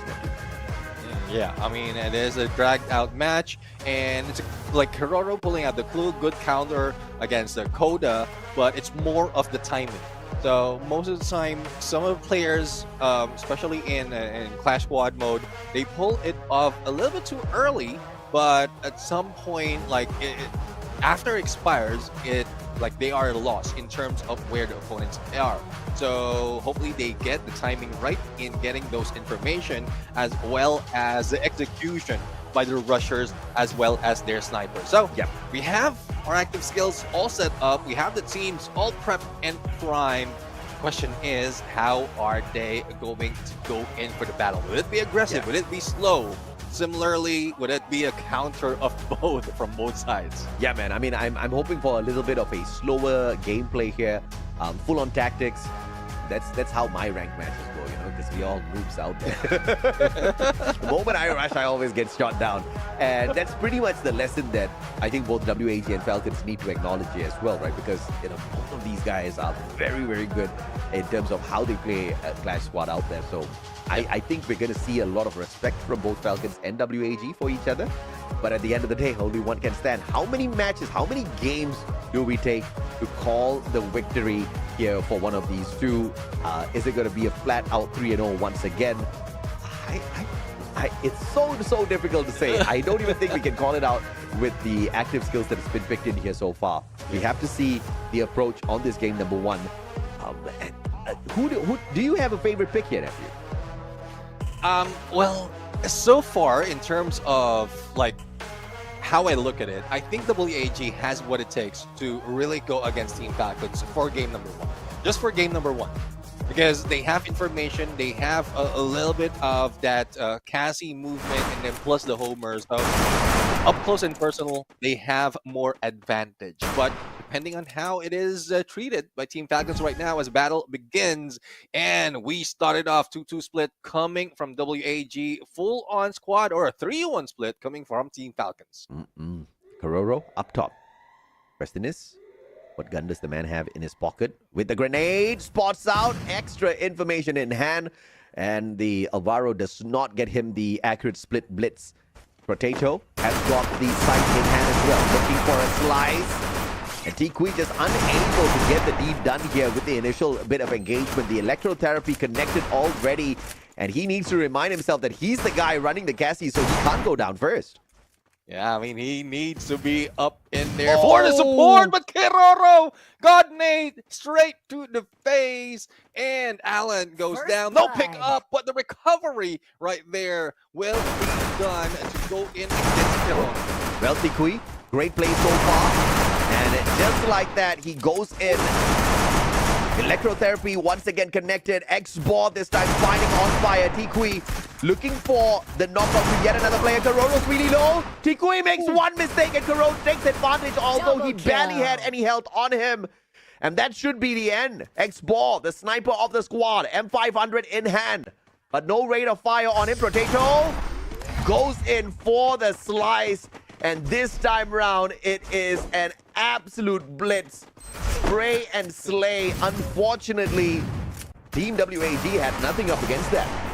Yeah, I mean, it's tough though. And it started off with that God nade to bring Allen down. But I guess with Purgatory, that is a good choice. You have the sight and you have the perfect weapon to use it. You just rush in and get the final player, not even risking a clutch moment right there. So let's see. One point for Team Falcons already. And WAG, let's see if they can bring it back. Yeah, why shoot when you can humiliate with the melee, right? That's simple strategy by Mr. Potato. And the question is, does the initial first few tags onto Tikui and X-Ball make a very big difference here? They can play the recovery. And Potato with the mini Uzi in hand, just circling around. Very, very risky on the play. But X-Ball back in a way. So it looks like a full-on eco round here for the side of WAG. Yeah, I mean, full-on eagle round, but X-Bore surprised by Limit X7, who has been waiting in there for the past 10 seconds. Full rotation has been done by WAG, though, so let's see if they can take one down and probably go in for a win in this fight. Tikui back and forth, meaning Uzi in the hands of both Potato as well as on fire up close and personal. That rush saves him and victory from Team Falcons. Yep, so first round, WAG losing that did not really help them out in the second round. Had to play that full eco, and obviously the game kind of playing against them because Falcons just had the better weapons. But you also saw Falcons didn't really go all out with their purchase as well because they respectfully did not want to make a mistake. And like I said, we are going to see a lot of respect for both teams, and Falcons respecting the fact that WAG could still walk away with an eco round and deciding to not go all out with the purchase. And therefore, they get to definitely bring in the big guns this time round into this game number 3. But WAG has got some weapon to strike some fear in their hearts as well. Look at Falcons bringing in the Deagle on the side of Karoro. Once again, they don't go all out on this round. Yeah, I mean, potential of losing out one round, especially if Team WAG already have invested so much because of the eco that they made, despite of the loss. They are just being prepared. But On Fire was not prepared in the push by Allen. But it's a good thing that Karoro fights back, probably finishing off Allen. And it is now a 2v3 favoring WAG.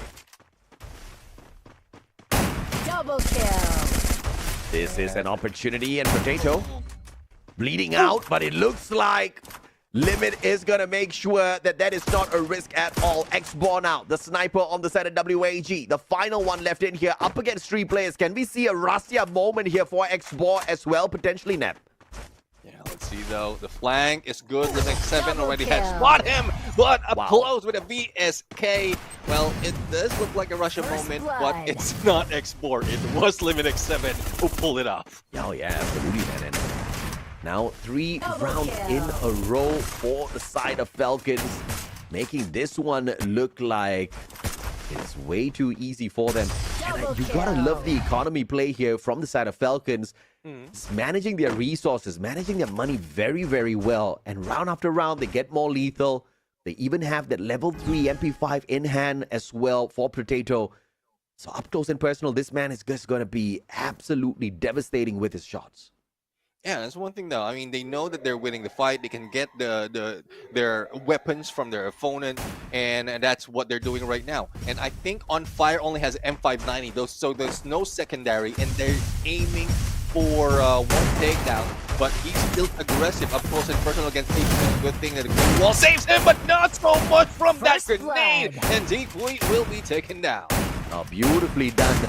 A trade for trade here, but Potato is not down and out just yet. The pickup does come on through. No grenade follow-up from the side of WAG. And now, just like that, it's a 4v3. And look at this, Nep. Tikui, not a single elimination so far. And I think that's putting WAG on the back foot. I mean, Tikoy is expected to be performing, and if it's not, I guess that is why they're losing. Cyrus right now puts his personal, but Santino to save Limit X7 at this point, and Cyrus and Allen needs to go for the full rotate because the Blues will be closing in, and they will be left with no room to move later on. Yeah, man, and the 3v3 is a good place to be for WAG. They've got the numbers to turn things around, but the question is, do they get to sneak on around the silos and get these shots? The ones with the advantage would be Cyrus and Allen. X-Ball with the CQC with a long-range gun might not be the best option here, but thankfully, Limit has got the same problem, Allen. Losing his glue walls, and out comes the phenomenal play out of Limit, but Allen turns the 180 onto him. Cyrus down to the ground as well. Can Allen go for a 2-for-2? On fire, a sliver of health. X-Ball looking to get the job done, but needs to get up a little bit closer. But on fire with a sliver of health saves the squad. Oh, the timing was just on Team Falcon in that final moment, and I thought WAG would be able to pull it off. I mean, Allen did manage to knock down 2, and it's just so crucial that X4 makes that headshot, but On Fire just kept his head low, wait for the perfect timing, the blue closing in, and he jumps out, and there goes the birdie, taking the win again. Oh yeah, man. I mean, this is just a crazy game for Falcons, looking for a 6-0 up against WAG. And that might just demotivate the Vietnamese squad. We got to remember, home ground advantage could also very quickly turn into a home ground disadvantage where you feel like you're letting the fans down.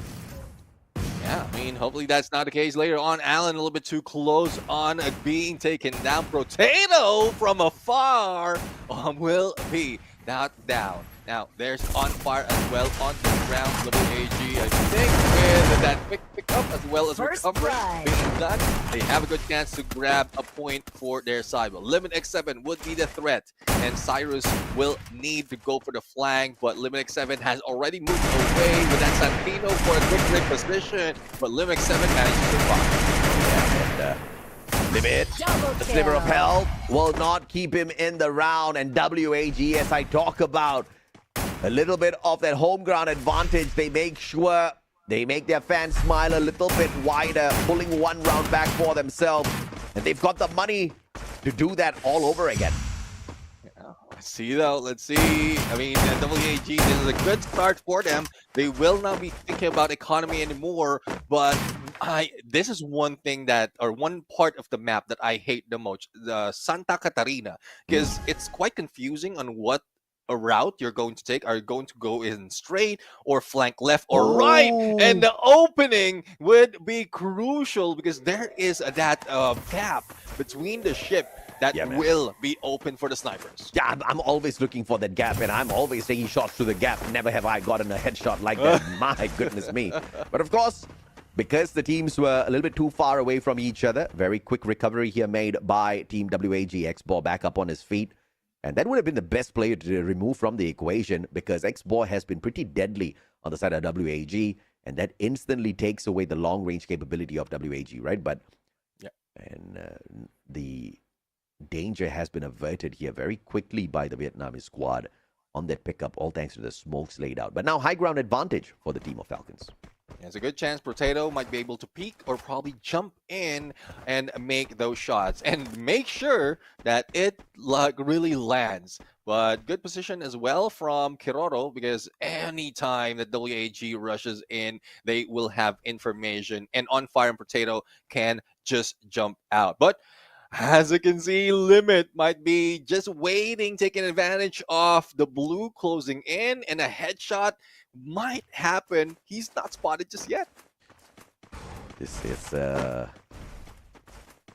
little bit of an advantage here, but the circle now closing on in.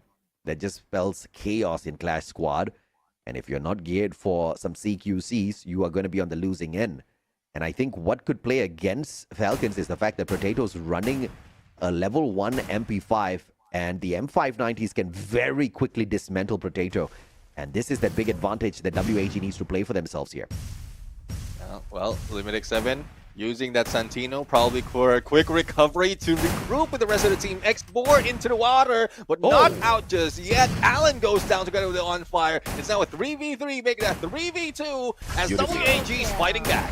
Yeah, beautifully done. And I think this is what I wanted to see out of EVOS. Slow the pace down, wait for your opponents to come looking for you, and then take advantage, because you do have the advantage when you're hiding behind your defenses and you know which angles to, put your free aim on, right? So WH is playing that so well, W.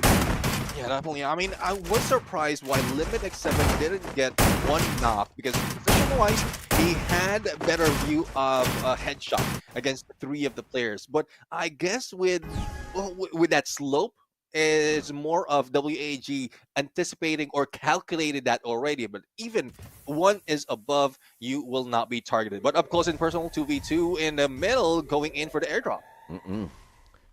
Comeback gameplay here for WAG. Oh, the split blitz going wide. Karoro not finding Tikui with that. But Tikui, can he fish out a potato? His split blitz goes wide as well. Allen, connection, double connection, ice grenade, finding the spots as well. Potato will be able to back away instantly, but Cyrus finds the tag with the MP5. 2 players now bleeding out on the ground. On Fire extinguished instantaneously.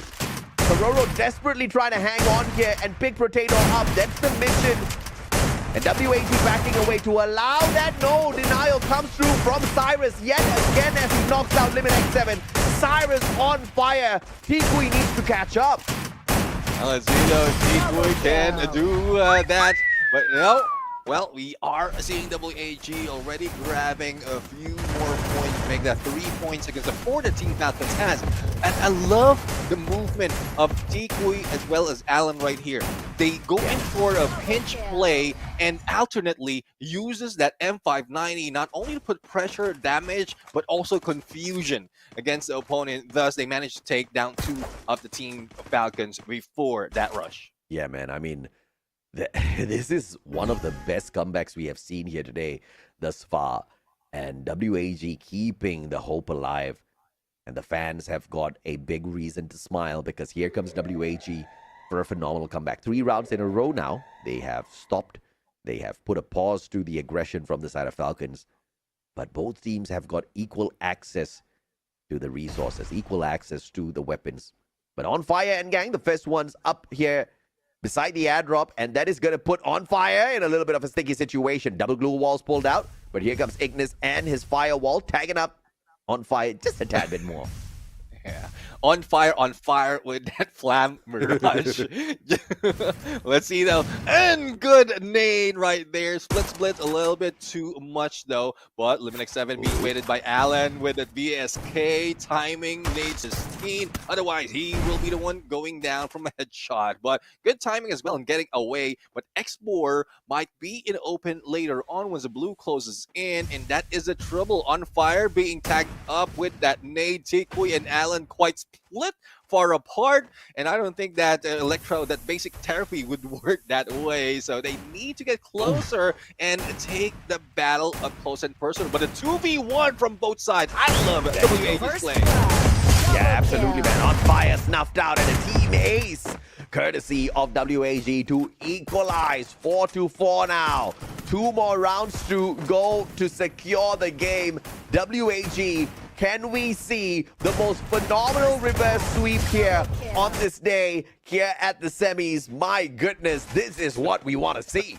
Definitely, I mean, the adjustment that they've done, and this is why I love WAG. They were in a loose streak already, but how they came back up, it's just phenomenal. They don't want to be lost in a lower part, and they have broken the record that Team Falcons has brought in against their opponent. So let's see if they can take it back, probably get to match point, because I think with position-wise, WAG has an advantage. Absolutely, man. I mean, they were down, but never out. Resurrected for sure. WAG showing us they've got some life in them. AWMY in the hands of X-Ball. Limit cannot match up with the power of shots from afar. And X-Ball knows exactly what he's looking for. Karoro with the AWM as well. On Fire with the AWM as well. Everybody from the side of Falcons playing that long-range game just like WAG. Yeah, I mean, Limit X7 though is about to go in for a quick flank. I think Xbor has lost sights of him because the focus is now on Kiroro. Now Kiroro is trying to heal up. The rest of the teams will try to go in for the push, but not so much of movement. Name thrown onto X4, but it doesn't reach. But Limit X7, the deadly sniper from the other side. Yep, Allen shutting down Potato. The VSK 94. No AWM, no problem. The VSK gets the job done as well, but it's only a knock though. No secure coming on through. Potato, circles approaching. And this just means danger zone. As nobody is on the site yet to pick him up. Potato gets taken out of the equation. Limit with a quick reposition, all thanks to the Sentino. On fire, good grenade. And Karoro instead gets sprayed down to the VSK from afar. Cyrus finding the connection. Allen M590. Wild sprays, but finds the final shot.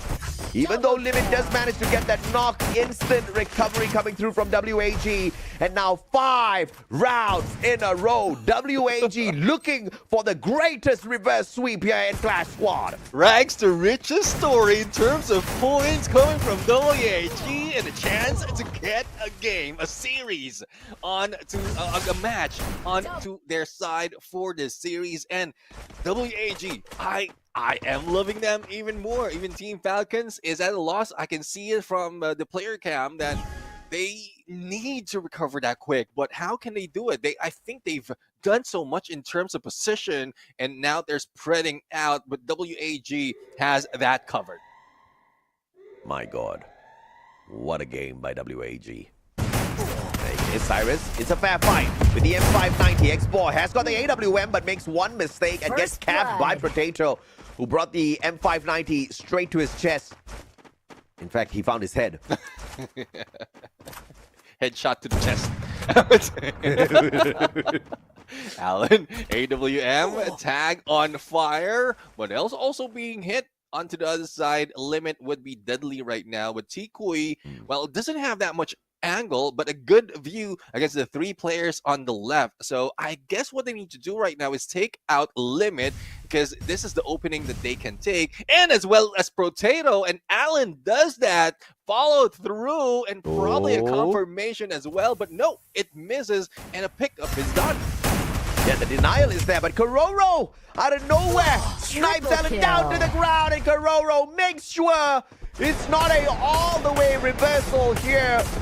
And it puts us on equal footing, 5-5 for the first time today of the day of the grand finals for Clash Squad VC round 11. Oh, yes, indeed. Round 11, it's up to this, but we're only talking about one match on the best of 5 series. But as you can see right now, it is just quite even between the 2 teams. We still don't know who's going to win, but in terms of weaponry, I know the Team Falcons is going to bring this from a long range, especially with the triple the AWM on their side.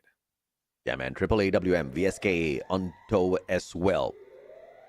And on the opposite side, you've got a couple of marksmen in the hands of WAG. Still, everyone's looking for that long-range engagement. Question is, how many M590s do you have when that circle starts to close in? 4 AWM-wise on the side of Falcons. That's how you want to get the long-range gameplay done. Yeah, I guess they're trying to do the slow gameplay, but with on fire, very close, already almost behind enemy lines. They are about to use that M590, throw after throw, and Allen goes down from on fire, and that Flam Mirage being lit up, and there goes Limit taking out Tikui.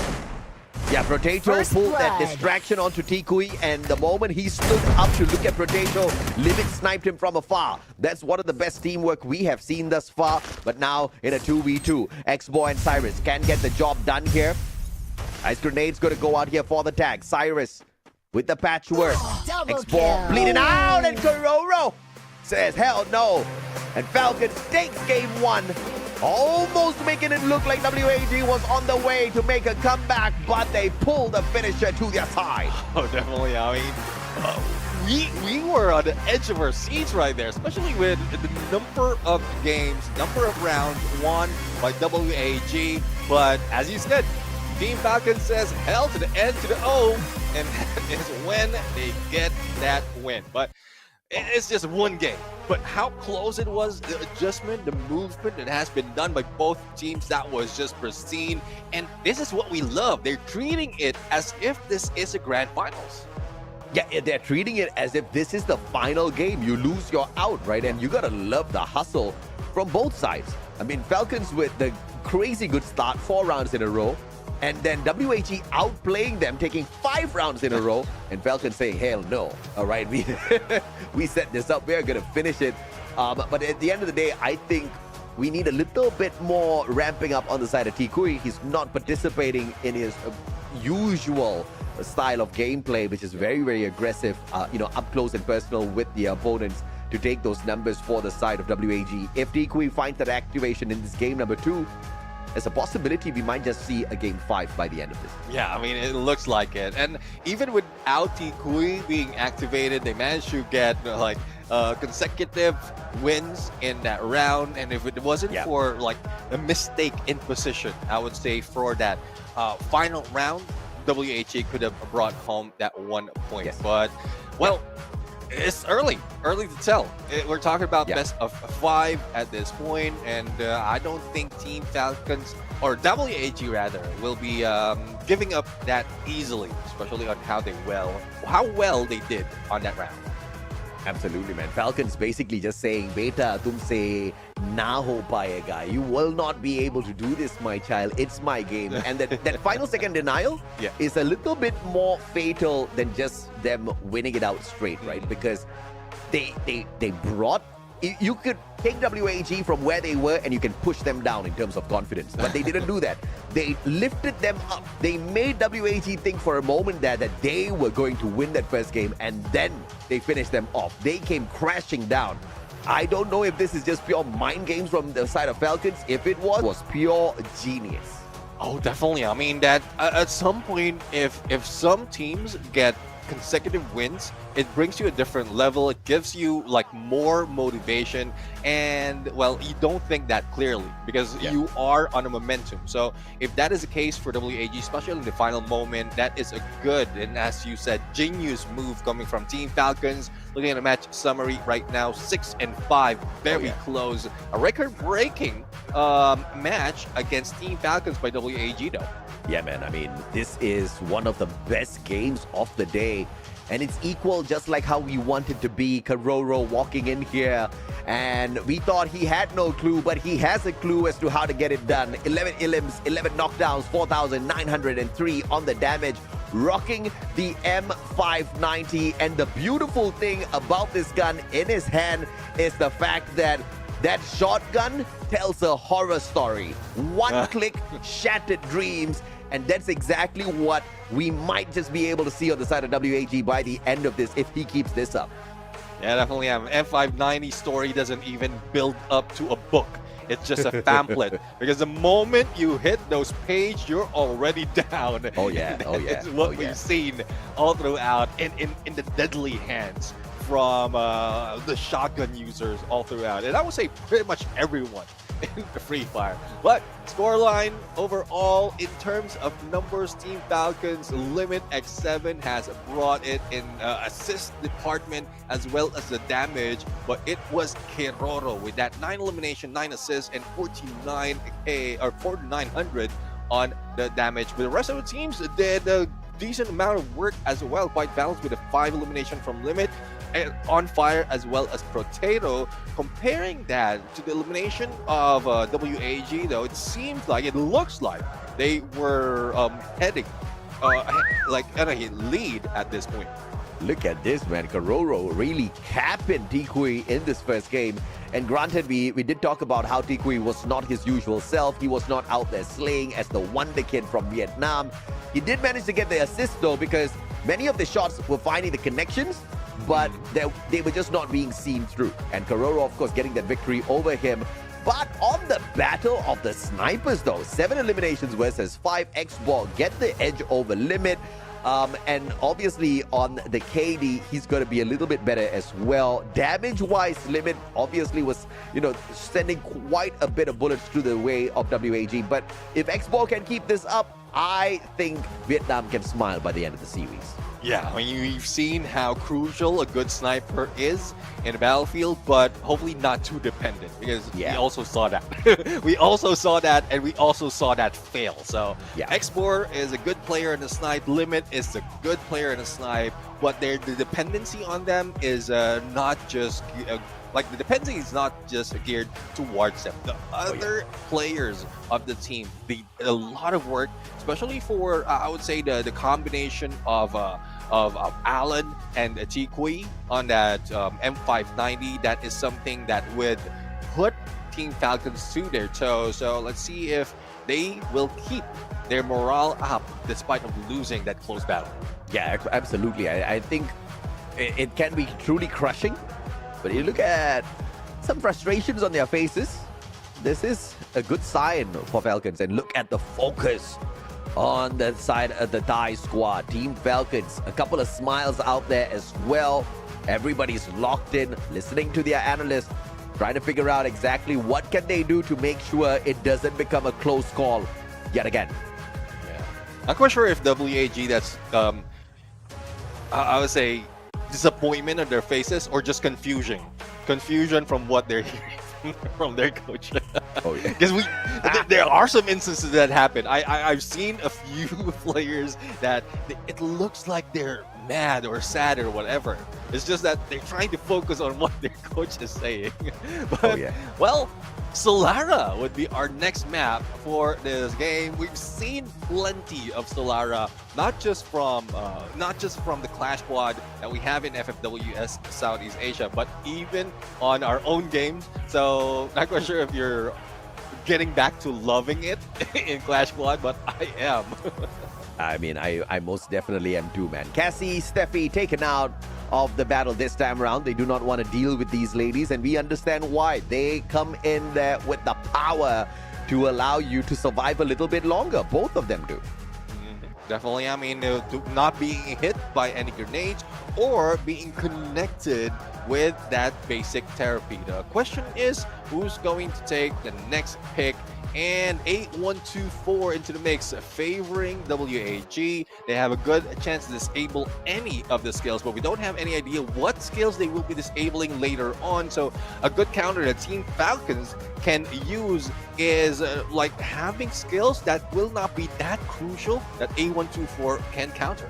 Oh yeah, absolutely. And A124 in here for the side of WAG, Team Falcons, Zane and Koda. We know how Zane helps you be a tad bit more tankier up front, and this is exactly what Team Falcons needs, because I do believe Tikui is going to be ramping up some of his aggression out there, and Koda should allow Team Falcons to understand what sort of position WAG holds and make that call out with those tags, right? So good balanced play here from Falcons thus far.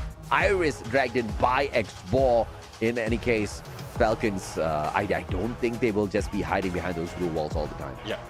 Yeah, I mean, Team Falcons can or will move, and if I'm not mistaken, Limit will be pulling out a clue, or probably Keroro will be pulling out the clue once again. So more information for them. Once the slowdown happens, they will just have to go alternate. But no, they went for Oscar and Homer. So I guess they're planning a little bit of a quicker gameplay, a faster gameplay for that rush.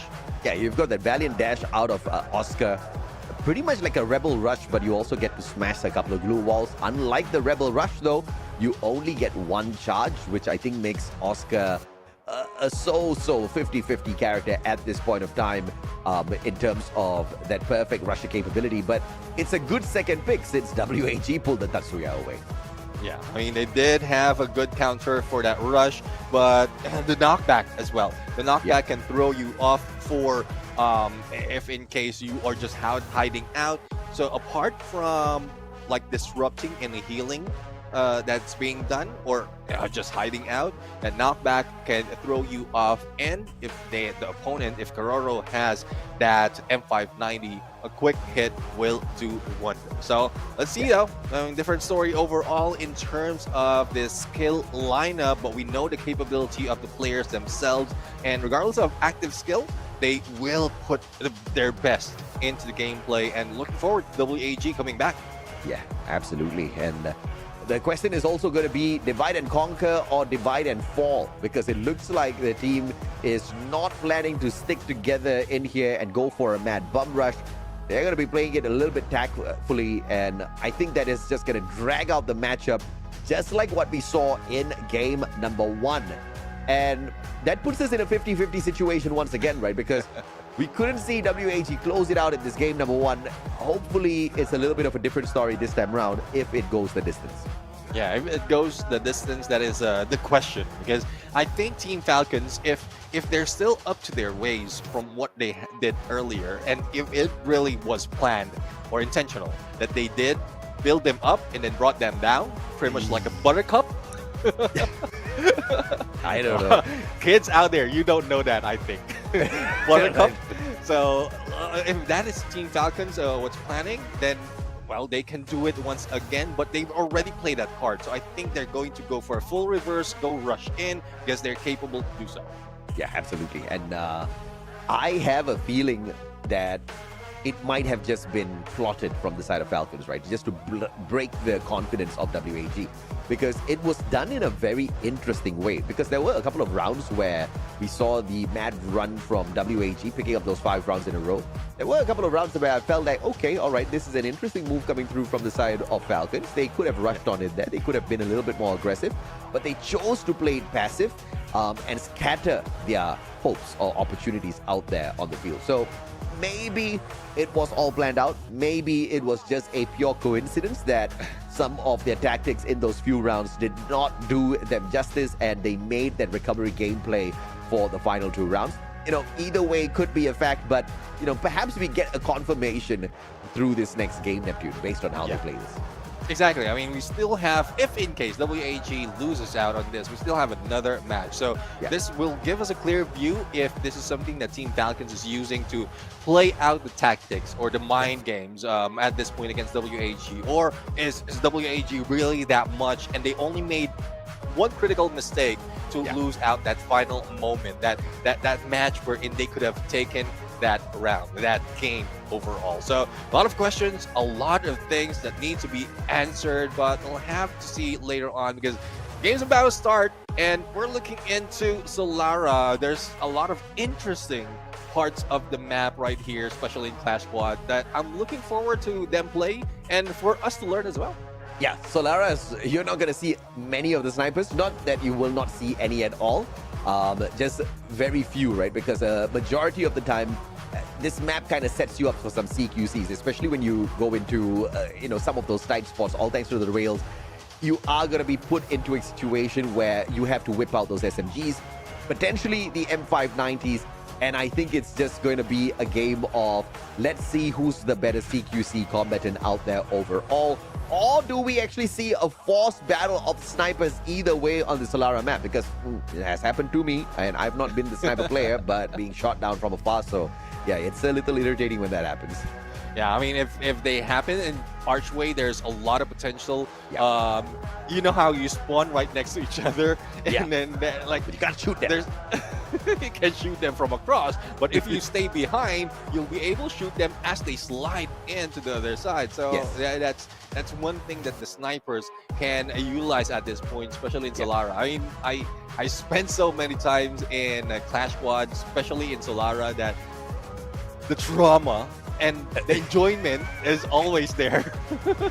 I remember the first day Solara came out, I was binging the gameplay on Solara on CS, right? And I was a pro at the map by the end of it, but I was still not a pro at aiming, so I lost quite a number of matches, I'll have to say. But of course, not all compounds in Solara is a CQC kind of map. I do believe that, you know, luck will have its own say here in this game, and we will have to look at how Xball plays this out once again up against Limit. I would say the fight between them was pretty close. Even in the head-to-head, I don't think that kind of tells the full story just yet. We have to take a proper head-to-head by the end of the series to see exactly which one was the better sniper.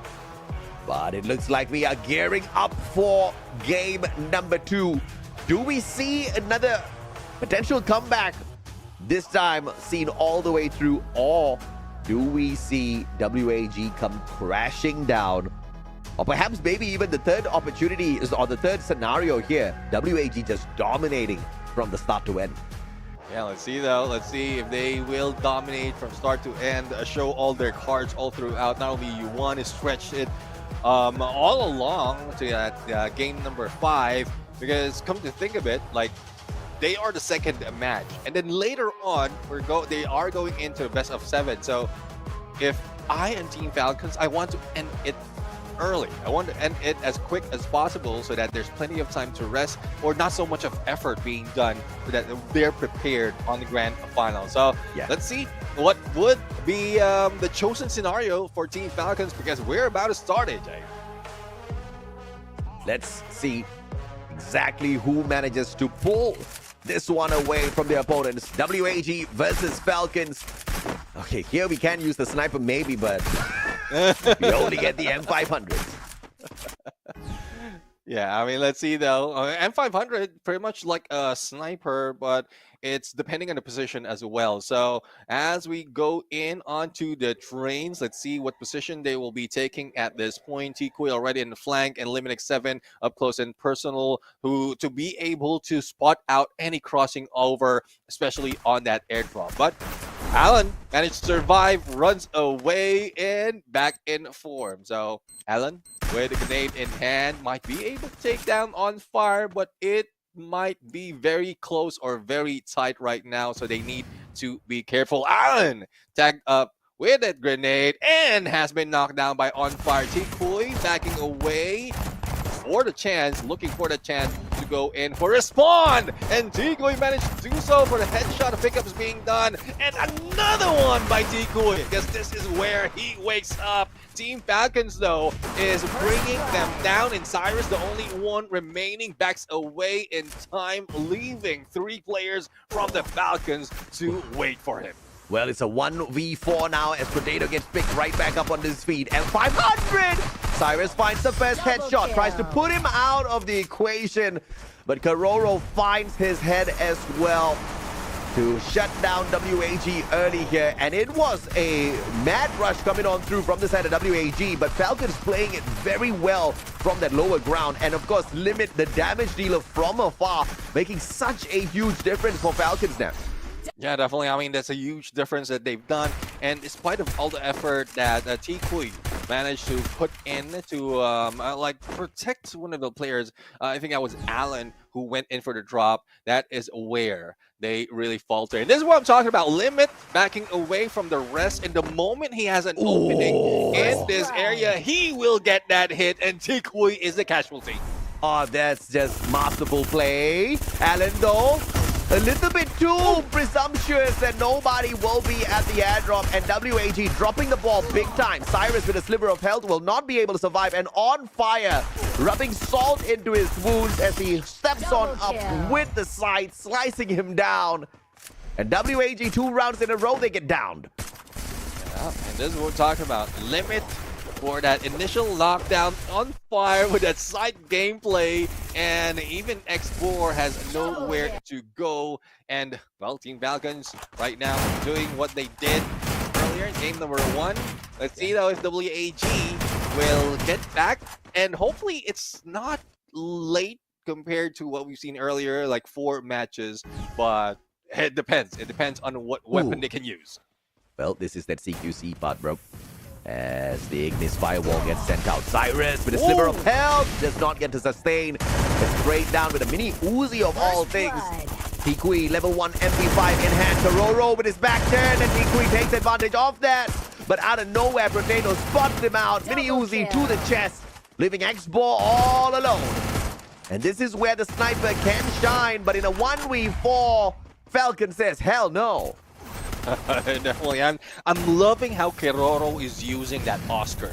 the advantage. But at this point, he's just going in for that initiation. I think they have information as well who is low on HP, wherein once he used that Valiant Dash, a knockdown is about to ensue. So that is perfect opportunity for them to do that. Oscar 3-0 already for Team Falcons. Let's see, we are seeing WAG trying to beef themselves up with that MP5, but I don't think it would be enough to bring down Team Falcons that easily.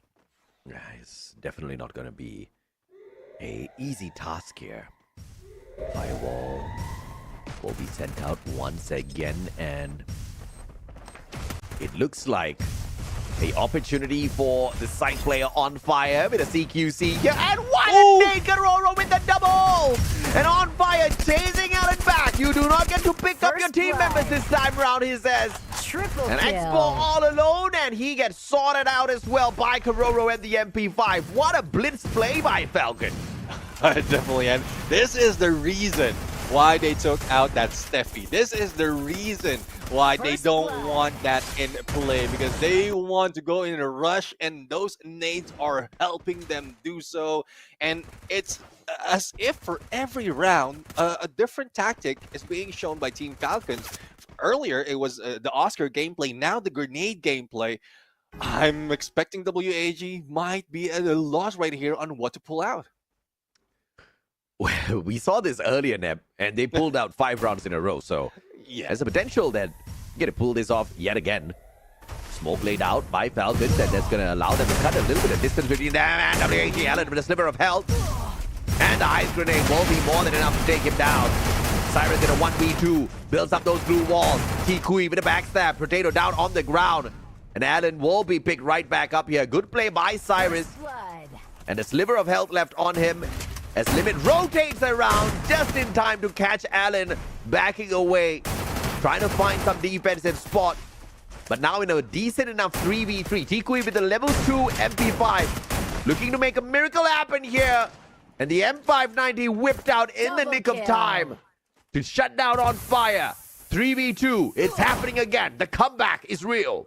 Yeah, the comeback is real at this point. WAG is following the script overall. Cyrus, though, has falling down and will be taken out. Now, it's a 2v2 situation, but T-Koi is primed with M590, but will be hit as well onto the other side by that Homer, and Keroro just slowly creeping in onto this middle part, waiting for Limit to go in for information or probably into a snipe against Export.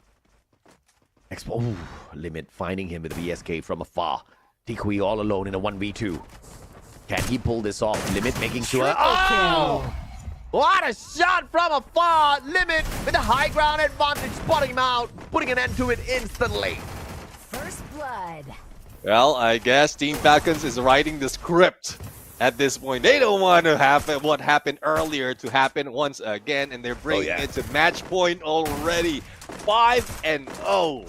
And this is, well, I'm a loss on what WAG can do. That Oscar is deadly earlier, and then now the grenade was deadly from the previous round, and now the snipers doing their work. And another part of the map where in X-Bore as well as Limit X7 can be exceptional in terms of going in for the first knock. And there you go, it is Potato with that VSK. Same ideation though, and Team Falcons not slowing down. Oh yeah, absolutely, man. One more spot where the snipers can play a huge role. Potato from afar, deleting Cyrus instantly. Still a 3v3 though. Cyrus Carroro taken out of the equation. Limit once again. God nade out of nowhere. Allen sprayed down to the ground. And the deletion comes on through as well as T-Kui backs away with the M590. T-Kui goes in for the flank. No hit just yet for a knockdown. And X-Bore doesn't have any opening as well. And I guess this is anticipated by Team Falcons as they're staying indoors. Limit X7 will try to go and spot out, but up close and personal M590, that jump will not work. 109 on the HP, he needs to back away. Yeah. Does he manage to get away though? No, answer is absolutely no as Potato spots him out. And a 6-0 scoreline for Falcons, and looks like the theory is absolutely real. They lifted them up They dropped them down, and now they crush their hopes in game 2. Definitely. I mean, that 6-0 will definitely crush a lot of hearts, a lot of dreams at this point. And let's see now if WAG can get back on this, because as I mentioned, from that game number 2, from game number 2, round number 1 up until the 6th, they used different approach overall. It's either, well, the pistol round. Let's take it out, because that's not so much. There's not so much that you can pull off on a pistol round. Yeah. But from the second game, when they have the weapons that they need, they're pulling a different. First the flank, or the pinch, and then they went in for the grenade. They went in for the Oscar gameplay, and then later on just sticking together, getting away from that sniper. Different tactics overall put into one game in a series. That's Team Falcons for you. That was a nasty play, man. Not even giving a single round. And, you know, it was just sitting at a level of theory earlier on where we crafted this out, thinking that maybe Falcons were just playing a little bit, you know, cheeky, allowing WAG to make a phenomenal comeback before crushing their hopes. And in game number 2, they showed us exactly what they're capable of. Just wiping the floor clean with WAG, and this is in front of the home crowd. So in game 1, obviously you crush their hope. In game 2, you decimate their hopes. And in game 3, how can they still stay alive, man? The home crowd needs to be up on their feet. They need to scream their hearts out for Vietnam here, or else Thailand is going to end it right here, right now in game number 3. Yeah, definitely. I mean, hopes is something that WAG needs to recover that quickly, and we only have a few minutes to work with, unless like they have the cheer from the fans out there that will charge that up. But I think with that, even despite of the losses that we've seen as well, and that build up, and as well as the bring down or the takedown that Team Falcons has done against WAG, it's tough to recover, especially if it's not just Clash Squad that you'll not be making it.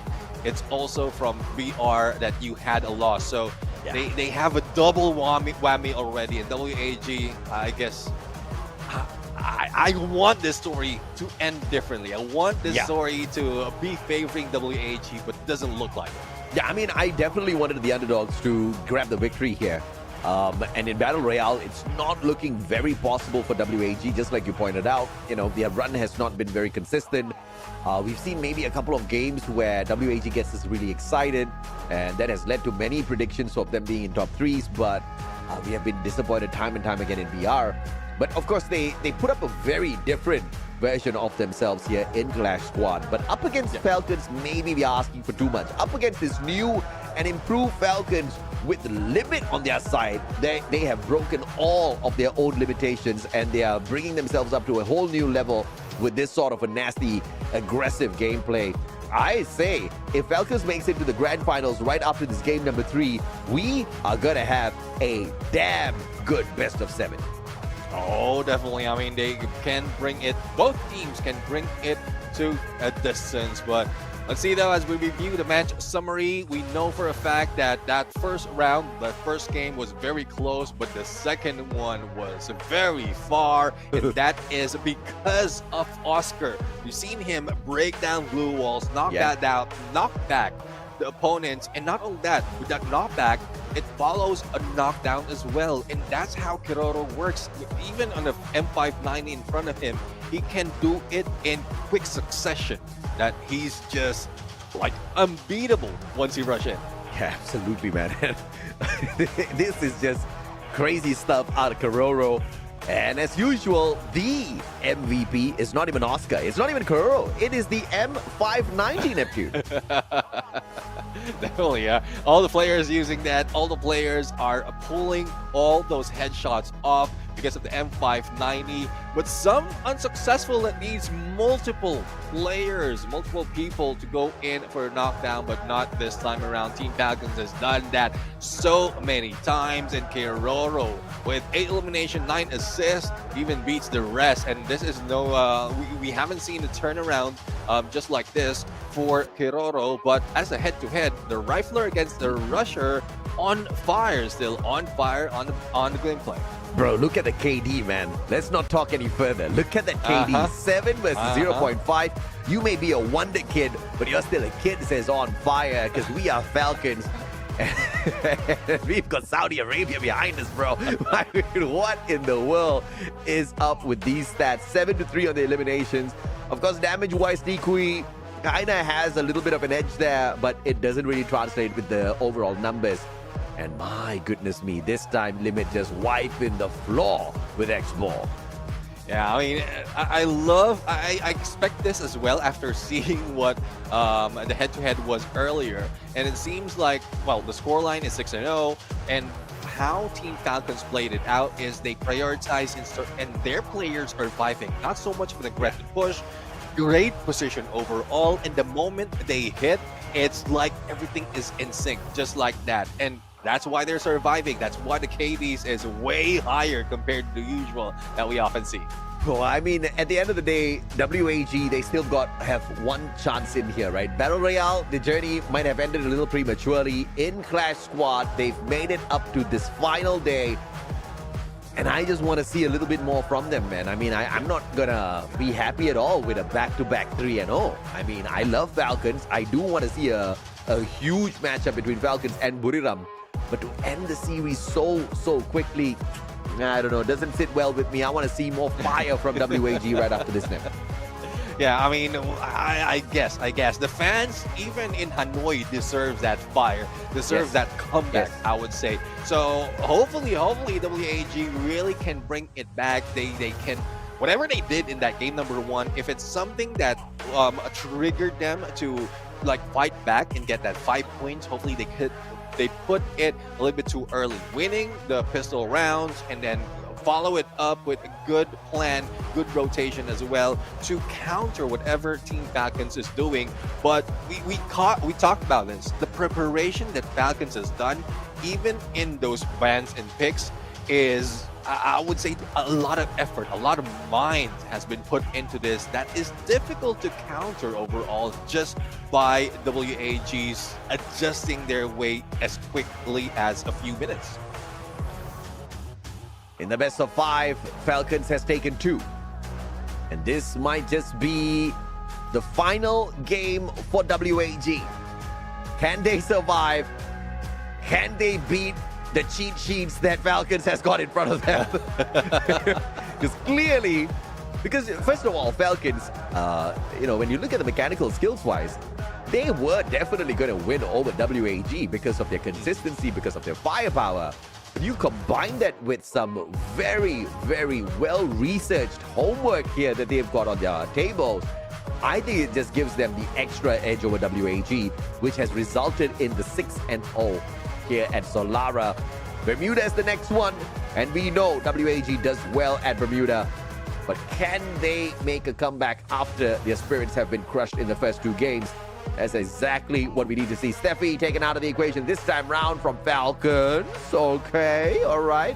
And A124 removed from the set of WAG, courtesy of Falcons. Yeah, let's see though on what they're going to pick. I'm pretty sure if it is a pick of WAG, they need to counter the Oscar that Kirora has brought in. So it's still a lot of options though, a lot of available opportunities for this team. But that initial pick is crucial. It needs to be probably more favorable, but not so much that the opponents needs or finds a counter for that, because they have a couple of picks following through. So Cassie right now coming from Potato, this is one thing that I would say goes into that criteria. Yeah, absolutely. And that electrotherapy, we've seen it make such a huge difference in today. I mean, we've seen the electrotherapy make a huge difference ever since the introduction of it overall. Yeah. So Falcons being able to pull in this active skill to their side is going to be a very big game changer. WAG, on the other hand, with the Zane and Koda. Extra information, extra defense, never hurts. And let's see what would be the counter that would be put in by Team Falcon. So Zane and Koda, that is one thing that I think can favor WAG because of how quick they go in for the rotate. But speaking of quick, a combination of Oscar and Tatsuya, both in the hands of On Fire and Keroro, I guess they will leave Cassie behind at this point because once they go in up front, they can beat down a lot of players on their way. Okay, so it looks like Falcons want to rush. Yeah. You've got the Oscar, you've got the Tatsuya, you've got the Cassie. They are well geared to take a big fight up front. Iris dragged in here by X-Ball. Cyrus on the homer. Question is, what does Limit bring in? I'm expecting a Skylar here. So as they go in for the rush, it's Clue. Okay, I still like this because you get that information, you know exactly what you're doing, you know exactly where you need to rush to, and you get into the thick of the action. Falcons is looking to end this one fast. Yeah, I mean, they're looking for it. We've seen how Oscar has been used earlier quite successfully, and that was from Kiroro. But if On Fire will be using that, and then Tatsuya will be used by Kiroro, so the deadly MVP that we have from game number 1 can go in and out, and with Clue in the mix as well, they can provide that information on which part they can rush quickly to take down anyone guarding a corner. So it's quite a good matchup. I would say a perfect matchup in terms of active skill for Team Falcons right now, especially in how they treated that game number 2. Yeah, absolutely, man. But of course, Buriram versus Falcons is going to be a delight to watch either way. If WAG gets there, if they get there and they play the grand finals the way they played up against Falcons, I think Buriram's gonna eat them alive. Oh, yeah. And that's why I think Falcons are gonna be able to kind of make quick work of this, right? But you never know until the very final round is completed. WAG might just be able to pull off a phenomenal comeback. I'm looking forward to a few shockers here. Yeah, let's see who's going to be shocked. And I'm not talking about A124 shocked. It is more of a shocker of a gameplay that can be pulled off by Team Falcons and WAG. 3-1 split for WAG already, and rush from T Kui. On Fire needs to be on his toes to be able to fight back. But this is a pistol round, so not so much of damage, even if you get close to your opponent. And On Fire. Oh, what a nade, Garoro. Finding the knock on to Allen. Tikui down on the ground as well. On Fire is literally on fire! As Potato finds Cyrus. This is just an absolute wipeout. WAG stood no chance against that version of Falcons. Yeah, I mean, you talk about decimation. This is disintegration right now from WAG. But fans out there saying WAG really doesn't do well in pistol rounds. Yeah. This I would say. But with Team Falcons doing it that quickly and then giving the good weapons in the next round, I think they can repeat it once again. Yeah, and bringing in the frag grenade on that very first round when your opponents have got no helmet, no vest most probably, is just dirty. And absolutely genius. Grenade this time goes wide. Allen almost walked into that one on the split blitz, but thankfully did not step out too early. On Fire, sight in hand, goes in for the absolute annihilation, and Limit once again with the grenade, not one but two, to get the knock and the finisher as well. And Kororo! I mean, dude, at this point in time, Falcon is just teasing WAG with their gameplay. You know why this is a tease, a good tease against WAG? Because they are the ones who took out that Steffi. Oh, yeah. They are the ones who banned that Steffi, meaning it gave the opportunity for Team Falcons to use that to their advantage. And pistol rounds they use it, second round they use it, they have resources to buy even more. Yeah, and On Fire with the sight disrespected Divid personally after performing so well in that first round.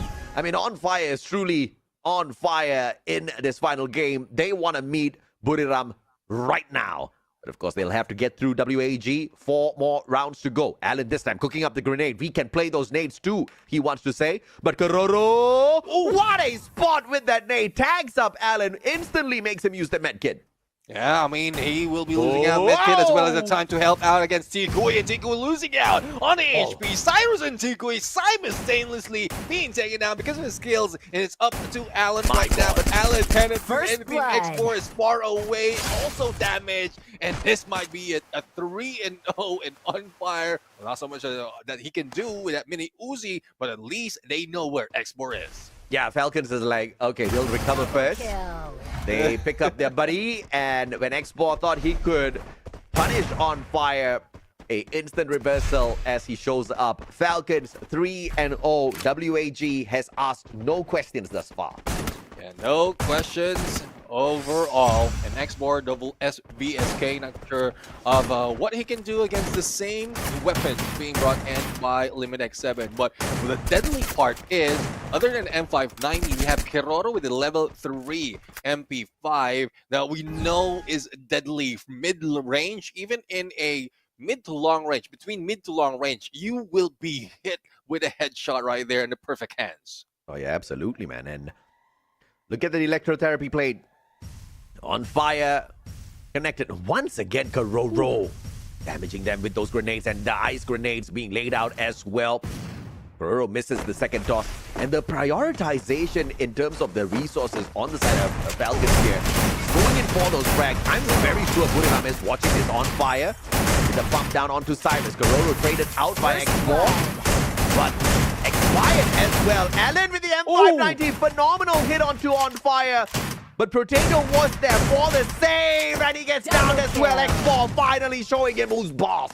Now it's a 1v2 situation. Limit X7 on a corner. Let's see if he is brought into his limits. Does have a good potential for a snipe, especially when X4 turns that corner. But T Kui with an MP5 right now will be tough to beat. But there's still chance. There's still hope. X-Bor dealt with the damage and half on HP, but the Blues closing in, and Tikui will have that shotgun on him. Oh, Tikui. Opportunity. MP5. Wild sprays, finds nothing. Limit just breaking down his blue balls in the meantime.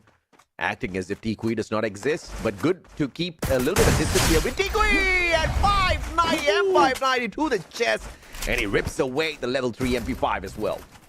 Yeah, I mean, it is a good chance for them to bring it back up.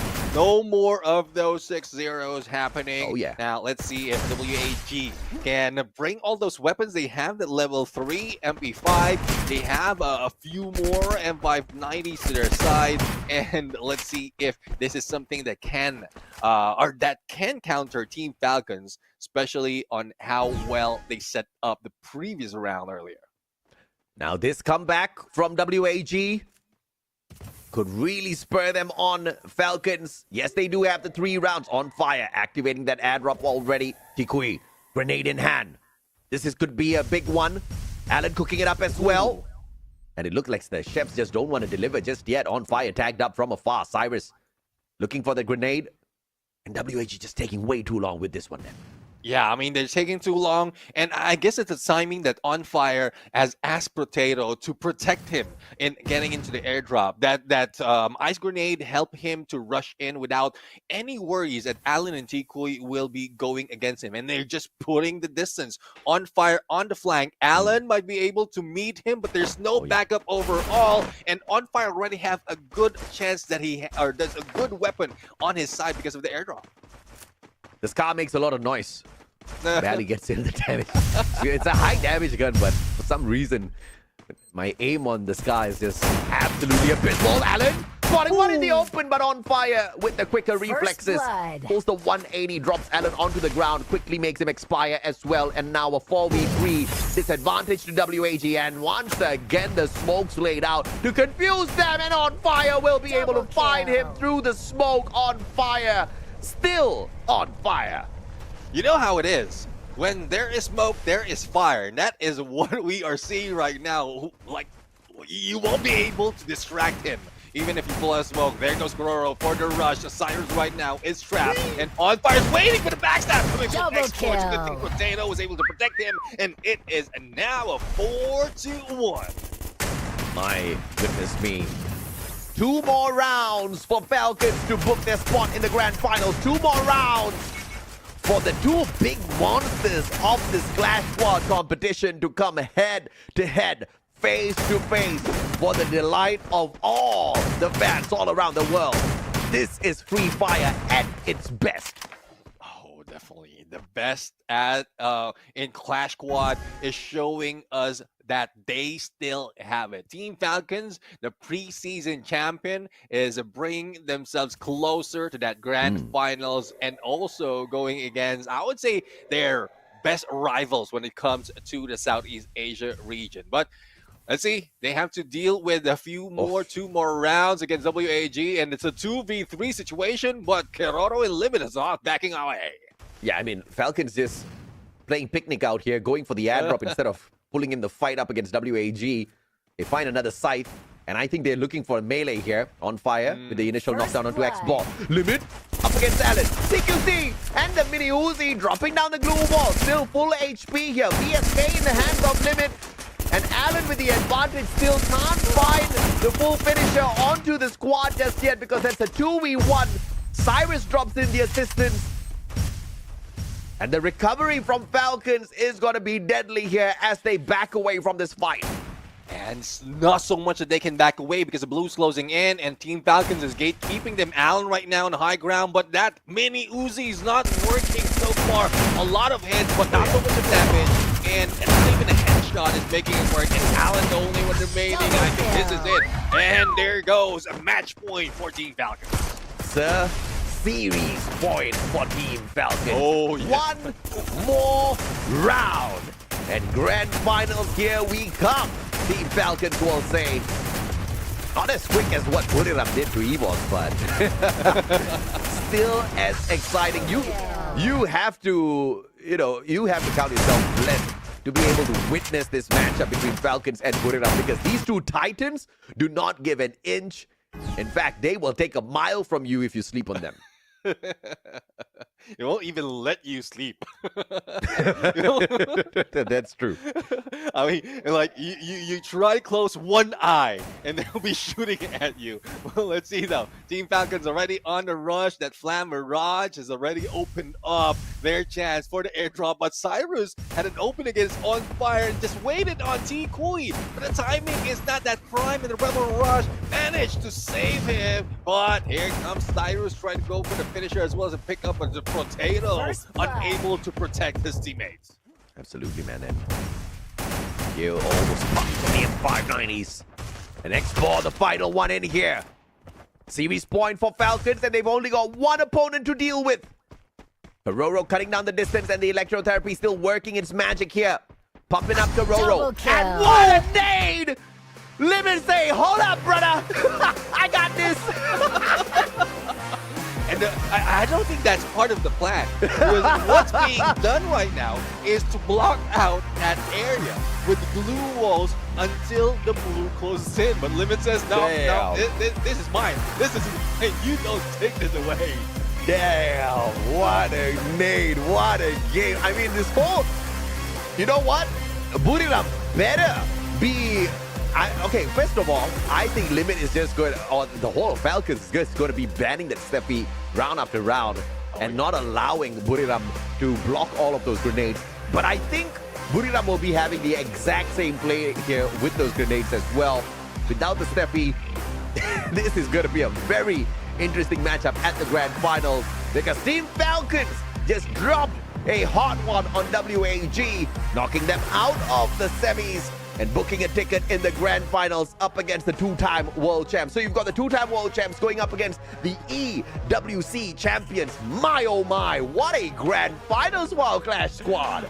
Yeah, definitely it is, and I'm really excited on how it's going to turn up right now. And there's a lot of factors that can be put in on how both sides can win the game.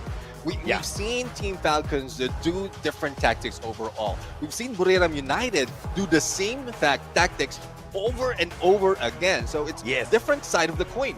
And we still don't know who's going to win. The ones that still have a lot of, I would say, tricks in their pocket, or the ones that, despite of them showing it, hasn't run out just yet. And so far, you guys have been entertained with two best-of-5 series. The grand finals we bump that up. It's a best of 7. It's a race to 4 series, baby. And I think it's going to go the distance because both the teams that have made it to the grand finals looked absolutely lethal. Both the teams in the grand finals have not lost a single game on their journey here at Clash Squad. Not a single game lost. They may have given away a couple of rounds, but nothing more than that. And those rounds could have just been a little bit of mercy from these Titans. Yeah, let's see though. Let's see. But I guess there's no mercy, especially in this final round, in the grand finals that we're about to see. We're also going to hear from what Team Falcons has to say after that match. I mean, the win is phenomenal. The exceptional win, I would say, against WAG after how they, I don't know, tricked us in a potential comeback by WAG. So Team Falcons, I want to hear the mindset, the how they react to that. I'm pretty sure the questions would be towards that, as well as what preparation they made to go against Korea United. Yeah, and you guys might think like, oh, okay, it's been such a long day. How long have we been live for? We've been live for about 4 hours now. Oh, we gotta wait tomorrow for the grand finals. No, the grand finals is right after this, bro. Obviously, we will go for the interview. We'll take a quick short break after that, but we will come back. It all happens here today. We crown the champions of Clash Squad FFWS SEA right here today. Tomorrow, we crown another champion for Battle Royale. So this is one of the most amazing FFWS SEA segments we have ever had thus far. I think everything has been so beautiful, from the setup, from the lineup of all of the different rule sets that we have had changed in here, active skills, and tomorrow we get a potential 10 rounds for Battle Royale. But of course, before we continue on with that, the interview with Team Falcons.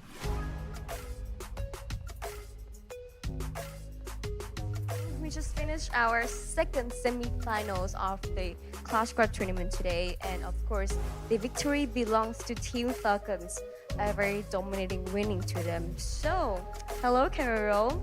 Let's jump into our first question, shall we? Xin chào tất cả các bạn khán giả đang theo dõi trực tiếp ở trên kênh phát sóng của Thượng Sinh Tồn Free Fire Esports, và mình là MC Yonsu, và tất nhiên là đến với cặp đấu thứ hai của vòng bán kết vừa rồi thì Team Falcons đã là đội tuyển rất xuất sắc giành được chiến thắng trước đội tuyển WAG của chúng ta, và đương nhiên là với một tỷ số rất là áp đảo 3-0. Và bây giờ thì hãy cùng mình đến với cuộc phỏng vấn với tuyển thủ Kero cùng với host Misako nhé. Okay, hi Misako and hello Kero. So I think this is the first time we all join into a professional tournament of Clash Squad like this. So I wonder, how does Kero feel when he's playing for the Clash Squad mode on stage? Is it different or anything like that? เรารู้สึกไงบ้างกับการที่ได้เล่นทัวร์ 4-4 นี้เพราะว่ามันเป็นทัวร์ใหม่รู้สึกว่ามันแตกต่างกันออกไปไหมหรือว่าเหมือนเดิมก็แตกต่างกันอยู่ครับเพราะมันเป็นแมปเล็กแล้วก็มันบีบบังคับให้เล่นภายในวงเนี่ยครับก็รู้สึกว่าก็สนุกดีครับมีคิดกลยุทธ์ใหม่ๆด้วยครับ He said it's pretty fun because he has to think of the new tactics, and the circle and the maps are pretty small, so you really need to focus on that available space. Đối với Kero thì mình có hỏi là bạn ấy với cái việc là thi đấu tự chiến lần đầu tiên ở trên sân khấu thì nó có gì khác biệt là so với thi đấu bình thường hay không? Và đối với Kero thì bạn ấy đã cảm thấy rất là vui, thật sự là vui, bởi vì đây cũng là lần đầu tiên Kero cũng như là Team Falcons được thi đấu chuyên nghiệp với chế độ tự chiến ở trên sân khấu như thế này, và họ cảm thấy rằng là mình có thể làm được nhiều thứ hơn cùng với đồng đội. Đặc biệt là bạn ấy cảm thấy bởi vì cái vòng bo nó thu nhỏ này rất là nhiều ấy, nên là cái việc thi đấu trên sân khấu nó sẽ kịch tính hơn rất là nhiều. Okay, so into our second questions, because you know at the end it's always Thailand versus Thailand. It's gonna be so intense, right? How do you feel about your opponents, Buriram United Esports, and do you want to send to them anything? โอเคก็คือสุดท้ายนี้แล้วมันก็เหลือแค่ทีมบ้านเราเนาะเป็นไทยตีกับไทยอีกแล้วเขาถามว่าเรารู้สึกไงบ้างที่คู่ต่อสู้ในรอบนี้เป็น DRU ก็รู้สึกว่าก็อยากลองเจอสักครั้งหนึ่งครับเพราะว่ามันเป็นแบบชิงแล้วก็รู้สึกว่าก็อยากให้รู้เลยว่าใครแข่งที่สุดในไทยครับฟาดกันไปเลยใช่ครับ Okay, so he said he's waiting to meet to battle with BRU because now you will know which one is the best in Thailand between Team Falcons or Buriram United Esports. I mean, it's just a clash squad, right? The important one, it should be the survival. But I think for Team Falcons, they want to win everything, right? Well, đối với Keroro cũng như là Team Falcons thì mình có hỏi họ là họ cảm thấy như thế nào về đội tuyển sắp tới mà mình sẽ gặp ở trong vòng chung kết. Đó chính là Buriram United Esports, bởi vì các bạn cũng biết mà, Thái Lan vẫn là Thái Lan cùng với Thái Lan mà thôi. Thì Keroro cảm thấy bạn ấy đang rất là háo hức, rất là muốn gặp đội tuyển Buriram United Esports, bởi vì lần này các bạn sẽ được thấy rằng đội tuyển nào của Thái Lan là đang mạnh nhất trong khu vực, Buriram United Esports hay là Team Falcons, thì lúc sau chúng ta đều sẽ biết. Okay, Keroro, so can you say anything to the Vietnamese audience in Vietnamese? เขาบอกว่าให้ฝากอะไรถึงแฟนๆชาวเวียดนามเป็นภาษาเวียดนามด้วยสู้ๆนะพูดยังไงอ่ะ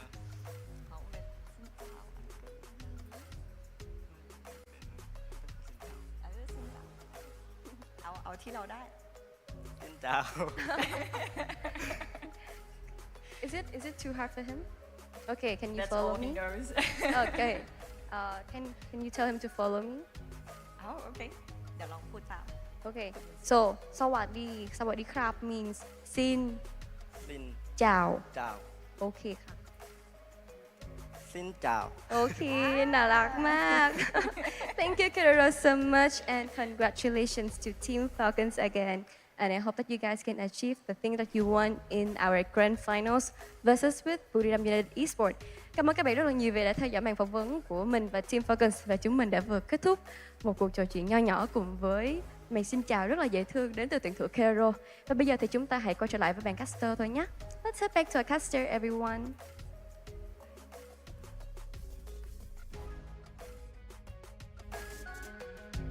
And thank you very much, Yoon Sul, as well as Misa, as well as Kiroro, the MVP from that game. And I really love how it is that the rivalry continued between Buriram United and Team Falcons. And the message overall is Team like Thailand is dominating this scene. And as Yoon Sul mentioned, this is just Clash Squad mode. We're not even in the Battle Royale yet, but yes, you say just, but we're talking about big zeros in USD, so that's additional for Thailand. Hell yeah, man. I mean, in my currency, that's 100,000 ringgit. that's a lot of money, all right? So, and this is just Clash Squad. In this context, we can just say this is just Clash Squad, right? Obviously, tomorrow, Battle Royale, Falcons will be looking for the big one, but Falcons have not been as consistent as Buriram when it comes to Battle Royale.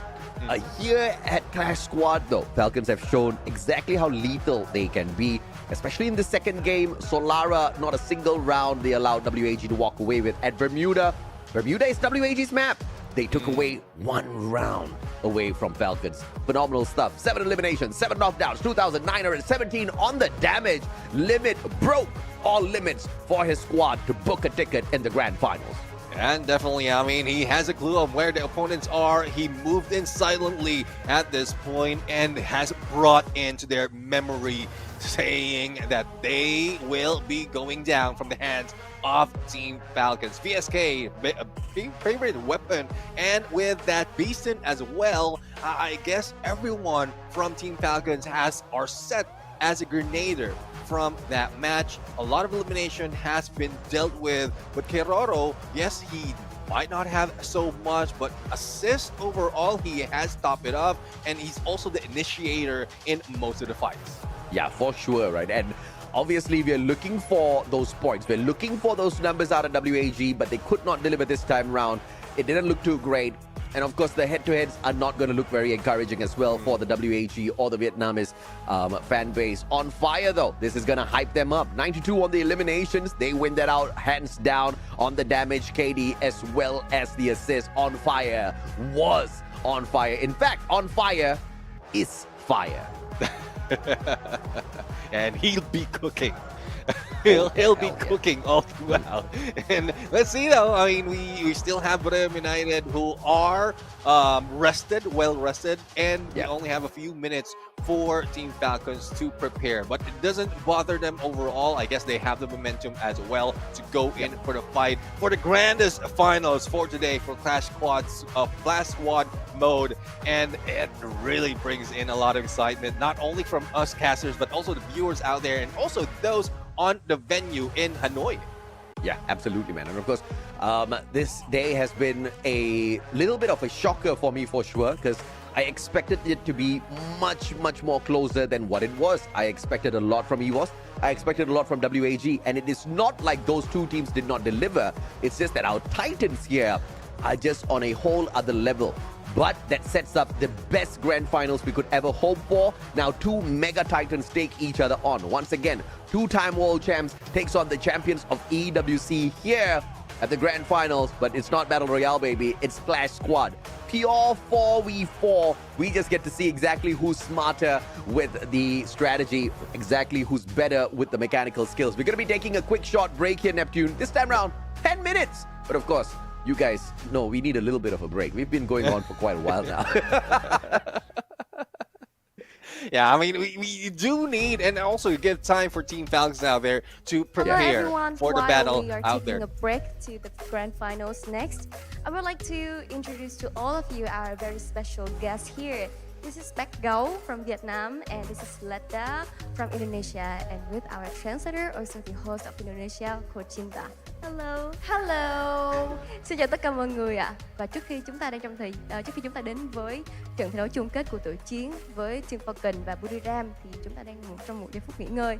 Nhưng mà bây giờ thì hãy cùng bọn mình có một cuộc trò chuyện cùng với Beck Gau và cũng như là Letta, hai vị khách rất là đặc biệt của chúng ta ngày hôm nay ạ.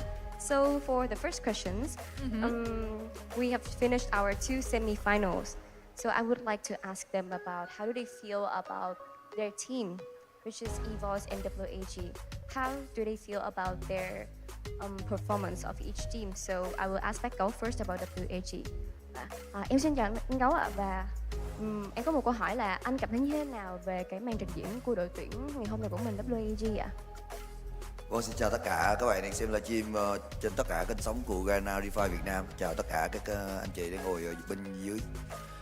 Thì các bạn xem livestream thì rõ ràng các bạn đã nhìn thấy WG thất bại hoàn toàn trước Falcon, thất bại từ huấn luyện viên, thất bại từ ban bit và cả thất bại về kỹ năng.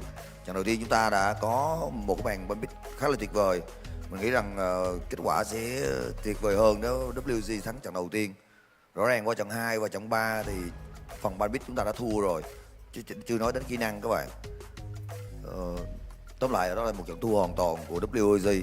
Và đây cũng là một kết quả mà dường như là 90% những người chơi game Refi và những người đang xem livestream họ đều đã nhận định rồi. Mình nghĩ không có gì bất ngờ cả. So for Beck Gấu, he said that he feel this is a loss, a completely loss from the teams, from the members, from the coach. Everything in the team is just a loss to us. Because as you can see from the banpick of our first game, it was very smooth, very perfect. But then game by games, game 2, game 3, we have completely lost to everything, and we agree this is our fault. This is something that we cannot fix, and because I really understand what he's saying, so it's really touched my heart, and I think everyone as well who is the fan of WAG. So overall, it's just a very sad thing for us right now. And now I would like to listen to let their thoughts about EVOS team.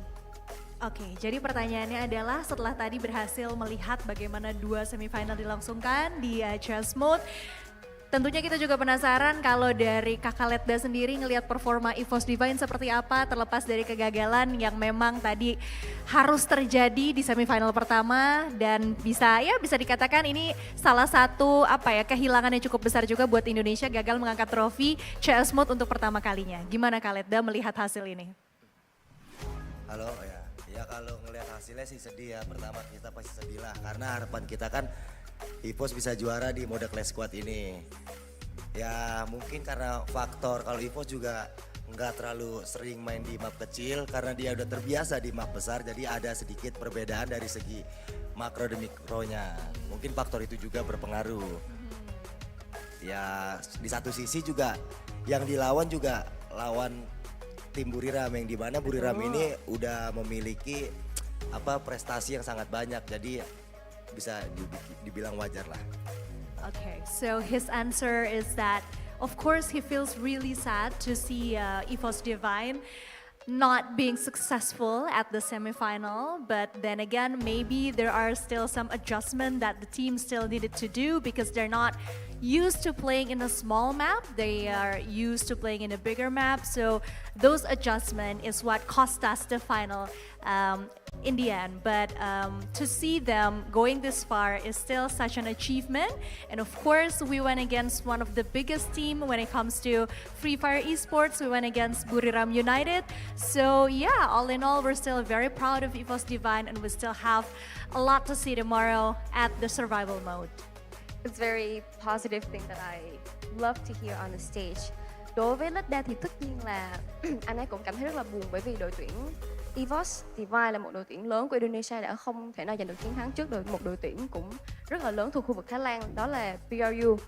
Và nhưng mà cái điều mà anh ấy cảm thấy rất là vui là đội tuyển đã có thể đi được rất là xa cho đến thời điểm này. Và tất nhiên là có thể là trong cái màn thua đó thì họ cần phải có vài thứ để chỉnh sửa ở trong đội tuyển. Và cái thứ hai rằng là có lẽ như là trong một cái game thi đấu mà map nó thua nhỏ như thế này thì họ chưa cảm thấy quen được với điều đó, và họ quen với những cái map lớn như là ở chế độ sinh tồn chẳng hạn. Cho nên là đây có thể là những cái thứ mà họ phải đánh đổi khi mà họ để cho họ nhận ra rằng là họ cần phải điều chỉnh cái gì ở trong đội tuyển của mình. Tuy nhiên thì anh ấy vẫn cảm thấy rất là vui khi mà EVOS Divine đã có thể được rất là xa ở trong cái hành trình của giải đấu tự chiến lần này. Okay, so for Ledda, I think that tomorrow, Black Gấu and Ledda, we have a very big tournament tomorrow. It's just like their own tournament that they made, but I really want to listen more from it. Oke, jadi pertanyaan yang berikutnya tentang turnamen yang juga diadakan di Vietnam National Convention Center ini. Yang kita juga tahu sama-sama, ini aku bongkar aja ya Kaletda ya, memang merupakan turnamen yang menggunakan biaya pribadi dari dua sosok luar biasa yang ada di atas panggung hari ini. Boleh diceritakan sedikit tentang perjalanan sampai akhirnya turnamen ini tercetus? Idenya bagaimana dan gimana perasaannya bisa mengadakan turnamen ini? Oh, jadi berawalnya ini dari Indonesia. Di Indonesia itu ada yang dimana mode ini tuh dibuat dari komunitas. Jadi cuman komunitas doang, makanya bisa dibilang ini mode yang sekarang ini nggak ada di dunia e-sport. Karena cuman komunitas yang membuatnya, dan ternyata audiensnya itu ramai di Indonesia. Akhirnya kita terusin segala macam sampai bikin seri laga 1, laga 2-nya. Dan Bakau juga bikin juga di sini dengan konsepnya dia, tapi dengan rules dan segala macam hal sama, semuanya sama. Dan pada akhirnya pemenangnya tuh ada di Indonesia itu ada Dominators, dan di Vietnam ada Impov namanya. Akhirnya jadi besok ini bakalan pertandingan King Indo sama King Vietnam, seperti itu. So the answer were pretty long, so I'm just gonna sum it up a little because we don't have that much time. But anyway, he said that the Indonesian team are going against the Vietnam team tomorrow, and this competition is actually very unique, very different. It has its own rules that does not apply yet on the esports world, and they are very happy to be able to do this because they see how amazing the audience are, how amazing it's been received by the fans of Free Fire Esports.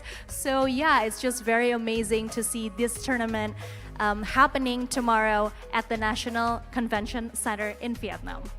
Đối với Ledda thì cái cuộc show match ngày mai giữa đội tuyển của Bác Gấu và Ledda đó là một cái show match tuy là nhỏ thôi nhưng mà vẫn rất là vui vẻ và nhận được khá là nhiều sự phản hồi tích cực đến từ các cộng đồng của Free Fire, cả Indo và cả Việt Nam, cho nên là mong là mọi người ngày mai có thể xem được nhiều điều thật là thú vị ở trong cái cuộc show match ngày mai. Và Bác Gấu ơi, thì hôm nay thì dù sao thì tất cả mọi người cũng đã rất là vui khi có sự góp mặt của Bác Gấu ngày nay. Thì Bác Gấu có lời nào muốn gửi đến các bạn khán giả ở trong cuộc show match ngày mai của mình không ạ? Vâng, các bạn đã biết WG đã trải qua một hành trình khá là dài và chưa bao giờ đối với tư cách là chủ team mình buồn như thế này. Các bạn gửi lời xin lỗi đến tất cả những người yêu mến WG và cả yêu mến Bác Gấu. Nếu mà ngày mai trong trận show match mà team của mình đội kia được map AM4 mà bị thua nữa thì thật ra đó là một cái điều mà mình không thể nào tưởng tượng được các bạn. Mình đã tổ chức 2 mùa Kingdom Map để chọn ra duy nhất một đội tuyển. Và mình đặt tâm huyết cho đội tuyển Am4 khá là nhiều. Thôi thì mình cũng mong rằng ngày mai sẽ có một buổi tiệc thật là tuyệt vời để tri âm những người ủng hộ Bác Gấu. Cảm ơn bác Gấu rất là nhiều ạ. Và mong rằng là ngày mai mọi thứ sẽ diễn ra thật thuận lợi dành cho phía đội tuyển của bác Gấu ạ. Và mọi người thì hãy nhớ đón xem trận show match ngày mai vào lúc 1 giờ chiều nhé. Và bây giờ thì các bạn đã sẵn sàng đến với trận chung kết của chúng ta giữa Bermuda United Esports và Team Falcons chưa ạ? Bây giờ hãy chuyển qua với ban caster và bắt đầu thôi nhé. Let's head back to our caster and let's start the grand finals of our Clash Squad tournament.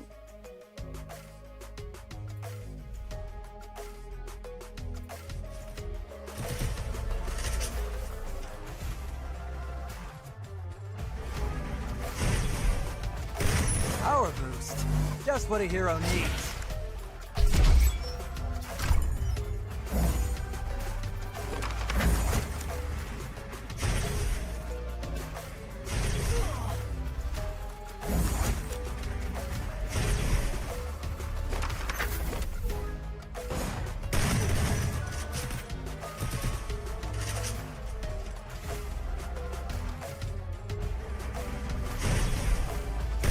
Power boost.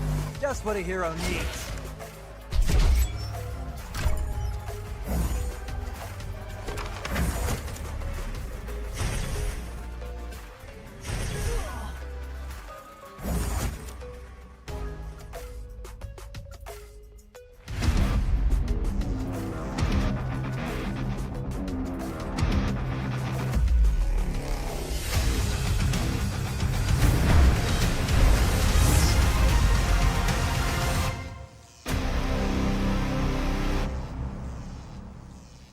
Ladies and gentlemen, welcome back to the show. This is the Free Fire World Series Southeast Asia Spring 2025 Clash Squad mode, and we are heading in to the grand finals, the most awaited for this day, and we are looking at Thailand versus Thailand. It is Bermuda United Esports versus Team Falcons. Back on the caster's desk, I am Neptune the Gentleman Garcia, joined by the Mustachio AJ.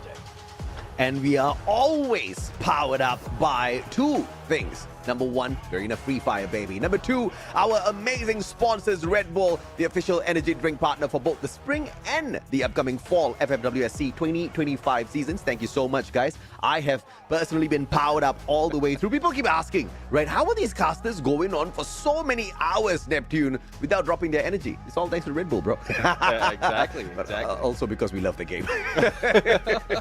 Well, it's a good thing you point out two things, Free Fire and Red Bull, because it's the love of the game. We know for a fact that a lot of fans out there has been tuning in to the broadcast from the beginning up until this moment, and thus all of those excitement is being built up as well. So why shy away from giving out all those energy? And that's what we're here for. This is why we work so hard. It's because of the energy, the love as well, not only for the viewers but also for the game itself. And Clash Squad mode has given us a different side of the romance for the game. Back then it's just Battle Royale. It's more of how the teams go in for big maps, long engagement, but here it's much quicker, it's much faster. A lot of tactics has been pulled in by both teams, especially with those who are going into the grand finals right now, and there's a lot more that we haven't seen. Yeah, I totally agree with you, right? And Clash Squad is just a breath of fresh air, man. After watching so many Battle Royale matches, and sometimes, some BR matches start a little bit too slow for my liking. I like it fast-paced. I like some chaos in each and every single game. Hot drops, you know the jazz. But in Clash Squad, it's a hot drop every time. Every game. You are gonna have that battle, and of course you've got your little bit of a Clash Squad twist in there as well. You've got some money, you've got some coins out there. You've got to go and purchase your guns. You've got to manage your economy. You've got to figure out exactly how you want to take this round after round. But unlike the usual Clash Squad lineup that we've got in for the total number of rounds to play, we've got an extended number of rounds in here, right? A total of 11 rounds to play, which means money is going to be pretty stacked in towards those later rounds. But you really have to control your economy at the very start. You really have to win out your pistol fight. You really have to win out that initial bout And if you do, you just get a slight advantage. But from the pros that we have seen so far, both Buriram and Falcons, even after winning the pistol rounds, you don't see them wasting all of their coins, buying those SMGs and, gearing up instantly. They're still sticking to their pistols as well, just in case it goes south. Because in a good game of Free Fire, anything can happen in that round too. Exactly. And as you did mention, I mean, because of how stretched it is, there's plenty of chance for them to stack up on those coins. There's plenty of chance for them to really use up a good enough economy before they really go in all out. In terms of armor, in terms of weapon, even utilities that has been used, and that has been a game changer overall, especially with the battle of Team Falcons, the final match that we had, that the utility gameplay, the use of those grenades. And I think if both teams really want to continue that on, they will be banning Steffi out all throughout, unless they don't want to play that game. I think I think both teams will want to play the grenade game. We are definitely going to see the Steffi taken out of the equation, which could in return give us a very slow-paced game, because both teams have got great grenade plays. Both teams know how to cook it hot, right? You've got some pad thai in there. You've got some good tom yum in there. So yeah, it's all good. It's all spicy all the time in Thailand. You gotta love it. You got to throw in some coconut milk sometimes if you can't take the spice. But besides that, everything's going to be hot all the time, right? And thus far, I think Falcons have shown us very clearly that they are big fans of Clash Squad. And they are obviously the champions of the preseason, Limit with the MVP, for a good reason. This guy, even on the M500, is deadly. Yeah, definitely. I mean, that's one of the weapon that is best used on the pistol round. Well, best used for other players, not for me. Amen. You can say that again. I don't hit that much in terms of pistol round. Even the headshot is difficult for me, but I'm an uncle. But these kids, these pros, at a different level. They can hit hard. Up close and personal, even in long range, regardless of what weapon it is. It's just at how the opponents are moving that is throwing off their aim, and that's why the skills are very important. Even from one of the match earlier, like, we thought that it will start off from their airdrop pick, but because of the utilities being used, the weapons that has been used in there, as well as the skills, they managed to get away from those engagement and even rotate even further. So a lot of thought has been put in by teams like Bermuda United, Team Falcons, let's include Evo Zivine as well as WAG on how they play. And this is where we really say where the best man or where the best team has to win. Yeah, absolutely. And I think overall, yes, WAG as well as EVOS, they showed us some good moments. But nothing compared to Buriram and Falcons so far. Nothing compared to these two titans. And we have the pleasure of watching them here at the Grand Finals in not a best of 3, in not a best of 5, but a best of 7.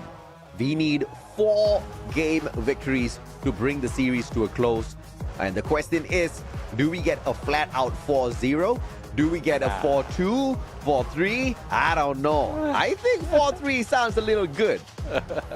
Well, it is, especially on how they perform. As I mentioned before we went into a break, we have Team Falcons who've shown so much of tactics, different tactics overall for each round. And then we have Bermuda United, who has just been rushing it, going in for that close range engagement at the beginning, a few seconds after the timer starts. And it can go either way. It's either the teams that, like Team Falcons, who've shown so much already, can be countered by Bermuda United, or because these teams had met each other in so many instances already, not just in Clash Squad, but also in Battle Royale, that they know how the other think, and it just goes down to mechanical skills. Yeah, no doubt at all. It is going to be a very close bout between them. Now, here's the thing. If it is not a close bout, I think mad respect to the winner, because I'm expecting this to go the distance. But if either side can bring it to a very quick close, that just shows you, even on the rank of Titans, there are still some that stand very clearly above the rest. Yeah, definitely. I mean, that would show up in by the end of this day. But I guess a lot of preparation being done by the teams right now, and they needed it. For Team Falcons, they had only a few minutes, I would say 10 minutes to prepare for this. For Boreo United, they have the entire second semis to really watch the game and talk about what's happening. So I guess at this point, since Boreo United has more eyes on Team Falcons at that point, and like together with the team might be able to plan out their approach, they have this slight advantage. But Team Falcons is different. Like, Team Falcons is something else. When you think that they are about to lose, especially in the past Battle Royale, they just come back differently. It seems like they're unlimited resources in terms of tactics. And I don't know if it came with the game, if it came with the coach, or it came with just the team itself. But Team Falcons is something else. Wait, hold up. Why am I seeing 5 maps? Aren't we? Who changed that? I think there's an extension that will be happening. or is production assuming that this is going to end in a 4-0 or a 4-1 scoreline? Prediction? I think so. Let's see though. But in terms of bans, Steffi is out. Even Cassie has been taken away. So we are going to see all those grenades. And we're not talking about like mid-game, late game. It's more of even in the pistol round. We've seen that being pulled off. So I guess they can do it again. And I think the grenades on the pistol round is just sheer genius, right? Because obviously one of the main things these teams usually look for is that air drop. Trying to get the scythe out of the air drop is, just for the flex slice, right? But speaking of some of the picks here, On Fire, walking in with its own extra bit of tankiness out there. Since the electrotherapy is not going to be available, the extra shield points from the side of Zane should be able to allow Falcons to get a little bit more aggressive up front. Yeah, let's see though. Let's see what would be the counter of Boreo United. Well, aggressiveness overall. Tatsuya as well as A124 from the hands of Wasana and Jonah. So I guess, well, who else will be wearing that Tatsuya other than Wasana? He knows that he can go for a rush. We know that he can hit them up the moment he gets too close, and that's what he's aiming for. And with that A124, whatever they pull up, once Wasana or other players from Boreo United will be rushing in, they can time it that the skills are disabled. Yeah, absolutely. And of course, with that A124 available out there, it's a very key skill. I'm a little surprised that Falcons actually pulled away the Zane before the A124, but it kind of shows their mental state as well. They want to get into the thick of the action, and they know Buriram hits hard. They want to have more sustainability out there, and technically, the more number of bullets it takes to take you down, you have some extra seconds to take your opponents down. And Falcons, of course, sharpshooters, especially On Fire. So I'm expecting this to work in their favor big time. Ignis Santino pulled as well to play the combination on the side of Falcons. But you look at the side of Buriram United Esports, a very, very well lined up active skill set here alongside that Iris. Yeah, I mean, the combination of Iris and Oscar, and I'm just seeing this right now. I mean, having visuals, visibility on those glue walls, and then a chance to break down those glue walls, this combination is great up close and personal, especially in the mid part of each round, where everyone is just trying to heal up or probably hide out, and then they can trigger both of those skills to be their advantage. But we also are seeing a little bit of a counter right here from the clue by Kiroro. So information gameplay, I'm surprised that they don't have that coda, but I guess they are playing it differently this time around. Yeah, absolutely. I like this shakeup because obviously the team of Buriram would have checked out Falcons. Falcons would have checked out Buriram. So if you go in here with your standard gameplay, they might be able to call this out instantly. You could still go in with your standard gameplay with a different set of active skills just to confuse your opponents, which I think is going to be happening here at the Grand Finals. A lot of mind games alongside the attempt to outmaneuver your opponents, overpower them out there as well. So I'm kind of liking this from the side of Falcons as well. Yeah, I mean, definitely for Team Falcons. I said there's a lot more that they can show despite of everything that they've pulled out in terms of tactics overall. But for Boreo United, how we look at it in the active skills department on what they pick, it's still aggression. It's still the rush. It's still that up close and personal, not really buying any time. And that's what Team Falcons can use their advantage. They know that they will be crossing over their line at some point, and they can use that with the Ignis, the Flam Mirage, as well as a clue to spot where they are, and even the Santino coming from Limit X7, positioning-wise once they get those information. So we'll have to see who can pull it off a little bit better, but we're only talking about one round, one game out of the best of 7 between these two titans. I mean, no doubt at all. I think we are expecting a little bit of a blitz play from both sides. Now, if both sides gives you blitz play, does that mean we get a extended matchup? I don't know, right? So, but I think we've got a great matchup here today, nephew. Both are untouched. Both are unscathed at all, right? Having clean sheets all the way down to the grand finals. And that's something you have to respect here, because we are not talking about just any league. We are talking about Southeast Asia. This is the league in Free Fire, which has the most number of slots for a good reason, because we've got so much of talent, so many nations out there with just creme de la creme in terms of capability to go out there, rip away the trophy from everyone. So they beat those teams to get into the grand finals here with the clean sheet, which it's mind-blowing. Definitely. It's tough. It's tough to maintain like the streak overall, especially with how everyone has been shuffled from the Swiss stage, and it's I guess that is why probably Team Falcons and Bermuda United has managed to outsmart. It's because the moment that they go in against winners against winners on the Swiss stage, they need to be better. They need to be better than those who are winning the game. They need to be better than those who have the same stats that they have from the Swiss stage, and that's where it is starting. Now we're done with the semifinals. Grand finals is on. Bermuda United going against Team Falcons. Titans versus Titans as the match is about to start, AJ. Oh, yeah, we are heading on into game number 1. It's time for a little bit of Kalahari between the two Titans. One is called Buriram, the second is called Falcons, and both of them hailing from the great nation of Thailand, which serves up the best of the best squads in the world of Free Fire.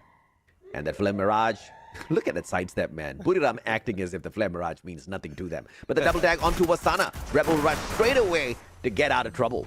Oh, what a hiding spot coming from Wasana. Good way to recover, not in the open, but there goes Wasana going down to the God Made. And the Get High tries to fire back, but Get High gets 7 as well, but on fire will be hit on that turnaround. First it's blood. quite balanced right now.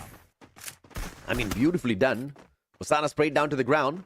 Question is, does somebody get to pick him up? Because we saw that Rebel rush straight behind the barrels to play a little bit of recovery. And obviously the follow-up tag was pretty deadly before he could make any bit of attempt to jump back into the fight. Jonah with a headshot now. Purgatory beating out. Woo! And Jonah with an easy backstab. And Limit is all alone with the M500 up against 3 players. Yeah, and not too much can be done. He goes down, and Bermuda United gets the first point. They have a chance to go in and bring some weaponry, but we know how these players go. They will be going economy, even on the second round. Absolutely, man. And Captain Jonah starting off big time here with 3 eliminations for the side of Buriram. And this is one more reason why we have to respect Buriram, right? Because at one point of time, you know, questions were being thrown out there. Like, why is Jonah still the captain? Because the man was barely contributing for the eliminations. Yeah, maybe he was leading them in game, but, you know, Buriram wasn't doing so well. And, you know, Jonah took all of that feedback to heart, and he's now, once again, one of the best fraggers, if not the best one on the side of Buriram in Clash Squad. Wasana, beautiful backstab here. Take spot behind Potato. Get high with the mini Uzi, and the jump is there. Kogoro with the response. Get high with the successful knock. Jonah finding a head. And First there you blood. go, says Get High, as he finds Kororo, puts him on the ground, and again, Limit, the only survivor from the side of Falcons. He brings down Moshi, repositions with that Santino, but let's see if he can go against Wasana, Get High, and Jonah. Double Well, I don't kill. think Jonah has any grenades to deal with long range, but with that mini Uzi can be a distraction, but Wasana goes down. 1v2 Double situation, not so kill. much that he can do on that pinch. I mean, especially up against the M500, the mini Uzi is going to win in a close little tight space like that. Unless, of course, the M500 player is in a 1v1, then it's a different story altogether. All he needs to do is just wait for that headshot, go out for that flick. And Limit played that very well initially, but of course, the numbers game catching up with him. And Buriram up 2-0. It would be crazy if Buriram can actually rip away the victory off of Falcons without dropping a single game. Now, that's going to be next level stuff. Yeah, I mean, that would be record breaking, but I don't think Team yeah. Falcons would take that easily. But United already on the spine and moving in against a Team Falcons, 2 players with that, I guess the rush might be averted with the glue wall, but no, the Oscar gets to them, and Kiroro's already down. Potato has been pushed, and it looks like blood. United is going in the streak, and they're not slowing down. Yeah, man, they're not slowing down. In fact, they're ramping this up. This is the fastest round thus far. 51 more seconds left in here for the Circle to do a number on them and force them into a confrontation. On fire with a level 3 MP5 in hand, but no range to work with. Wasana can whoop him to the next round with that VSK instantly. Yeah, let's see though if that happens. They have good position coming from Bermuda United, but at some point they will need to jump off, especially if on how well Team Falcons is hiding out. But Potato has his eyes on Wasana, and Jonah is just on the other side. So the blue will be closing in. He has a 10 for the cover, can go underneath, can save him, but On Fire will be providing that distraction up close and personal. No takedown just yet. Kill. Yeah, man, absolutely. And 3-0. This is looking too easy. I feel a little sus, bro. I think Falcons hiding something up their sleeves that they don't want to show us. But then again, it could also be that... I was thinking that maybe Falcons was trying to eco this or what. But no, their players all bought those guns. So this is fair fights across the battlefield. And Buriram's just whooping them clean. Yeah. I mean, not quite sure if the map advantage as well. We've seen position-wise that is favoring the rushers, and the skills for Team Falcons is more of a slow pace. So, we haven't seen any counter to the rush being done by Bermuda United, but I guess this is a chance for them. The split up of Bermuda United can give Team Falcons that opening if they can bring one down, and Dona is the first one to go. Yeah, absolutely. And Kororo with the M590 Potato stepping it up as well. Oh, it looks like Falcons is going to be fixing out this one. Get High could not get the deed done. And the team ace, courtesy of Falcons. That's a good way to pull yourself back into the matchup. Oh, yes, indeed. The 3-1 scoreline. And, well, M590, once that's in play, it even beats that level 3 MP5. So now it will be in the hands of Team Falcons if they will be using it. So I guess Kiroro will, and everyone has their first weapon into this fight. But Command Center, there's a lot of openings that can be used right now for a flank. So let's see if Team Falcons can use this advantage. But no, as an entire team, they take the compound and they can beat up Wasana because he's getting a little bit too close. Yep, Wasana, M590 in deep enemy territory. And those freezes are going to be putting him, making him to have a little bit of cold feet that Get High with the fantastic maneuver to go back in there, secure a good pickup. And Wasana on the ground, but Jonah, the captain, will make sure he saves his buddies, leaving Limit all alone with the VSK in hand. Question is, can he step out of his defenses and do something big here as Potato continues to bleed out? Yeah, Potato has nowhere to go. Jonah Double just waiting for kill. Limit to jump out and Get High manage to recover from those engagement. Though they don't have Wasana, it's still a 1v3 situation, and Limit X7 will just be waiting into this door. And if Get High moves in, there is an opening for him for the snipe. But no, he's just following through on the movement, and Get High already has eyes on Limit X7. Get High. Good tag. Oh, Jonah meets him halfway. Triple kill. Says bye-bye. Oh, well, bye. No, I don't think the kids will know that one. They should. They should. Only Delena will know that one. Maybe Wick and Lucky.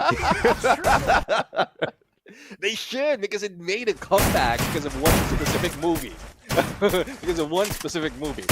There's no comeback just yet happening, or a huge comeback happening from Team Falcons. It's still Borem United, who's doing so much more. And, well, this map overall, apart from the snipe in the middle, it's more of a close-range encounter that would be favored. And I think Borem United will get another one. I mean, look at Jonah, man. 10 eliminations, the first player to reach double digits here. And this is so rare in all of the games that we have seen thus far, for a player to reach double digits so early on. But this, of course, could end in 2 rounds. And on fire, losing a lot of life here. Unfortunately, will be able to back away before they could capitalize on that. But that's all because Wasana was too precious in that equation. Moshi, the God name onto Protection, and the backstab failed. But Jonah and Moshi with the follow-up from the back. Wasana traded out. But it's all up to Limit and Kororo to make something big happen here for the side of Falcons. Yeah, I mean, they need to recover first before they make something big, and they take that second floor for a little bit of cover. But I love what Jonah did, or was it Get High, just in that small space between that roof, or between that door and the glue wall, managed to squeeze in that nade that brings down on fire into the ground. But Kororo, a good potential, a huge opportunity right now for a headshot, especially from you coming in from second floor, and then a cover coming from Limit. So information gameplay is in. They will be spreading out because of a grenade, and Kororo jumps in, but not for display just yet. Yeah, beautiful play with the M590. Get High though with the backstep. Drops Limit on the ground. Kororo in a 1v2. And this could still be a winnable one because he has the M590. Kororo 180. But Get High with the denial. 6th elimination for this man. And now, match point for Burina. Match point indeed, and doesn't look like Motion Wasani is doing a lot in this game. It's a good thing that Get High and Jonah is covering for it. Earlier, we saw Get High get high numbers in terms of elimination, and I think Jonah, this is a time for him to shine, and no more doubts on why he is a captain. I mean, this is a very interesting play coming on through from Wasana, right? At this point of time, he hasn't been able to pull many of those numbers to his side just yet. Let's see if or not he can make a little bit of a difference here. Once again, goes in for the push and has to Rebel Rush out of trouble. The smoke laid out and a good grenade response 2 on fire. Get High backs away. Flame Mirage does not get the tag in. Jonah and the split blitz not finding any connection at all. But on fire, barricades himself into the glue wall. Jonah meets Potato halfway. How did he even find him? Well, still have the quickness of mind as well as the eyes coming from that guy. And 12 elimination already, and Moshi will go for the pickup. But it is just left to Limit X7 once again, going against 3 players from Borem United. And this might be it. The first game will be over just like that. So quick. But I guess this is just the beginning of the best of 5. Or best of 7, rather. Goodness me, and put it out, looking for the finisher. Limit gets the tag onto Jonah, but it's the Sentino. Now you see me, now you don't. Jonah bleeding out, and Limit gets the knock onto Wasana as well. Moshi the final one. Sniper against Sniper, and Moshi ends it. But holy hell, what a play from Limit! You were asking on how viable Santino can be used in Clash Squad, and Limit is just showing us how he uses the masterclass from this guy on how the Centino can outsmart 2 players and take them down. I mean, 3 players, bro. Crazy stuff out of limit. He almost pulled a god clutch there. But Moshi saying, no, not that quick. You think you got my hair into curls? I straightened them out today. You're not going to get away with that one. And a beautiful play with the jump shot. Moshi saves the round, not the day, because Buriram had that one in the bag from the very start. Yeah, I mean, that's one thing though. We were questioning why Wasana is not really doing that much in terms of numbers, and had Get High as well as Jonah to really pick it up in terms of elimination. Probably it's because the gameplay of Wasana from that first round is similar to what we've seen earlier when they went against Evo Divine. So if you're in the front line, that's the first thing that you need to deal with, and that's what Team Falcons was doing. No, I think Wasana was playing God-level strategy because he had the Rebel Rush. Because if you saw what he was doing round after round after round, baiting out the grenades. And that bait was tastier than a somtam dish, bro. And I love that stuff, all right? He just runs out there. He runs. He does not use the Rebel Rush, right? He runs out there, baits out the grenades.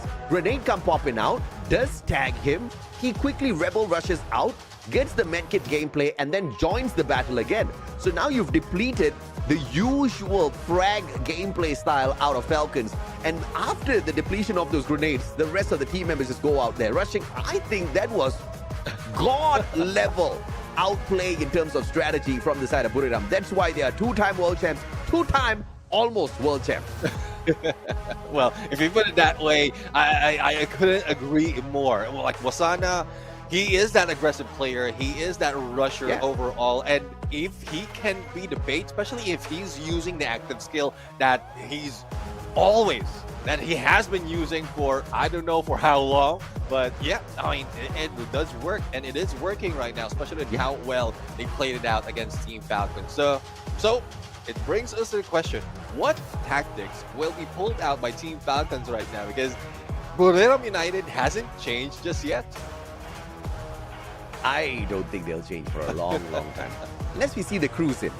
And then maybe they change a little bit. I don't know. I'm still waiting to see a lot more from the crews, be it in Clash Squad or Battle Royale. But, you know, Buriram's just not giving us that pleasure just yet. They showed us the crews one time, and I was not a big fan. So maybe, and that's the only thing that's going to make me go like, wait a minute. Okay. Apart from that, it's just Buriram doing Buriram stuff and as dominant as ever. And they just dominated Falcons, who has been dominating everybody else out there as well. So crazy stuff here in game number 1. But I do believe holy mama, 6-1, bro. Come on, Falcons did not get a lot in that first game. Yeah, I mean, not so much. A lot of them is more of a denial because they get the knock, but the pickup is quickly being done by Buriram United. So, like, as much as they wanted, they couldn't because they also have Jonah with that A124. Though the skills, the active skill is so last year, it's still working pristine in this Clash Squad mode. So we are expecting that this A124 will be banned later on. Yeah, absolutely. And no doubt at all, the A124 needs to get taken out of the equation. That could very easily allow the Cassie or Steffi to be used out there. And we don't need to see Wasana buzzing up and down with the Rebel Rush anymore. Or will he still do it? Jonah, 12 eliminations. My goodness, what a game from Captain Jonah. Oh yeah, 12 elimination plus the assist. So pretty much he done so much of legwork at this point. And well, I've already explained why Wasana was not doing so much in terms of elimination, because he's being the bait out there, given the chance for Jonah Get High as well as Moshi for those completion. But Team Falcons, quite surprising. Not quite sure if this is due to like stamina, because they just finished one game and they jumped in against a Titan, or is there something behind the plan for Team Falcons? Oh, dude, what is the salt in the wound by our production? The comparison between Jonah and Potato, we might as well switch this to a different scene. Thank you, production, because that was not much of a head-to-head. This one's a little bit more equal, where we get to see Limit take the edge over Moshi. 5-4 eliminations. Damage. Holy mama, that was a lot. But it also shows us there's not a lot of conversions after Limit's shots through the snipes, right? So this is a little bit of a interesting stat here.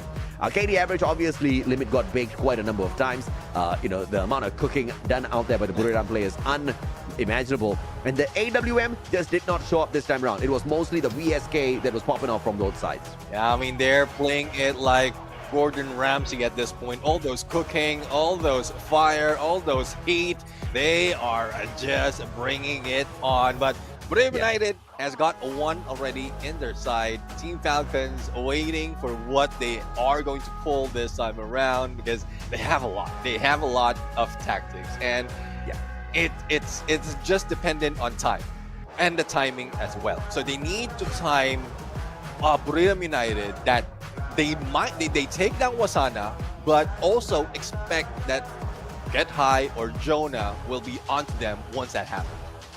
Yeah, and the brilliance of the Tatsuya Wasana gameplay. The fact that Wasana, one of the greatest slayers out there, uses himself as bait to pull those grenades out of Falcons, I think it's just God-level planning from the teams out here, right? So I'm just very interested to see what other great masterpieces both sides can show us, because of course Buriram has shown us a little bit of their strategy and their very cheeky strategy. I want to see if or not Falcons has got something like this hidden up their sleeves, or whether Falcons was just planning purely on, raw aggression. Because if they only plan for raw aggression, I think Buriram's going to bag them 4-0. So I hope to see some sort of creativity here from Falcons. Yeah, let's see what they are going to paint right here. Would it be a Codalisa at this point? Sorry, I had to. Oh, I had to bring that Neptune. What? Codalisa. It's an artwork that we have in Free Fire, and I just remember. I mean, why not? I'm going to put that as a meme. No one, viewers out there, no one beat me to it. I couldn't do it right now, but. Well, Falcons, sure as hell, is hoping they can beat Buriram United to the 4th game victory. But obviously, at the end of the day, it's going to be about who's got the fancier plays out there. Because when it comes to the mechanical raw skills, both teams are, going to stand toe-to-toe with each other for sure, right? We've seen the snipes out of Limit. We know, I mean, those head-to-heads mean nothing at this point. It's just game number 1. It's Kalahari. As we head on into Bermuda, things will start to get a little bit real. If Buriram can pull off another very convincing victory, I will genuinely be worried for the Falcons. But for now, I think we're fair game. Yeah, well, let's see though. A124, as mentioned earlier, will be taken out, and Steffi still out of the play. So let's see. I think I'm expecting a similar approach from what we've seen earlier. Wasana will still be taking that Tatsuya, and probably another Oscar from Get High. But Iris, it's more comfortable from Moshi. But no, Zane will be pulled in. So this is taken away from On Fire, and it's a different tactic overall. Probably something similar from what we've seen earlier against Evos. Yeah, absolutely. Zane on the side of Buriram United Esports just means Wasana is not going to be baiting out grenades this time. He's just going to be facing them head on. It was sick and tired of baiting out, like running around, just getting making sure that those grenades are already popped up. But on the Team Falcon side, we are seeing On Fire going for the Oscar, as well as the Kasi coming from Potato, and we've seen this. They've done this earlier from the hands of Kiroro, that they rushes in and perfect timing to get those behind the glue walls. Yeah, absolutely. And it looks like the Iris dragged in here by Moshi as well is going to give them an edge over Falcons, who will definitely be looking to play a little bit of a safer play after finding out how aggressive Buriram was in the previous matchup. So if they do, Moshi will be very effective. But the Cassie dragged in here will be able to electrify one of the Falcon players to be a little bit more aggressive. Homer Koda, a lot of information off that Homer, a little bit of effect on the capabilities of the opponents on the side of Buriram. And you know you need to slow these boys down. Yeah. So this is a good lineup on the side of Falcons thus far. It doesn't look like the most aggressive one to me. Yeah, I mean, like, Team Falcons doesn't go too much. Like, they don't go off the rails in terms of aggressiveness. They're more of a tactical team. And probably that's the reason as well why Brave United managed to pull away a 6-1 against Team Falcons, because they're playing to their strengths as well as countering the safe play that Team Falcons has. So they're playing it to their own script. They're writing their own script right now, and with this change in tactics or change in active skill for game number 2, this is for them to give more shine to Wasana, and as well as probably head in a little bit stronger once they go for those rush. Yeah, for sure, man. And on that note, survivors, we are off to a beautiful start once again, this time at Bermuda. Let's see if or not Falcons can pull off a cheeky victory here. And the pistol rounds are always going to be flashy, Neptune, especially on a map like this where you're going to have a little bit of a CQC in this house here in the middle. Yeah, definitely. And Jonah rushes in already to take advantage. And even that Slam Barrage, when Jonah goes in for the backstab and Wells information gameplay, and tries to go for a knockdown. But Potato managed to get away, but not from the time. I mean, beautifully done here by the team of Falcons. But as they go in for the straight out, on fire from afar, and the slice. A little bit of salt in their wound. Beautifully done there. And the brutality from Falcons pays off this time round. I told you, Gordon Ramsay's spirit is in here. He is slicing and dicing, chopping them off, and then putting them into the fire. And that is a good play for Team Falcons to start things off. Oh, beautifully done, man. I mean, overall, that was just Falcons at their very best. And we've seen this before. Falcons usually do not buy big on the second round. But there's such a big difference up against Buriram. You see the VSK and the Mini Uzi being dragged out.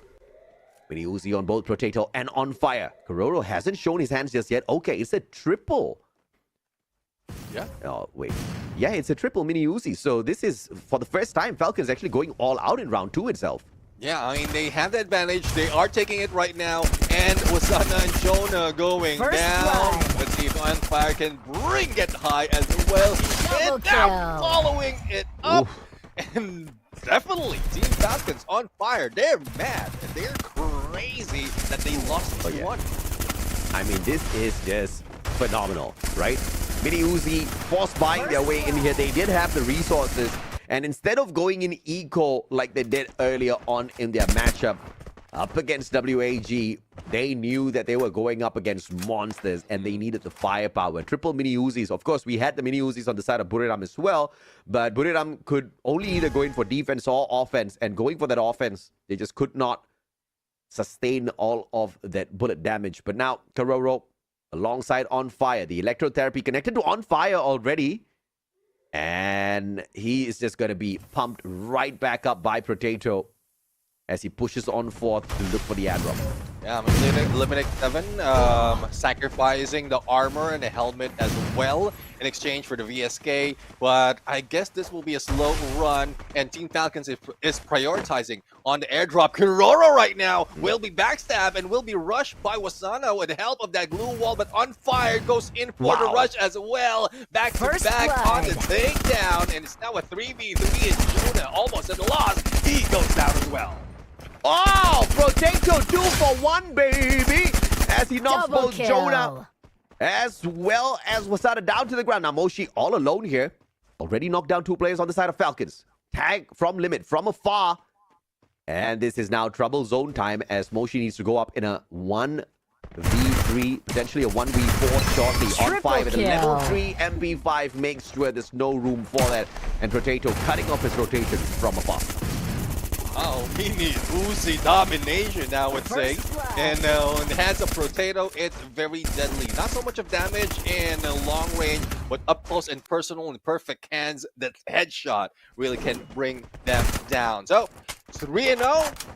And it's Team Falcons is bringing the game weaponry overall. They have it on their side. But the question is, how can Bermuda United fight back? Can they rush in because they have the M590? And will it be successful overall? Yeah, man. And sight in hand for On Fire. Buriram looking for a comeback. This is round 4, which means resources are now good on the side of Buriram. They can buy... Oh, what a nade onto Wasana. This time doesn't get to Rebel Rush out of trouble. And a quick back away, Buriram! And Wasana stays on his feet. Jonah, on the other hand, pulling the distraction, will get the knockdown onto On Fire. Get high on the backup. And Buriram is back, but for how long? Falcons trying to find a little bit of recovery here. The electrotherapy still doing its work as Limit meets Wasana. M590, way too good up against the VSK. I guess this container gameplay is good for isolation, and that is what's needed by Bermuda United, especially on M590. They rotate themselves so they can pull one player after the other and isolate them from the rest of the group. And with that M590 from the hands of Jonah and Wasana, they know how to work it, and with help as well from Moshi. Yeah, absolutely, man. I mean, and Potato, of course, trying to protect his squad. Failed because way too many of them had fallen way too early. Now, look at the combinations here. Moshi with the VSK and the M82B in a location like this. Question is, how is he going to be able to pull it off? And this is how they use the outer part of this map, where you've got those longer angles working towards the airdrop. On Fire is there. Moshi with the flank though, and this is going to be deadly. Let's see on how more deadlier it will be. On Fire, up close and personal, only wall between them. Or is it really the glue wall that's keeping them from fighting? Wasana already rushing in, and On Fire rushes out with Rebel Rush. But Moshi almost down, backs away in perfect timing, and Potato is first down goes. Wasana in a 1v2, drops Garoro. And out of nowhere, Jonah backs him up as well. And it all started off with Moshi. This play on the M82B, knocking Limit down onto the ground. And the flanker on the side of Falcons just unable to do anything. All he could do was crawl around and watch as the rest of his team members got mowed down to the ground. Just when we thought Falcons were running away from game 2, Buriram showing them that they are a beast as well. Oh, definitely. They are a beast. Another map, another part of the map where the isolation can work and Moshi can get good position on the rooftops. There's Catalistiwa map, if I'm mistaken, is prime for those snipers. And Limit X7 is backing away, not really taking any of rooftop. And the rest of the teams are going for the rush, and Potato already down, needs a little bit of recovery. That might be what Bermuda United has been waiting for the takedown. Oh, yeah, absolutely. And First blood. this is Wasana and Moshi now left high and dry as Get High and Jonah deleted from the equation very early on. Falcons looking for their 4th round. And the Deep Freeze just doing some chip damage here to Karoro. And Moshi's holding on to a very dangerous angle here. If at all Falcons does go in for the rush on Wasana, Moshi can make a difference. But now, wrapping around towards the back, Moshi, beautiful knock onto Karoro. And what a play by Moshi, a 2-for-2 in this sequence is just phenomenal. As On Fire taken out of the equation, Potato down by Wasana's M590, and we are now back to a 2v2 equal play between the two. 2v2 situation. Wasana will be taken out with a God Nade, and the pickup will be done as Moshi is rotating. That Tiva helps it up with less than a second, and Moshi will be left out high and dry, and Limit X7 up close and personal with only that heat that he needs for the takedown, and the headshot overall gives them that 4-2. Yeah, Limit outplaying Moshi this time around with the VSK. Of course, the M82B would have been very handy in a little bit of a different compound, because this one just served up way too many angle deflections by Team Falcons. And that Karoro nade was a thing of beauty. Falcons now 2 more rounds to pull game 2 to their side.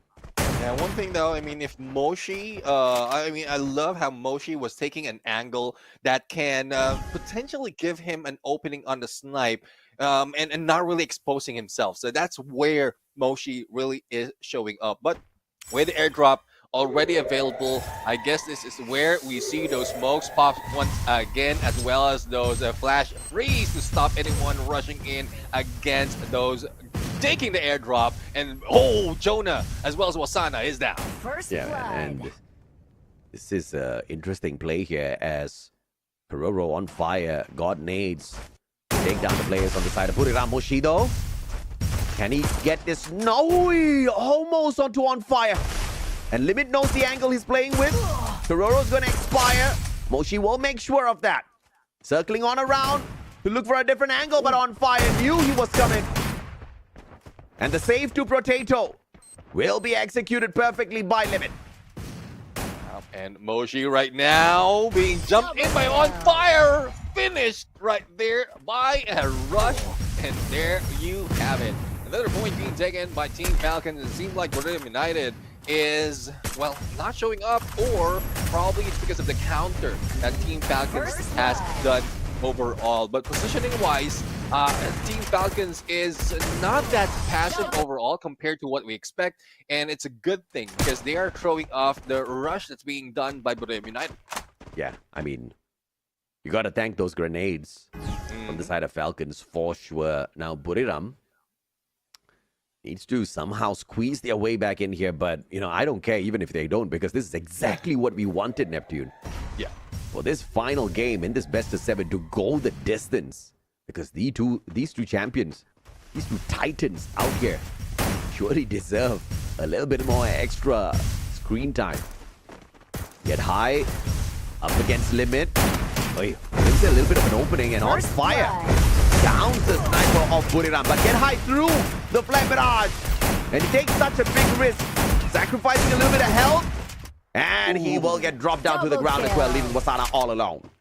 Yeah, Wasana is all alone right now. And, well, with the entire troop of Team Falcons, not so much can be done. He might be able to take 1 or probably 2, but not against all. And Bermuda United has fallen down. Team Falcons grab a point to their side. The back and forth continues. Yeah, absolutely. And 1 game for Buriram, 1 game for Team Falcons. If you thought Buriram looked good, Falcons looked great in that second game. And we are back to equal grounds here, Neptune. So 1 for 1, we are now all of a sudden back into a best of 5. Yeah, I mean, it might not be that great in terms of scoreline, but the performance overall and the comeback factor that Team Falcons has brought in really against Bermuda United, there's not so much of difference from what we've seen in terms of like how they played it in active skill. The rushers are still the rushers. And that's what Team Falcons anticipated. They turned it around. They are the ones being the aggressors at that point. And who are the first pick to be taken out by Team Falcons? It was Moshi. It was the ones isolated from the rest of the teams, and that's what they're working with.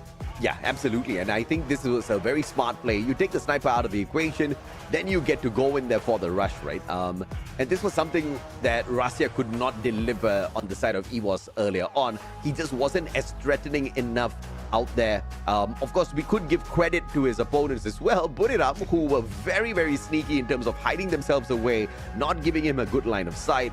But up against Moshi, where are you going to hide, man? This guy knows every single nook and cranny of Free Fire maps, and you're not going to be able to stay hidden for long, even if you do manage to hide yourself for a little bit. But they sorted him out very quickly. Wasana still not playing a lot of role in the second game, but I do expect a little bit of a comeback here. Game 1 was pretty genius, if my prediction of what their strategy was is actually true, unless I just saw something in nothing. It's magic. You saw something in nothing. I always see something in nothing. Oh, God. It's a good thing, though. It's a good thing. That's a talent. I don't know. My wife calls me an idiot. But of course, looking at the two Titans, we have been talking about how neither one of these teams have dropped a single game in the competition thus far, and it's perfect. The first game they do drop is up against each other, and that just kind of solidifies how big of a titan they are, right? Nobody could take a game away from Buriram. Nobody could take a game away from Falcons. The only team to take one away from each other was each other. So, yeah, they're definitely well-deserved of the spot here in the grand final. But it's just so tough to say exactly who's going to be able to pull this one away. I think it goes down to the strategy and mainly the active skills that are pulled. Exactly. I mean, the active skills, the strategy overall, the changes, I would say. But that's the risk that Bermuda was playing. They haven't changed just yet in how they approach each of the round.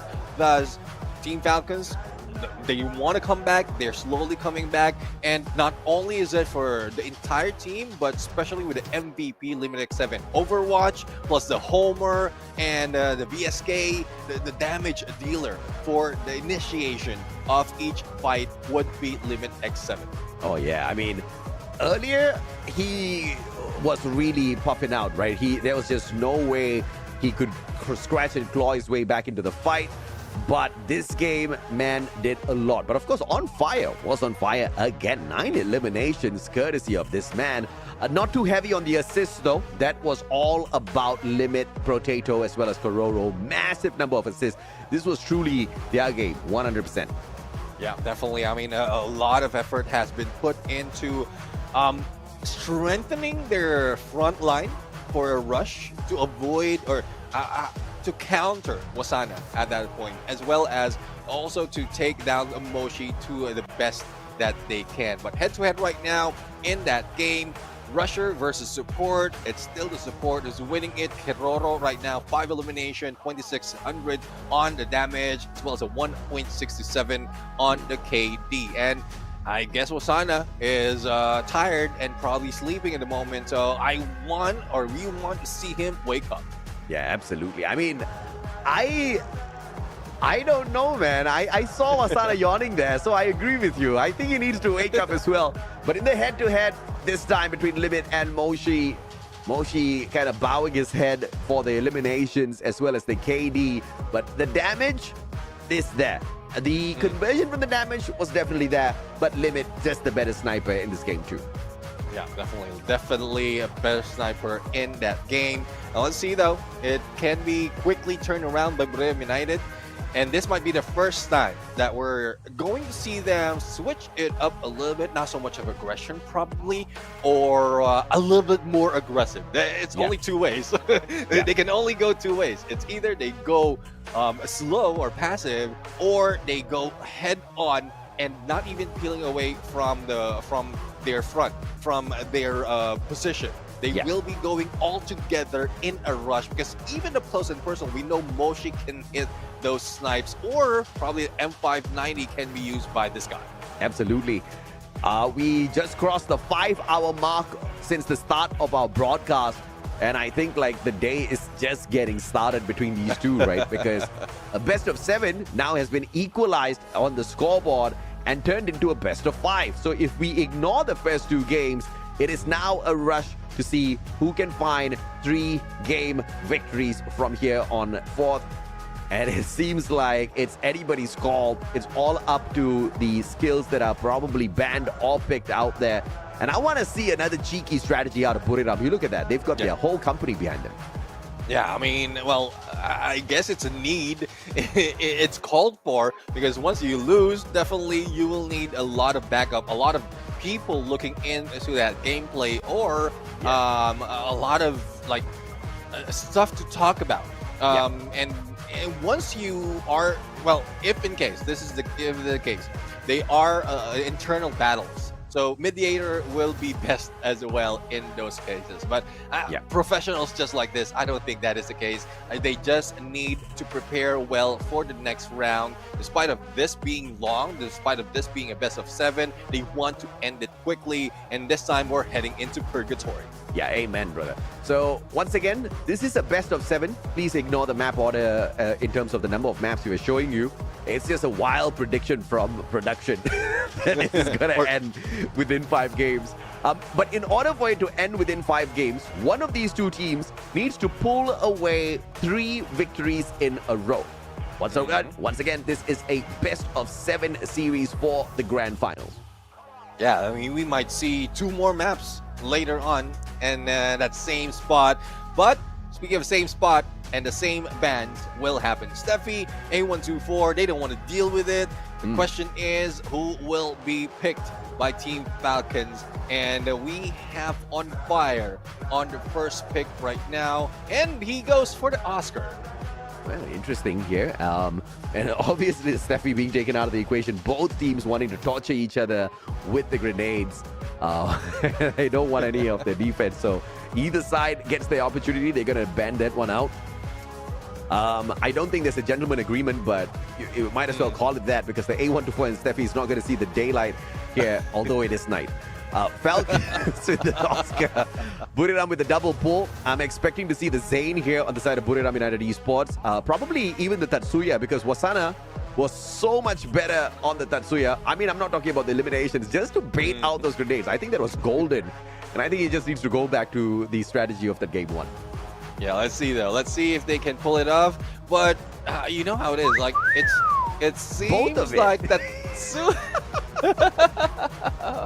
Well, that's been brought back. So I guess they are bringing the fire. They want to make sure that they get this one. But the response coming from Team Falcons, Cassie and Coda. So I guess all meta still in play. Yeah, all meta for sure still in play. And this is what happens when Garena doesn't bring in the global bans just yet, right? You're still going to have this again and again.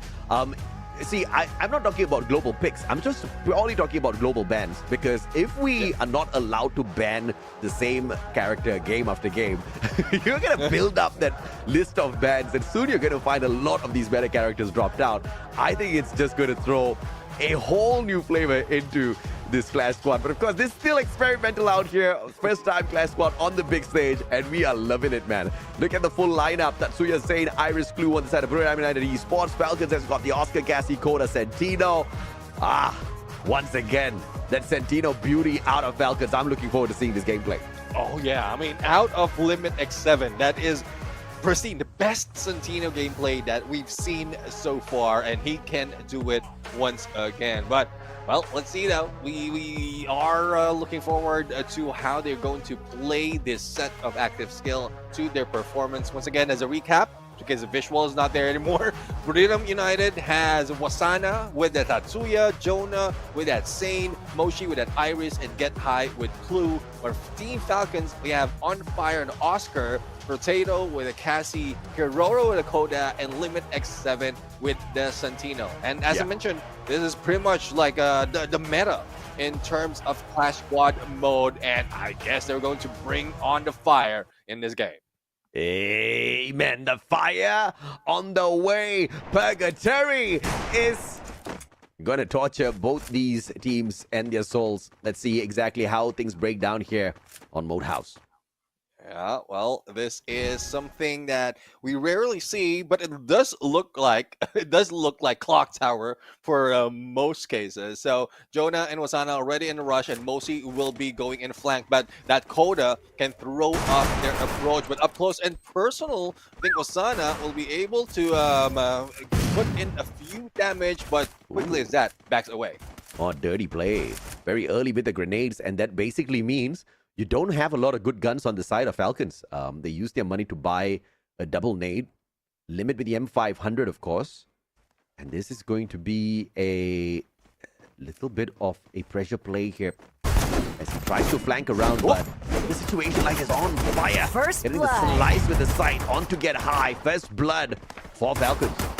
Yeah, I mean, that is best used with a Tatsuya, but why not use it with an Oscar? An extra damage plus the slice, and On Fire almost getting too close, but Wasana is the only one remaining against 2-player from Team Falcons, and pickup is about to be done, and this might be it. Double kill. Team Falcons grab the first one.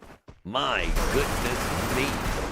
What a play by Falcons, and it all started off with the On Fire sight.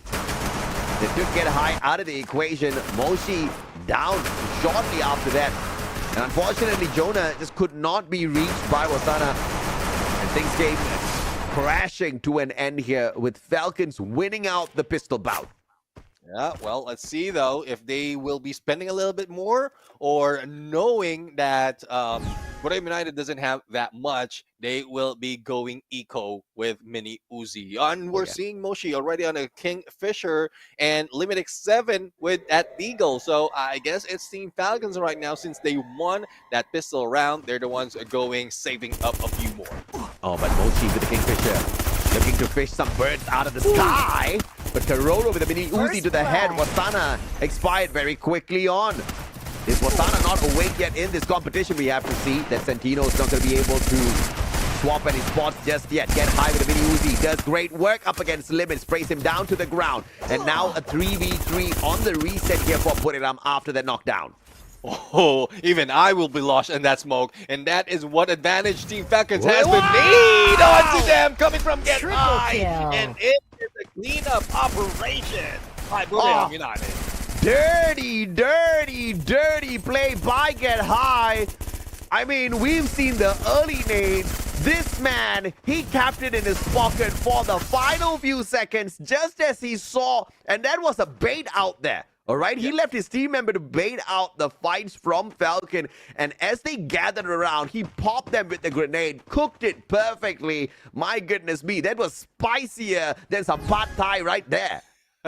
Definitely indeed. And we saw Get High really, I guess, messed his hand out there because of all the tension in that fight. Smoke has been thrown by Borneo United towards Team Falcons, and probably that's something that they are using just to make sure that they can take that corner as well as that airdrop. But Wasana right now a little bit too cheeky and on fire up close, Mag 7 in hand, but Sight versus Mag 7 plus a grenade. It doesn't spell trouble for Team Falcons, and they gang up against two. Oh, Wasana, dangerous Kararo gets sliced down. On fire though, has got the Mag 7, manages to outplay Wasana with the distance, but Jonah looking for the save, had the wrong gun in that sequence. But I tell you, this was just Buriram being cheeky. Wasana was looking for the melee. He was not looking for the knocks. I mean, he does have that sight, and he knows that he can rush up close and personal. He did it earlier, and he's trying to do it again. But, well, it is 2-1 right now, and I guess from both sides, they have a little bit more, well, only Team Falcons has a lot of investment because Borneo United has lost a few already, but I don't think they will be slowing it down. They will still be for the rush, especially in Wasana in the front lines, but no backup coming from Jonah, even from Get High. The bait tactics might be one of the gameplay that they're trying right now, or this might be something else. Oh, Wasana backed up from the back. Roro delivering Mandarina to him. Sorry, a grenade. Sprayed down to the ground, and Jonah found as well. Get High with the Uzi. Won't be able to do much as Karoro meets him halfway too. Moshi all alone with the BSK in a 1v4. And obviously, this is gonna be pretty one-sided the moment the rest of these boys catch up with him. They just need to wait for that circle to close in. Yeah, I mean, all they have to do is wait, and Moshi will be jumping off. But I love how these players have been using up their investment quite well. Mini Uzi is only 800 coins, and those headshots, those close-range engagement is being done quite well. Moshi will try to protect himself, but how can he do so when the blue closes in? Once he jumps, on fire will be waiting. Yeah, man, and I mean, Moshi just trying to delay the inevitable. Roro says you're taking too long, bro. Sprays him from afar with a Mini Uzi of all things. And they get the round to their side. 3-1 now. Put it on, slowly lagging behind. First blood. Let's see, though, if the lag continues at this point, because I think Team Falcons has a better plan of approach.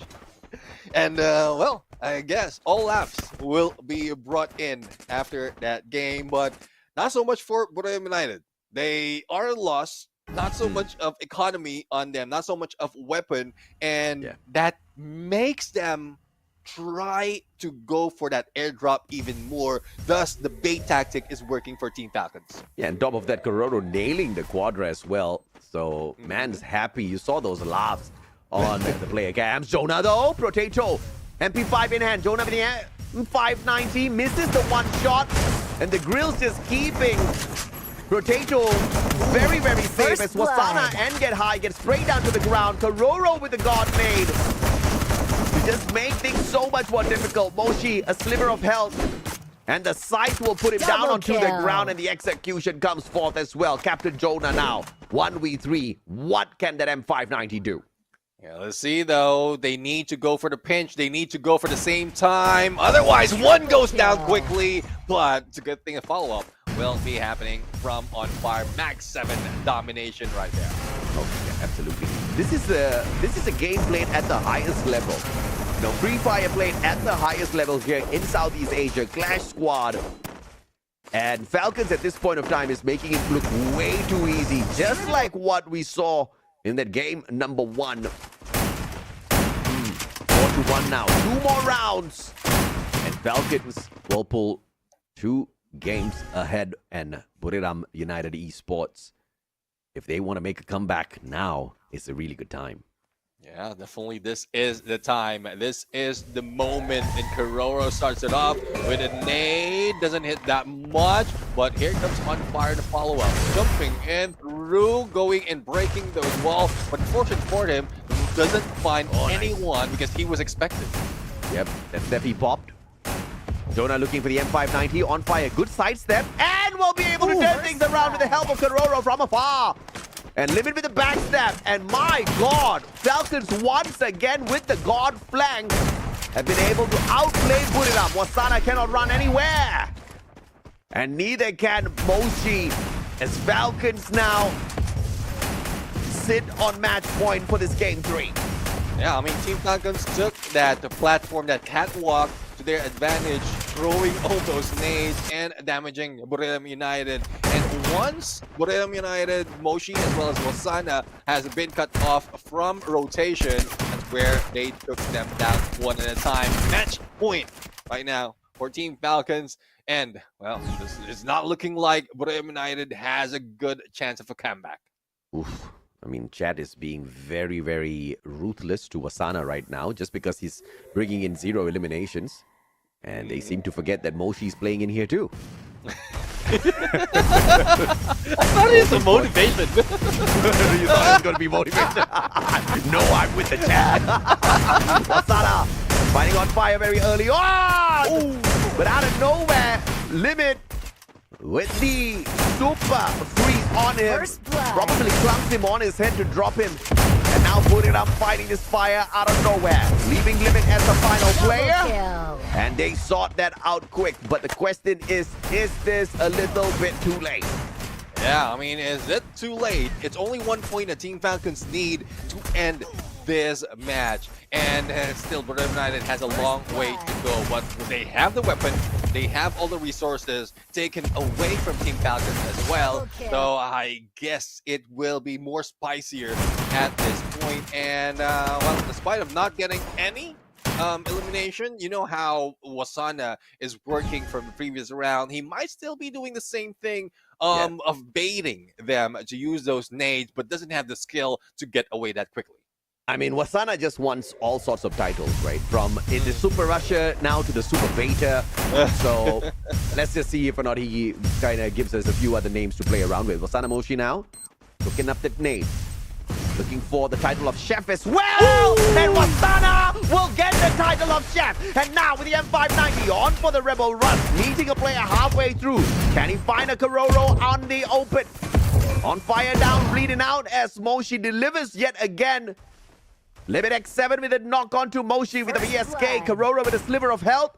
And Wasana cleaning up house as he tries to meet Kororo halfway outside.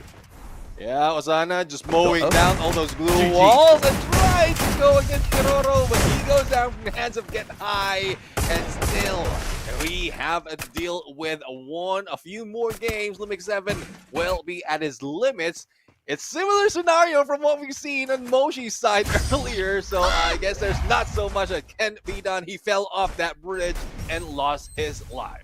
Well, he sent out the Sentino clone first, and you saw what Jonah was doing? Standing right beside the clone, saying, I'm waiting, bro. Unfortunately, nothing happened. Circle did the dirty. And I tell you, the person who's most pissed in that round was not anyone from Falcons. It was Wasana. So many shots. But all he was getting was assists. No elimination. That's nasty, bro. Yeah, all he's getting are glue walls. The only thing he's knocking down are glue walls. He's expecting a lot more, but there's a lot more chances for them. Oh. Only 2 more to tie it up, and 3 more to get this win. But on fire, a little bit too close, though. Up close with the glue wall. Jonah goes down from Man's of Limit with that AWM. Okay, Wasana looking for one. But Limit is going to make sure he secures the elimination onto Jonah first. Limit with a sliver of health. Moshi trying to play a good flank around and does manage to get the initial bit of damage in, but no knocks coming on through. And this is danger zone for Buriram as Falcons are still sitting on that match point. They just need this one round to pull away game 3 to their side. Yeah, I mean, they've lost that element of surprise already. They don't lost that the rush factor already. And Team Falcons, other than the man advantage, they also have the position that they can work with. So let's see if Get High can cook this nade to perfection and probably take one out. But no, Team Falcons kept their distance, just waiting for Buriram United to rush in and make a mistake. And 3v4 is not situation Buriram cannot turn around. But without Captain Jonah, who was a super slayer in the game they pulled that victory at, it obviously gets a tad bit more tough. I'm definitely sure we're going to see an update which gives us an active skill that allows the M590 to act as an FGL. Every shot to the wall damages the player behind it. Or probably just include the FGL. And they'll probably call it Iris's brother or sister or something, you know? Wasana. Dangerous play. Outside Rebel Rush looking for Kororo. But Kororo finds him instead, and that distraction puts 2 players on the side of Falcons down on the ground. Moshi all alone now. High ground. As he looks for one, but the pickup is there. Double kill. And a fantastic final nail in the coffin. Falcons pulls game 3 to their side and takes the lead in the series. Yeah, they take the lead in the series, and Team Falcons, well, I love how they're playing it out right now. They might have lost that first match, but back-to-back, they're getting the score. This is what Team Falcons has to offer. How they react after a loss, and I'm just thinking that the first game in that series was intentional, that they doesn't give that all. Well, it's difficult to say that, but if you can bait your opponent to show their tactics and then plan it out in the second round plus the third round, I guess we found the mastermind, the actual mastermind in Southeast Asia. Maybe. I mean, first of all, props where props are due. Falcons are damn good at Clash Squad. Buriram preseason, but Buriram in months and years of the past, they've played really good Clash Squad matches. We've seen the best out of them. So I'm actually expecting a little bit more noise from Buriram. I don't think they're going to take this one sitting down. At the end of the day, they're looking for the jugular back-to-back, right? It's a best of 7. So still a few more opportunities. Not all is over just yet here.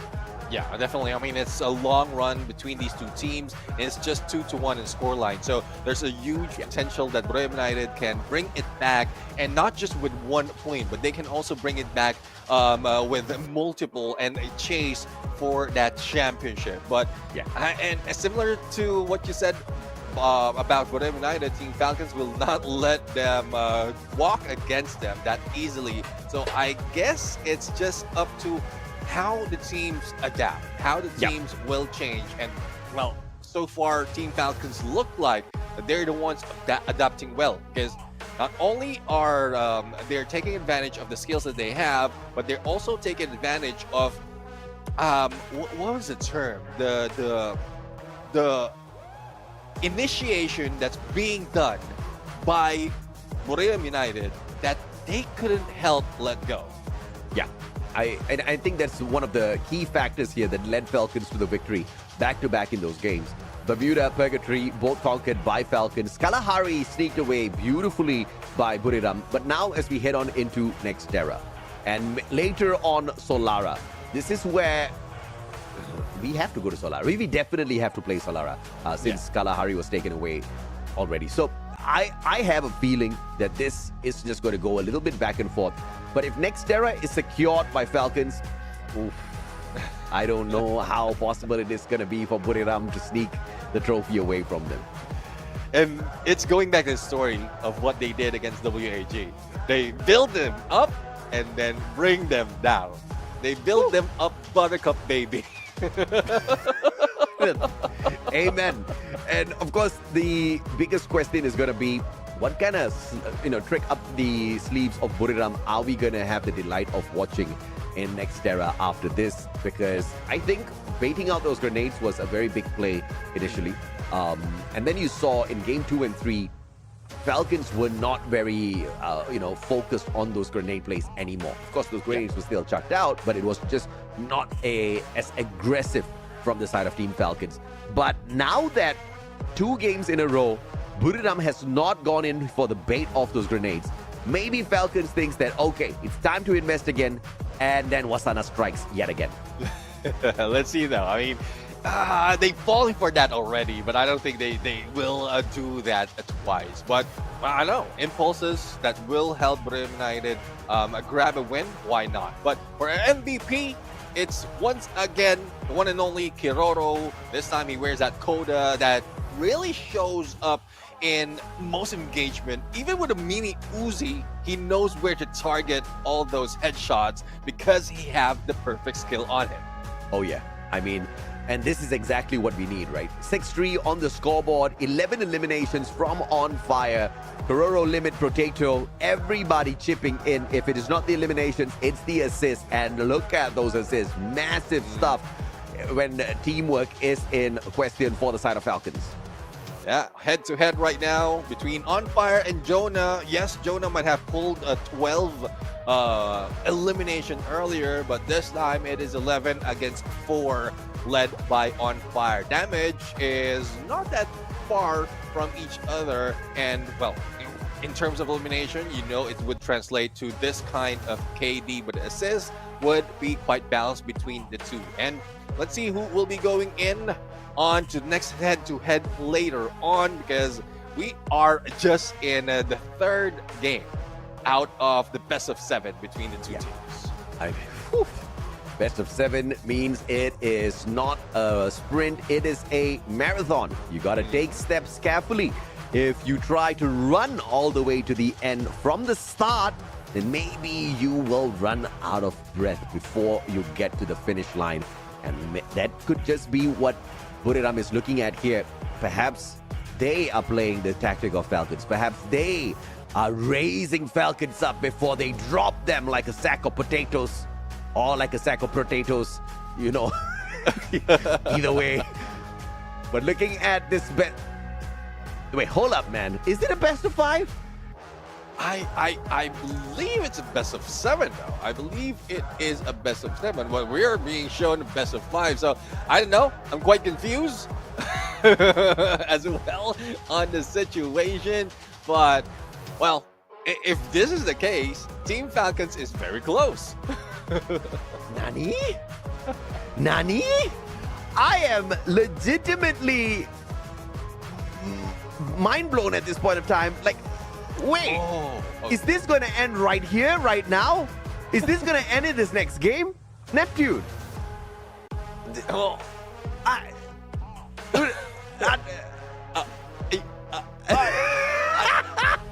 I don't know. Oh Lord, it looks like Buriram. I thought they had a marathon. Machano, it's a sprint. Let's go. Well, let's see though. Let's see if this is the case right now. Very close for Team Falcons to get this championship, but a good chance for Bermuda United to come back. Now, let's see. We have Tatsuya right here and A124 for the side of Team Falcons, where Wasana has pulled in that same. So, I guess we get confirmation it is a best of 5 series, and we apologize. We deeply apologize. I must have slept too long last night. Here I was preparing for a best of 7, but we are 1 game away. I mean, okay, wait. Neptune, let's turn the script around. Guys, we pranked you, okay? It's not a best of 7. It's a best of 5. It's now or never. It's a prank. It's now or never. You see, the Team Falcons takes this one, or we go the distance with Buriram. But of course, Buriram might be a little shaky in their boots at this point of time. Saint Koda, Iris, Cassie on for the electrotherapy on the side of Buriram. Falcons with the Tatsuya, A124, Clue, and Sentino. You may have the Cassie, but I got the A124, says Potato. I mean, A124 is a big threat, especially when we're talking about Clash Squad, up close and personal. When you time it right, that will be deadly to stop anyone from using any skills at this point. And, well, that is one advantage that they will be looking forward to. Again, the final chance for Bermuda or for Team Falcons to end this game and grab that championship once again. Yeah, absolutely. And Neptune, I wasn't prepared for this. I was prepared for a long day. This is a very interesting scenario here. We messed up big time. We were expecting 7 games, and we find out it's just a BO5. It's always been a BO5. Neptune and I are drunk on all this hype. Probably it's too much a Red Bull. But at this point of time, it basically means Buriram is about to get a clunk on their head by Falcons, because now we are on series potential victory here for the side of Falcons. If Buriram doesn't win this, oh goodness me, I am in disbelief right now, because I was thinking this was going to be a little bit of a back and forth. But if Buriram doesn't get this victory, there is no back and forth. There's only back, and it stayed. There's no back and forth. It's back home. Well, not yet. Not yet. They still have tomorrow. But anyways, guys, chat. This is a view of how dedication and love the game is. Oh yeah. Here we are complaining that our work is going to end. Sure. I know, right? I know, right? But we want it to be longer. We want it to extend to, I don't know, if that's the case, like the best of 7, we would be going beyond midnight, I believe, or close to it. But, well, as much as we love to extend it, we couldn't. It's on the rule book, and all they have to do for Bermuda United is to win this game to stretch it to that 5th match. Okay, well, Wasana, you better wake up now, boy, because there's no redos on this one. And we brought you guys back straight to our face, just so that you can see the shock on my face. I'm sorry for...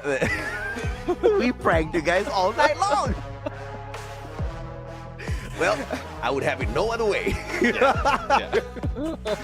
Either way. Yeah. I mean, either way, it works. Either way, we've seen such great gameplay. And if this is the case, like, Team Falcons losing at the first, I guess the script goes the same way. They lost the first round, and then they went back-to-back. And there's a potential that they can take it, like, all the way up until after this round, that they grab the championship. This is just... I don't know what to say, man. Falcons, they are on the verge of pulling off one of the biggest upset before the grand finals. And this is one of the greatest boon or curse of Clash Squad. You make it into the grand finals. If you are a team that, got it going good in BR, you can actually lose a lot of confidence here if you don't get the championship. Or, of course, in reverse, it could spur you on. It could really motivate you to go all out for Battle Royale. So this could be turned into a positive here overall. I am just so so interested to see if or not we see a comeback gameplay. If we get to see Wasana wake up, because in those games where they lost, Wasana did not wake up. In the game they won, Wasana did not wake up. Wasana was baiting out grenades. I mean, he's awake. If you're running in back and forth, definitely you're awake. But he might have like gotten the cramps out there, like running back and forth. You know how the comparison of marathon and sprint is. If you run that quickly on a marathon, yes, definitely cramps will happen. Yeah, absolutely. Now, let's jump on back into this matchup, ladies and gentlemen. Survivors, things about to get a little scrappy here. As Buriram goes in for a very defensive setup. Sending Wasana straight towards the center. Tagged up by On Fire. Could that be a distraction? Wasana circles around. Potato with the advantage. And the Rebel rush straight back into the fight. And Potato wasn't expecting that, but is able to get the headshot to put Wasana down onto the ground. And now with a 2v4, Jonah on the ground as well. Captain Jonah ain't about to slice out anyone. And the M500 in a 1v4 for Moshi. And Buriram about to lose the first round up against Falcons in what could be the final round in the series. Yeah, Moshi, I mean, I'm pretty sure he can pull wonders out here, but we've seen this before. 1v3, yes, a takedown can happen. He might be able to isolate them and bring them down, but the Blues closing in, and everyone will be rushing in on against Moshi. Toronto jumps out, and Potato finish him off. 1 point closer to losing this series will be Blues. Absolutely, man, and Falcons off to a fantastic start. I'm not so sure what Wasana was thinking there with the Rebel Rush. Because he Rebel Rushed away and then back into the fight, hoping to catch Potato off guard. Potentially expecting Potato to have already turned around. But Potato just always keeping an eye on his back. And that got the advantage for Potato, right? Gets the headshot, puts Wasana down on the ground. But now Mini Uzi plays on the side of Buriram. Yeah, in the compound that I hate the most, Graph Labs, always messing with my aim. And Jonah bringing in the Kingfisher. See how this one fares well for them. Yeah, I mean, it does mess up, especially if you don't have aim in the first place. But Team Falcons right now falling down as if gravity is pulling them to the ground. That is what Grab Labs has to offer. Not only the height that you can jump in, but also the strength of you falling down. Yeah, man, and this is On Fire with the spray down initially, but he just could not sustain. And Wasana 3 games in a row. Don't tell me he's not gonna find that performance within himself at all. Today, for some reason, Wasana just lagging behind. I think we need some M590 supremacy out of this guy before the night's over. Yeah, let's see though. I mean, they have the cash, they have the investment that they can work with that, and well, not yet. They are sticking in with that Mini Uzi and with, well, I guess it's best as well that they don't have that M590 because this is more of a long-range map unless you are Wasana and get high, who can get close and personal, but with still a side who's trying to slice and dice through the opponent, but the God Nade coming from Jonah saves them, and Wasana tries to rush once again. And On Fire down on the ground, get high with the Mini Uzi to the head. Korodo cracked. And the question is, can he find more? Wasana finally delivers with a sliver of health left on him. Gets to the airdrop as well and uses that as the perfect defense. Jonah looking for Limit. VSK, Limit trying to bait out the shot from Jonah as well. But in the meantime, it's a 3v1 as the rest of Buriram recovers. I mean, a recovery will be done. A flank is also being done. And Jonah has a good weapon to go against him with that Kingfisher. Limit X7 goes. And another point goes to Buriram United. They don't want to go down that easily. They want to stretch it up until the end. And this is the beginning of that move. Oh, yeah, absolutely. And it was one of those rounds where Falcons expected to have a little bit of an advantage here. They went in there for the investment of those weapons. That's not really going to put them on the back foot, but obviously they're not going to be able to go all out on this round 4. They still have to keep it pretty CQC with their gun selections here. With Potato on that level 1 MP5. And, you know, when the update came through, the MP5 was hitting like a truck. I feel like it's not anymore. Or it could just be that I downgraded my skill. Well, I mean, I feel the same way. So we might be downgraded or demoted in terms of skills. But in the case of these players, whatever weapon, whether it's a mini Uzi, whether it's a MP5, which is a level 1 versus level 3, they can still win that fight. It depends on how well, and that's what I'm talking about. That shot from Kiroro, and we know that Wasana has a level 3 MP5. Yeah, great play by Wasana there. Level 3 MP5, like you said. Koda now on the pop. Falcons position all exposed.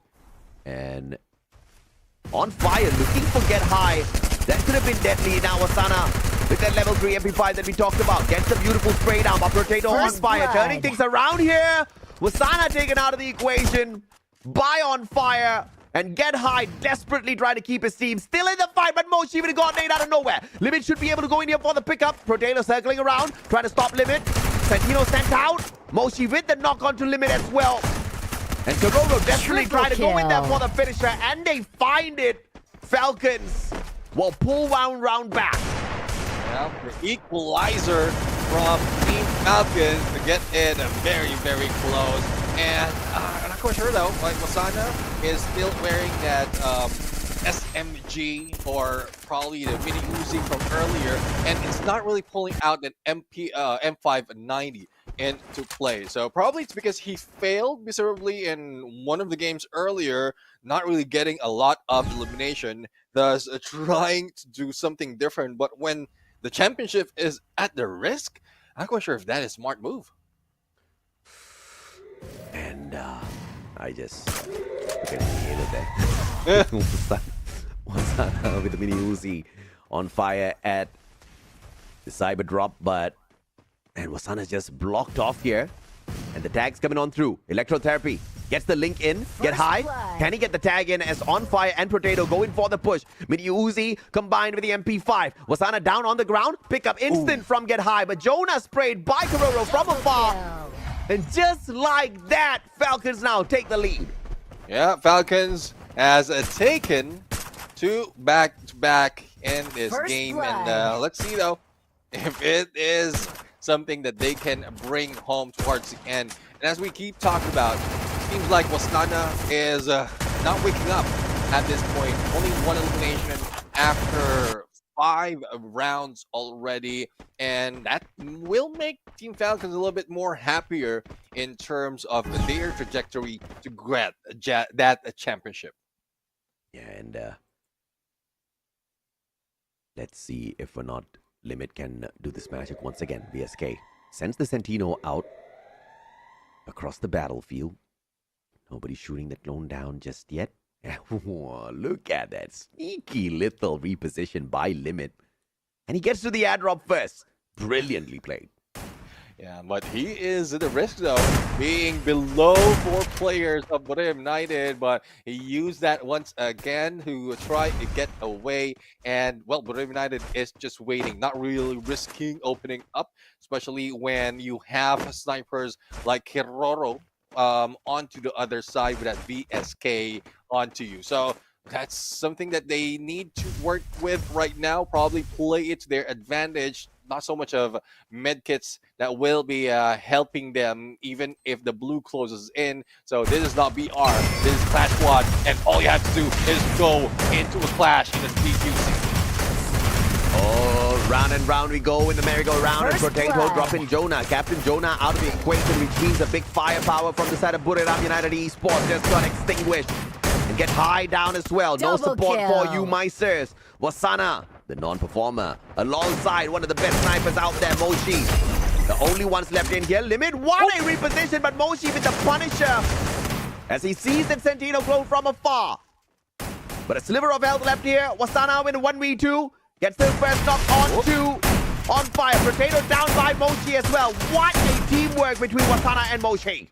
Oh, but Blue got the best of them, and Moshi will not be able to recover. Kiroro is a good opening as well to go for the hit. Only a sliver of health, and with that MP5, he goes for the spray. The patience gameplay from this player, named Kiroro.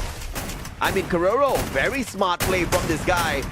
He just knew these guys are all up on the second floor. The circle's going to pressure them. I'm going to wait halfway down mid. And he played it to perfection. The circle doing the initial bit of damage onto Wasana. And then the MP5 literally just needed one bullet to put an end to that round. 2 more rounds now for Falcons to call themselves the champions of Clash Squad here at FFWS SEA.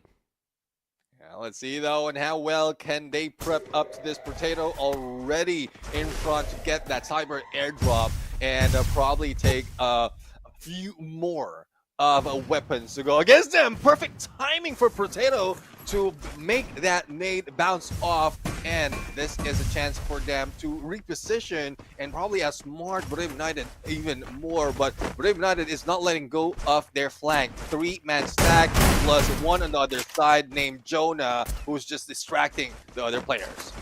Jonah, M590. Double click doesn't work. And up he goes, says get high, but he makes one big mistake. Wasana though, with the knockdown onto Kororo, but Jonah could not sustain. Is on fire, finds him, puts him down in the ground 6 feet under. A 2v2 now between Wasana Moshi. Looking for On Fire and Potato. See though, if Moshi will be able to spot out Potato, he does! AWM action, and On Fire is just slowly waiting for them to jump in. But you know, Wasana, he will be looking for that opponent and will try to go for the rush. The blue closes in right now, and they have like a general position of where On Fire is, and it's just a patience gameplay, a respawn, a payback that will be brought in by Wasana. Oh. Falcons looking for series. Point, but denial from Wasana. Slowly but surely waking up.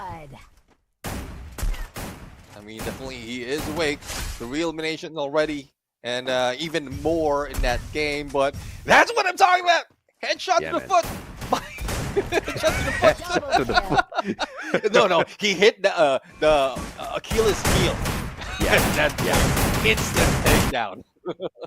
So this is a best of 5, guys. All right, we messed up too much of Red Bull at the start of the show. All right, we got way too excited. We were like, we are gonna go all out till 12 a.m. Now we do not go up until 12 a.m.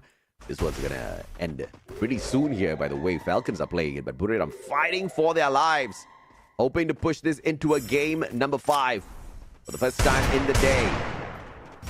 So they're missing the opportunity in the first 2 connections. To the top they go. And the M590 not working out. Kororo with the Punisher. On fire, straight down by Moshi. Can he find yet another one for himself? Ice grenade tossed on out. First blood. And Jonah will not be able to crawl back to his buddies. Get high couldn't get to him as well. As Limit now finds Moshi with a deadly shot from afar. Get high with the pickup. And a bait and switch. Get high with the M590. What a play by Buriram. Yep, and there we have it. Wasana, though, with only a sliver of health, managed to go in for that slay and will be taken down as well. Get high with 4, hanging back, but blue closing in. There goes Potato. Damager will not be dealt that much. It is now a 1v1. Potato against Get High, but he will be stuck in a corner. That is a tough move for Get High. And who goes down first? It is Potato! Buriram United, the dream is still alive. What a masterful play by Get High. One jump pump with the M590. And we are all equal on the scoreboard now. 4-4. The clutch from the support player on the side of Buriram has got me on the edge of my seat, Nep. Yeah, I mean, I'm falling down. Falling down as well. And let's see who's going to win this time. Perfectly balanced. And this is where some of the teams will get all those advantage. 2v2 on the second ground, plus a little bit of backup from the stairs. And no one's going down just yet. I mean, nade after nade after nade after nade after nade. One clips on to Get High as well, but that was a cluster. And the split blitz does not do the maximum bit of effect. And M590 on fire, cuts the distance down. Wasana! What a jump shot, gets the clip. Can he find another one? On fire with a denial. First 2 players blood. down on the ground, bleeding out. Moshi needs to play the recovery, but through the smoke, trying to find one connection. And he will do exactly that. Potato with the pickup though. And Moshi with the AWM, and nothing serves him well through the smoke. Nothing serves him well, and Moshi not even recovering. Well, I guess he just wants to put everything out into this fight on a 1v4. But what can he do? It's about to end in a bit, and he has no movement can be done by the Moshi, the sniper from Borneo United, because he's boxed out in one corner. 1v3. Super Sniper Moshi up against the whole world, and Karoro says, get out of here, man. And now, championship point in Clash Squad for Team Falcons. Let's see if they can pull this to an end. Yeah, one step closer. One win closer to that championship, as well as that prize pool. And it is getting close to an end. And it's just, I'm looking forward to Bermuda United bouncing it off, stretch it over to that 11th round. But that would depend if Team Falcons will make that mistake. Whew, absolutely, and championship point right here to crown the kings of Clash Squad here at FFWS SEA Spring 2025, powered by Red Bull and Samsung Galaxy S25. Grenade and On Fire, not very hungry, doesn't eat that one up whole. Oh, Eliminate 7 takes down Wasana with a headshot, and Wasana will be taken out, but pick up that quickly. Moshi, the one being knocked down as well, plus Jonah and Potato, the protector, managed to do his work that well. Double kill. And there you go, the champions, Falcons. EWC secured, and now the champions of Clash Squad here at FFWS SEA Spring 2025, dropping the first one and sweeping 3 games in a row to call themselves the kings of Clash Squad. Yeah, definitely. They came, they clashed, they conquered, fly high for Team Falcons right here, the champion of this day. Unbelievable stuff.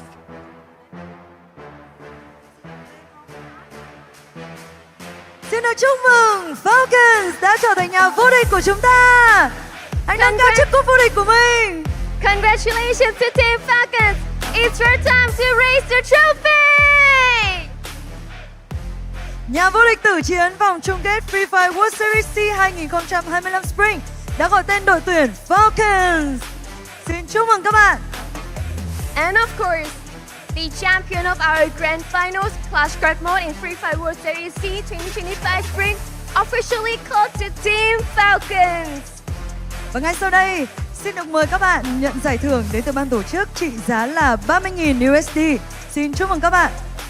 And we present to everyone, the first prize pool for our champion is 30,000 USD. Chiến thắng ngày hôm nay thì không chỉ là vinh quang của một đội tuyển, mà còn là bản lĩnh, ý chí và khát vọng của cả một đất nước. Và dù đội tuyển vô địch đến từ quốc gia nào thì chúng ta, những người yêu Free Fire, đều đang viết tiếp lịch sử thể thao điện tử khu vực với niềm tự hào không biên giới. Rồi và xin mời phần thưởng 30.000 USD dành cho nhà vô địch của chúng ta. Xin mời. And the winning of our team is just not only their braveness, their willing to win, or their desire, but it also represents a whole country, the passions for their loving of esports, so they can write new chapter to their history. Và bây giờ thì Minh Anh cũng xin được công bố MVP của giải đấu lần này là Kezozo đến từ đội tuyển Falcons. And we will give the prize pool to our MVP of the game today. And the prize pool is 2,500 USD. Oh, so Keroro is our MVP today. Congratulations. Và giải thưởng dành cho bạn đó là 2.500 USD. Xin chúc mừng bạn. Và bây giờ xin mời bạn quay trở về vị trí để ăn mừng chiến thắng này với đội tuyển của mình. Và lúc này thì Minh Anh cũng như là Yosun cũng rất là muốn được lắng nghe những chia sẻ đến từ nhà vô địch của chúng ta. Một câu hỏi quen thuộc nhưng mà không thể thiếu cảm xúc lúc này của các bạn như thế nào? Okay, so let's jump into our questions, right? Okay. Ôi. Và những người bạn của đội tuyển cũng lên đây để ăn mừng cùng chúng ta. Hi Potato โอเคค่ะไอเป็นยังไงบ้างอะสนุกไหมทุกคนสนุกไหมอะ ดีใจมากครับ Các bạn bây giờ đã cảm thấy rất là vui và hạnh phúc ạ. Vâng ạ, vậy thì một câu hỏi nữa này. Thế thì không biết là trong quá trình diễn ra giải đấu thì có khoảnh khắc nào khiến cho các bạn cảm thấy đây chính là quyết định giúp cho đội tuyển mình giành chiến thắng hay không ạ? Hi Misako. So I want to ask that during our tournament in this class squad mode, I want to ask Team Falcons that do they have any one of their favorite memories that do they feel difficult or anything so they are this explosive in this winning of our grand finals or not? คำถามมาแล้วนะ โอเคเขาถามว่าตลอดการแข่งขัน 4-4 เนี้ยเรามีโมเมนต์ไหนที่เรารู้สึกว่าเราประทับใจมากๆไหมไม่ต้องแย่งกันตอบไม่ต้องแย่งกันตอบใจเย็น ที่ประทับใจก็ช็อตที่ได้แชมป์นี่แหละครับ เพราะว่าเป็นถ้วยแรก เป็นถ้วย 4-4 ถ้วยแรกด้วยครับเลยประทับใจมากๆครับผม So it is this very moment that feels very special to him because it's his very first champion cup. Đối với mọi người ở trong đội tuyển Team Falcons thì tất nhiên là từng khoảnh khắc mà mọi người trải qua cùng với nhau trong xuyên suốt thời gian thi đấu nó đều là từng một mảnh ghép rất là có ý nghĩa. Tuy nhiên thì điều đặc biệt nhất đối với họ và có lẽ như gọi là sự bứt phá để mà có thể giành lấy được cái chức vô địch này đó chính là chiếc cúp danh quý lần này, tại vì đây là lần đầu tiên mọi người nhận được chiếc cúp ở trong một cái chế độ tự chiến nên là mọi người đều cảm thấy rất là vui và hạnh phúc, và đây có thể là một cái sự bứt phá lớn nhất trong cái sự nghiệp game thủ của họ. Wow, thực sự rất là ý nghĩa đúng không ạ? Một lần nữa thì xin chúc mừng các bạn vì đã trở thành nhà vô địch của chế độ tử chiến giải đấu FIFA World Series SEA 2025 Spring. Và cũng xin được gửi lời cảm ơn đến với tất cả quý vị khán giả đã đồng hành và theo dõi ngày thi đấu tử chiến của chế độ của FIFA World Series SEA 2025 Spring. Còn bây giờ thì không để cho các bạn chờ đợi lâu hơn nữa, chúng ta sẽ cùng quay trở lại với bàn caster để cùng tổng hợp lại những diễn biến trong ngày thi đấu hôm nay. And again, congratulations to Team Falcons for becoming the champion of the Clash Squad mode in Free Fire World Series SEA 2025 Spring. I think this thing is really amazing and it's also proven that you guys are a very strong team. So congratulations and please try your best tomorrow as well. And here, let's go back to our caster and see the game stats. Bow down to your Clash Squad Kings, the champion of this mode. It is Team Falcons, and well, I guess it is. They are going in, taking it back to back from the preseason up until this moment. They know how to play it, and I know you've seen Bermuda United really perform well compared to the preseason. But if that's the case for Bermuda United, what more for Team Falcons already wanted? Oh yeah, absolutely, man. I mean, to go back-to-back from the preseason into the actual thing and win it both in the #1 spot, I think, Team Falcons deserves a lot of props. Obviously, great start from Buriram, but it looks like the theory of Falcons loving to raise people up and then drop them like they're hot is still a thing here. And it was a phenomenal display of perfection in Clash Squad from Team Falcons. We are so sorry we pranked you with the best of 7 thing. Quite honestly, Neptune and I, we pranked ourselves as well. All right. So at the end of the day, those were some really good games. Yeah. I did expect for Wasana to pop off a little bit though. Of course, with the first game, with him kind of bursting back and forth with the Tatsuya's Rebel Rush, I thought it was maybe a strategy. But looking at how he never really built his numbers in the following matches as well, kind of makes me go into sus mode, right? What's up with Wasana? Not quite sure though. Probably it has been a long day for them already, and he's used it up. But these pros are used to that, to this specific moment, wherein you have to have that energy, you have to have that stamina to be able to withstand it all towards the end. So still question mark out there, but the only thing that we're sure of is our MVP would be a different person from Team Falcons. This time around, it is Potato, the Protector, who managed to get 11 elimination, 5,525 in the damage, 13 knockdown, and this is why A124 has been banned a lot, because once you wear it, most likely you're that MVP. Yeah, man. I mean, the A124 is just overpowered at this point of time, especially in the hands of these pros. The timing, subliminal, especially when your opponents have got that Cassie, that electoral therapy running in there, and you disable their skill, you are causing quite a lot of disruption overall. You've got that Rebel Rush, you've got, you know, Wasana trying to kind of just zap in and out of battles. You're going to be able to stop all of that nonsense and instantly disrupt the flow of the team, because obviously your opponents are thinking of, I'm going to go here and I'm going to activate my active skill at this point of time, and that disruption usually throws them into a lot of chaos, and that chaos was exactly what Falcons needed. You know, game after game, Buriram United Esports getting 2 victories, 3 victories, 4 victories. If this was kind of extended, maybe we could have seen a comeback, but Falcons just saying, no bro, we will do exactly what's needed to put an end to this. And an end to it they put for sure. Falcons with a phenomenal victory. And let's take a look at the head-to-head here, because Captain Jonah, after starting off strong in game 1, just couldn't make a comeback here in the games right after. Yeah, definitely. I mean, it's tough for him, really, especially when, I don't know, we might call it underperformance for the rest of the teams, but Jonah is is trying his best to cover for all those losses, but it's still tough that he wasn't able to manage to do so. Moshi, the final survivor in most cases, in most rounds that we've seen, even didn't put so much in terms of numbers. It's because Team Falcons prioritize on probably airdrop, the equipment, as well as healing up their teammates to make sure that they have that number advantage. So that's one factor as well, why Team Falcons managed to win and get back up and grab that championship. Yeah, man. And of course, the finals MVP, 23 eliminations, 12,246 on the damage, 46 phenomenal knockdowns, and half of that, 50% of that, got converted into elimination. So that's a crazy play from this man, Falcon Karoro. And look at his weapon of choice, the grenades that was popping all around the battlefield.